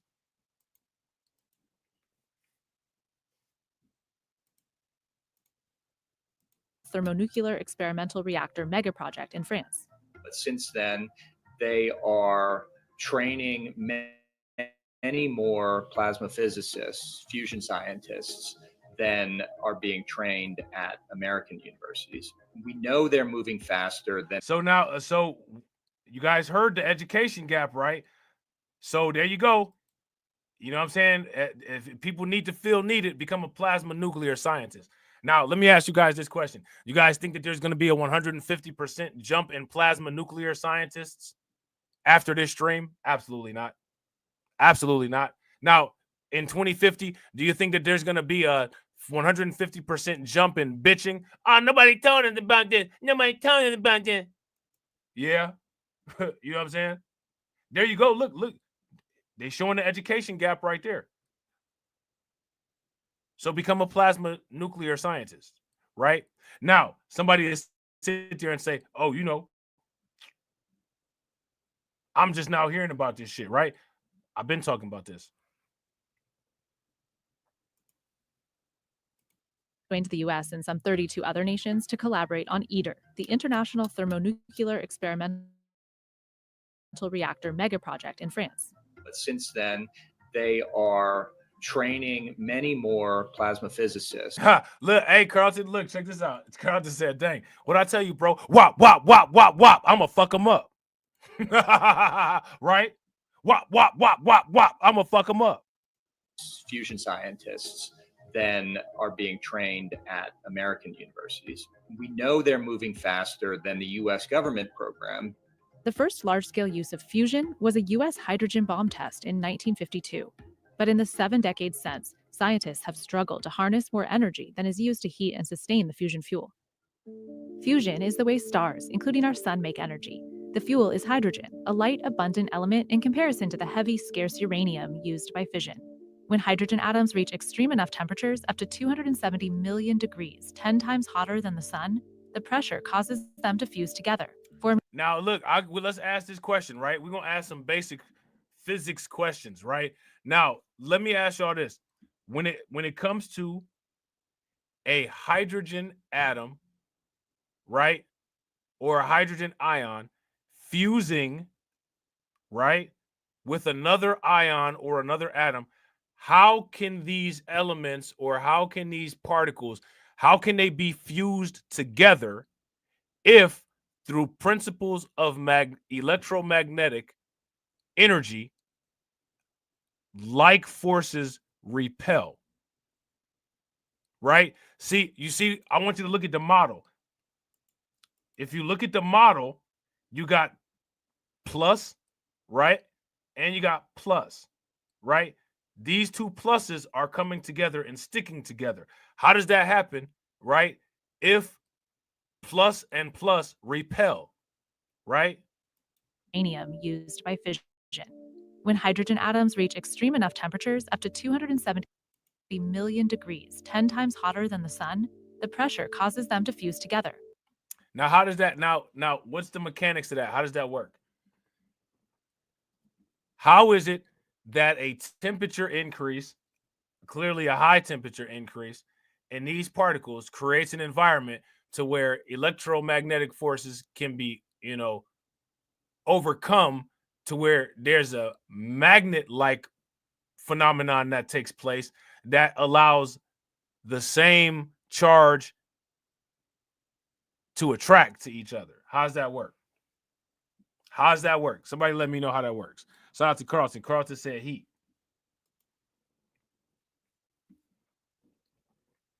What else? Shout out to Katsy. Katsy said, how can we expect the college kids to understand physics when they can't even figure out the difference between a male and a female? There you go, right there. That's right. I mean, that's facts right there. Forming a superheated gas called plasma. When they fuse, they create helium, shedding some mass in the process, which can be turned into huge amounts of energy. But the plasma is hard to control. It does respond to magnetic fields, allowing for magnetic confinement fusion, where the plasma is suspended and controlled inside a donut-shaped tokamak. In inertial confinement fusion, high-energy lasers are pointed at a peppercorn-sized pellet of fuel, rapidly compressing and imploding it. That's how the US pulled off the historic first fusion ignition, producing net positive energy at the Lawrence Livermore National Ignition Facility, NIF, in 2022.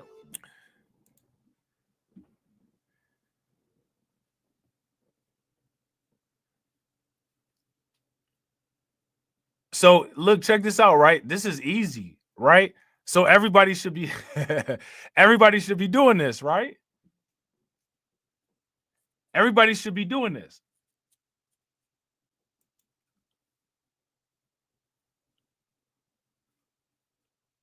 Let me look.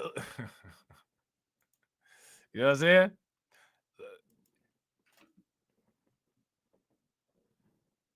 Look, let me ask y'all this. Why is there a lack of interest in this kind of stuff? Why is there a lack of representation in this type of stuff?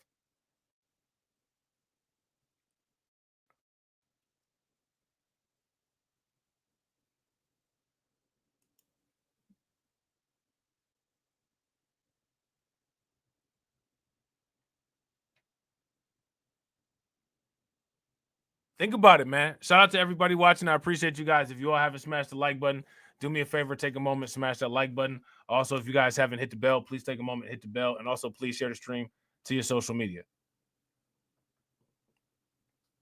Now, you know, when people be in school, you know, it's cool to say, oh, well, that's too hard, that's too hard, that's too hard. But then when you got people roasting you all up and down social media, you know what I'm saying? That whole it's too hard thing, you know what I'm saying? You know what I'm saying? People ain't really feeling it all like that. You know what I'm saying? But people was feeling it when they were saying it though. Shout out to Carlton Wade. Carlton Wade said, because it's not flashy work. Shit, I bet you these flashes. I bet you these. I bet you these flashes inside these nuclear power plants. I bet you these flashes will take your face off. You know what I'm saying? For a very, very brief time, literally nanoseconds, 192 lasers, each of which is the most powerful laser in the world, all fired onto a small target. Look at them! Look at them flashes. Them ain't look. Look, them flashes ain't enough.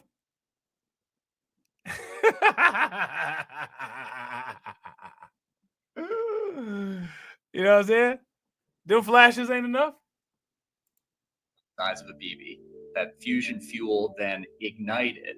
And look at that flash right there. Look at that flash. I guarantee you that got more bling in it than anybody's necklace. I'll put money on it. I'll put an entire Bitcoin on it. That right there got more flash than anybody's necklace you could bring up. You could bring out.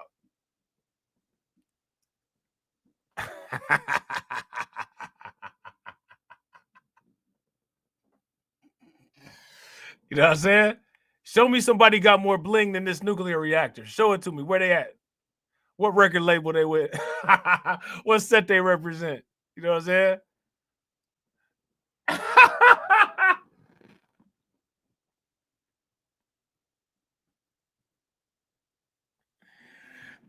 saying?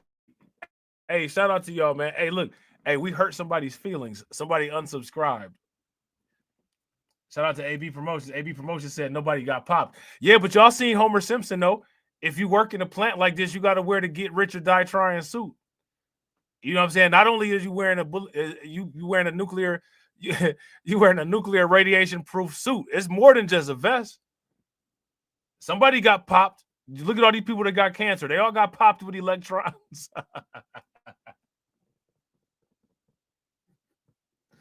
Look, they all got popped. You know what I'm saying? Anybody that got free radical damage got popped. Right? And released more energy than was put onto the target. The next step, though, is to show that you can do it in a commercially relevant manner. Up to now, fusion has required a ton of capital for. Hey, where is Nathan Jeter at? Is Nathan Jeter still in here? Because this white dude had a crib rag on. The next. There you go, right there. Get him. Get him, boy. You know what I'm saying? Like DMX said, get him, boy. You know what I'm saying? There you go. He got the crib rag on. Where Nathan Jeter at? Nathan Jeter still in the chat? Step, though, is to show that you can do it in a commercially relevant manner. Up to now, fusion has required a ton of capital for huge facilities. Think giant laser bays and massive tokamaks. That's why some startups are trying new ways of controlling plasma in hopes of scaling down. Zap Energy sends a bolt of electricity through it. Bezos-backed General Fusion uses steam pistons. Helion uses magnetic pulses to send plasmas toward each other at more than 1 million miles per hour in a cylinder instead of a tokamak. TAE Technologies uses a different kind of fuel and particle beams. Now, how come people ain't building these?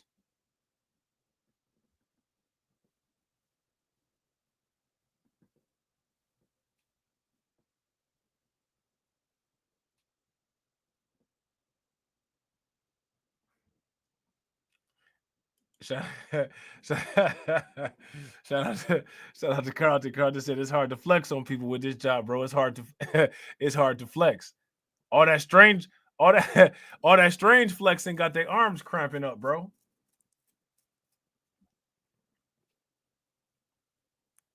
All the strange flexing, you know what I'm saying? The strange flexing has their arms all cramped up. You know what I'm saying? Whoever has essentially abundant, limitless energy, it can impact everything you think of, from healthcare to access to food and water, the principal things to find quality of life, all of it. And I think that is a scary thought if that's in their own hands. But when it comes to public support, China is way ahead.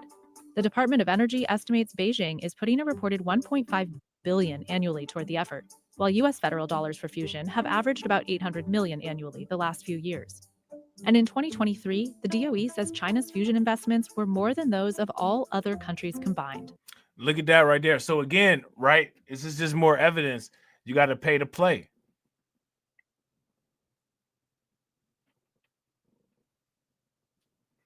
Yarr, right. We got shout out to AV. AV said, "Oh, someone's feelings got hurt. They unsubscribed." Yarr, right.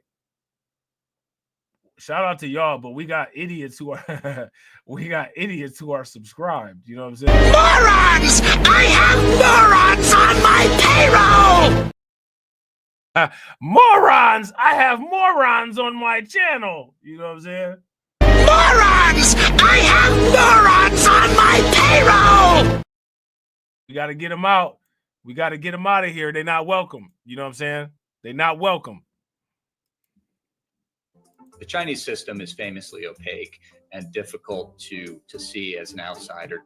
One thing we do know, for now, the bigger the reactor, the more efficiently it can heat and confine the plasma, so the higher chance for net positive energy. And China's newest fusion project is massive. Satellite images show a rapid build-out in 2024 of 4 laser bays pointing at a containment dome where the fusion reaction will occur. That dome alone is roughly the size. Yeah, again, shout out to Carlton Way. Carlton Way said they're anti-intelligence. That is facts. That, and again, people can get upset with that. It doesn't matter whether they disagree with it or not, because it's a hardcore fact. All you got to do is just look at the numbers. Just look at the numbers. Oh, don't mention the numbers. Anybody who mentions the number, nobody, you know what I'm saying? We're mentioning the numbers. You know what I'm saying? We're mentioning the numbers. You know what I'm saying? Shout out to AB. AB said Jeter is on. What are you on? I'm not mad at. Listen, it's unfortunate, man. You need to have people like Jeter, right, in order to have people pay attention. Because if you're simply talking about something that is beneficial, nobody cares. Because nobody wants benefit. You know what I'm saying? Shout out to Brooklyn Queen. Hey, make sure y'all show Brooklyn Queen some love. I appreciate you, Brooklyn Queen. Brooklyn Queen said, supporting the organization and weeding out the meek. Unsubscribe, stupid. Right, facts. How many people agree that not only do they need to bring, again, I had mentioned this earlier, but they need to bring shaming and shunning back. Shaming and shunning, they need to be they need to be intertwined together. Like, you can't just have shaming, right? You got to have shaming and shunning, and you got to have triple S. You got to have shaming, shunning, and suppression. You got to shame somebody. You got to make it so that their name has absolutely no credibility. You got to shun them so that they have no access to anything, and they have to be suppressed so that they have absolutely nothing, but the only thing that they got is the ability to beg if they are stupid. You know what I'm saying? It should not be accepted. You know what I'm saying? I think that is fascinating, you know what I'm saying, that being tall is a more desirable trait than having a functional brain, you know what I'm saying, amongst the dating people. You know what I'm saying? But that tends to kind of explain why the kind of people that get reproduced. You know what I'm saying? If you guys would agree, give me a thumbs up. If you guys would disagree, give me a thumbs down. Shout out to Brooklyn Queen. Make sure y'all show Brooklyn Queen some love for funding the organization and for buying y'all lunch. How do you think that we fund this organization, huh? We're not exactly the March of Dimes. Eating me ain't Donald Trump trying to grab him by the. Said it was some Haitians somewhere out in Springfield. Women doing cartwheels. Have you seen Garfield? Have you seen Snowball? This about to snowball. I'm about to go off. I can't let this go on. Miss me like an airball. Tell me when my cat is coughing up like a hairball. I gotta tell them if they even put the fingernail on Santa's little helper to turn them to hamburger helper. Somebody better help them, cause I'm going to jail for showing them fellas helter skelter. Usually I'm content, but if you touch my dog, then I'm turning into John Wick. I'm lit. Bird better drop it. If you touch my pet, then I'm pulling up like CrossFit. Where they said Hello Kitty, but it ain't there, it's right here in your city.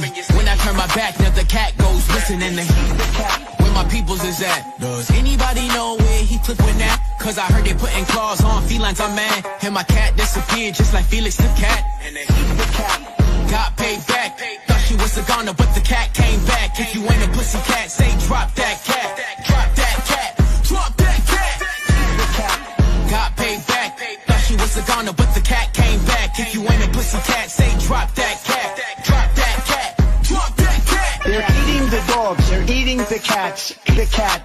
Drop that cat.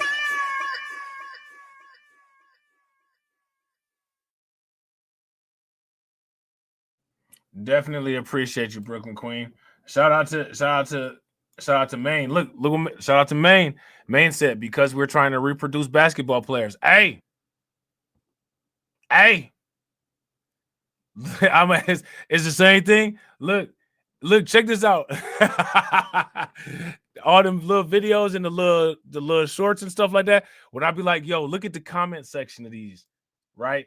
Like, look at the comment sections. These comment sections are wild, right? They're wild. And the wild comments, y'all know where they be coming from, right? Now, look, so like, if people are trying to produce basketball players, right? Which I wouldn't disagree with Maine on this. You know what I'm saying? Maine is probably 100% accurate. What do you say to that? What do you say to it?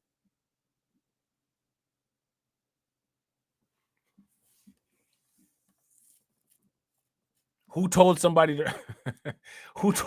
make a basketball player? You know what I'm saying?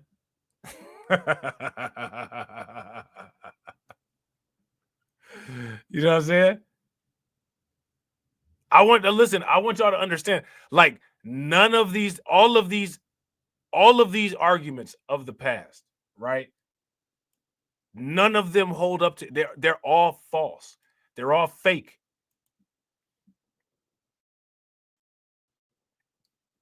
With zero backup plan. Fact. Shout out to Win, Lose a Rug. With zero backup plan.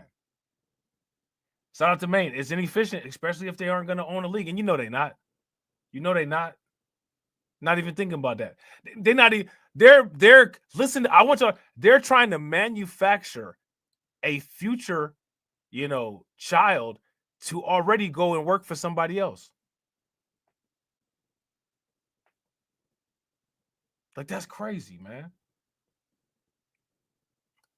I'm creating a child genetically designed to make money for this other person. Like that, yeah, that's crazy.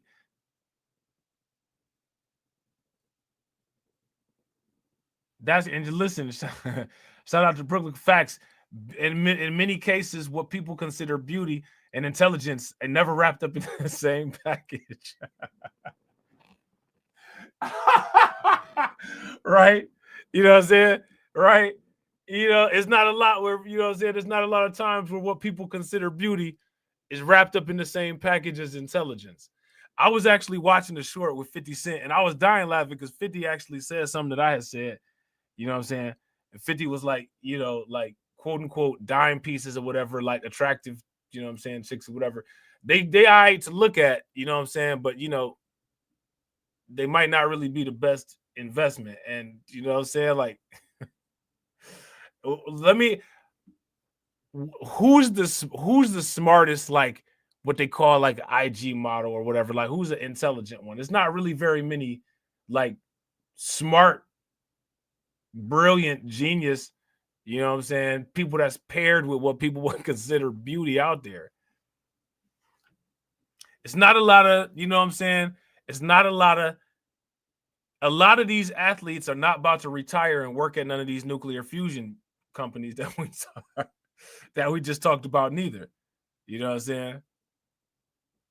How many of these athletes have ever retired and become brain surgeons or discovered some type of medication or some type of cure to a chronic disease? You know what I'm saying?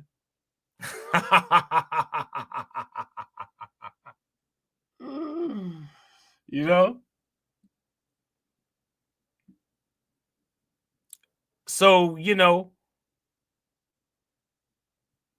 I don't know, man. I think it's interesting. I think it's interesting.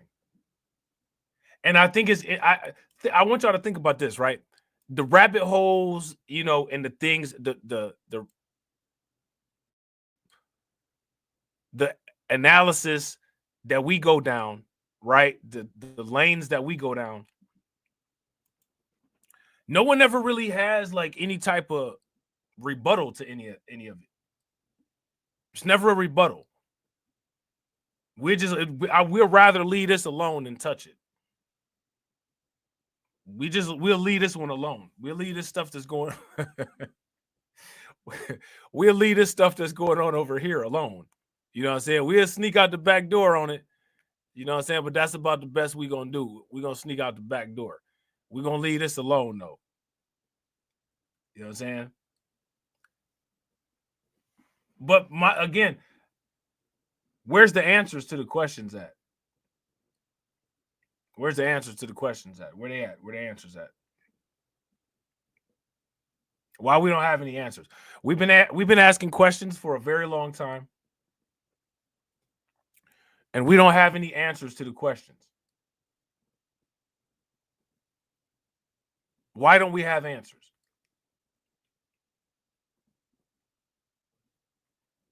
Why don't we have answers?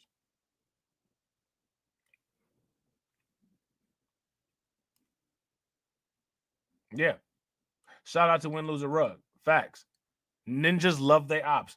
Facts. Super facts. Shout out to Brooklyn Queen. Brooklyn Queen said, well, those chicks don't take their DNA into account. IQ on a downward spiral. Man, look at it. It looks just like going down a drain. Shout out to Maine. Maine said, eventually we'll have dudes with the ability to ignite basket.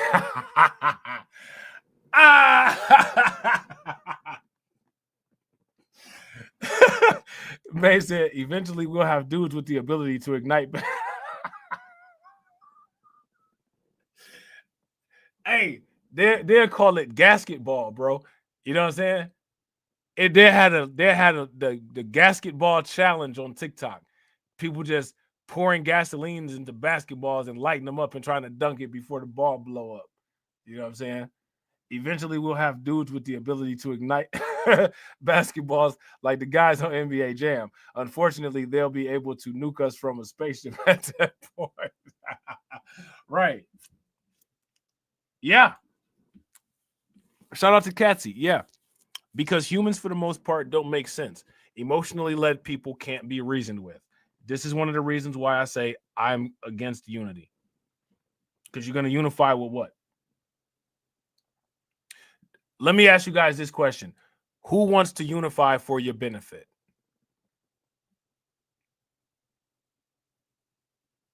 No one. Fireball liquor. Facts. It'll be the the fire. Hey, they'll be on the wrapper of some Fireball liquor. That's hilarious. A Fireball whiskey. You know what I'm saying? They'll be like, he's on fire. You know what I'm saying?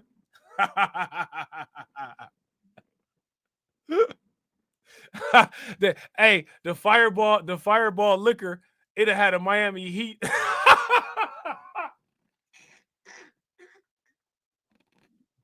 it had a Miami Heat mascot. You know what I'm saying?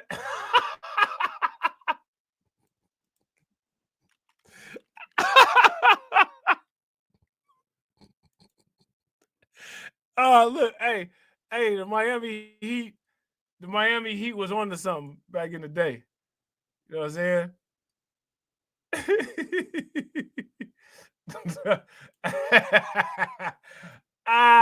Look, hey, here you go. This is what Maine was this is what Maine was talking about right here.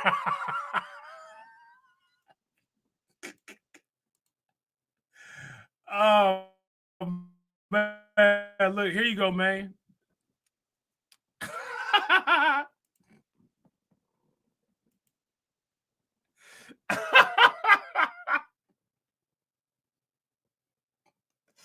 That's exactly what you was talking about right there. Eventually, we'll have dudes with the ability to ignite basketball, to ignite basketballs like guys on NBA Jam. Unfortunately, they'll be able to nuke us from a spaceship at that point. Facts. You know what I'm saying?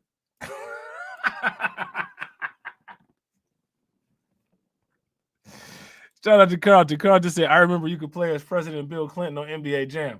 Fact, you could play as, bro, they had all kind of stuff going on NBA Jam. It was all kind of hidden characters on there. Couldn't you play with Mortal Kombat characters and stuff too? Didn't they have like Scorpion and Sub-Zero and Ermac? Right? And Noob Sabiot. Oh man. Yeah, shout out to Brooklyn Queen, the Heat. Oh man, that's hilarious, man. Hey, listen, man, you know,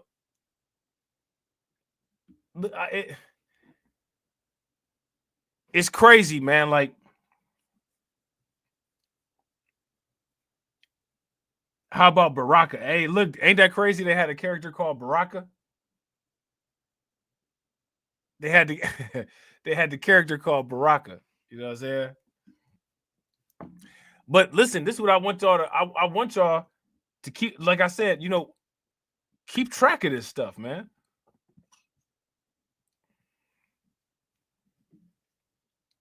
That's the reason why we be roasting this stuff over here. You gotta you have to roast the nonsense, and you gotta roast the people that contribute to the nonsense.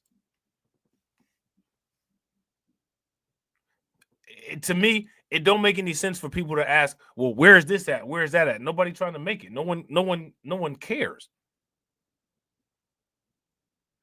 Anytime you talk about, well, you know, what about this? Somebody gonna stop us from doing it. How do you know if ain't nobody tried? And again, well, okay, well, maybe there needs to be a bunch of stops until people figure out how to not get stopped. You know what I'm saying?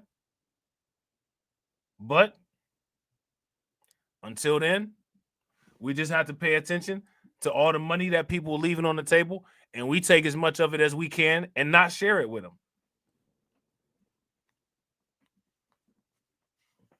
we're going to take the money and we're not sharing it with them. You know what I'm saying? So it is what it is. Shout out to Brooklyn Queen. I appreciate you, Brooklyn Queen. Everybody make sure y'all show Brooklyn Queen some love. You know what I'm saying? She supported the stream. Definitely appreciate you. And, you know, we're going to have some more streams coming up. You know what I'm saying? But your boy got to go. So as always, ladies and gentlemen.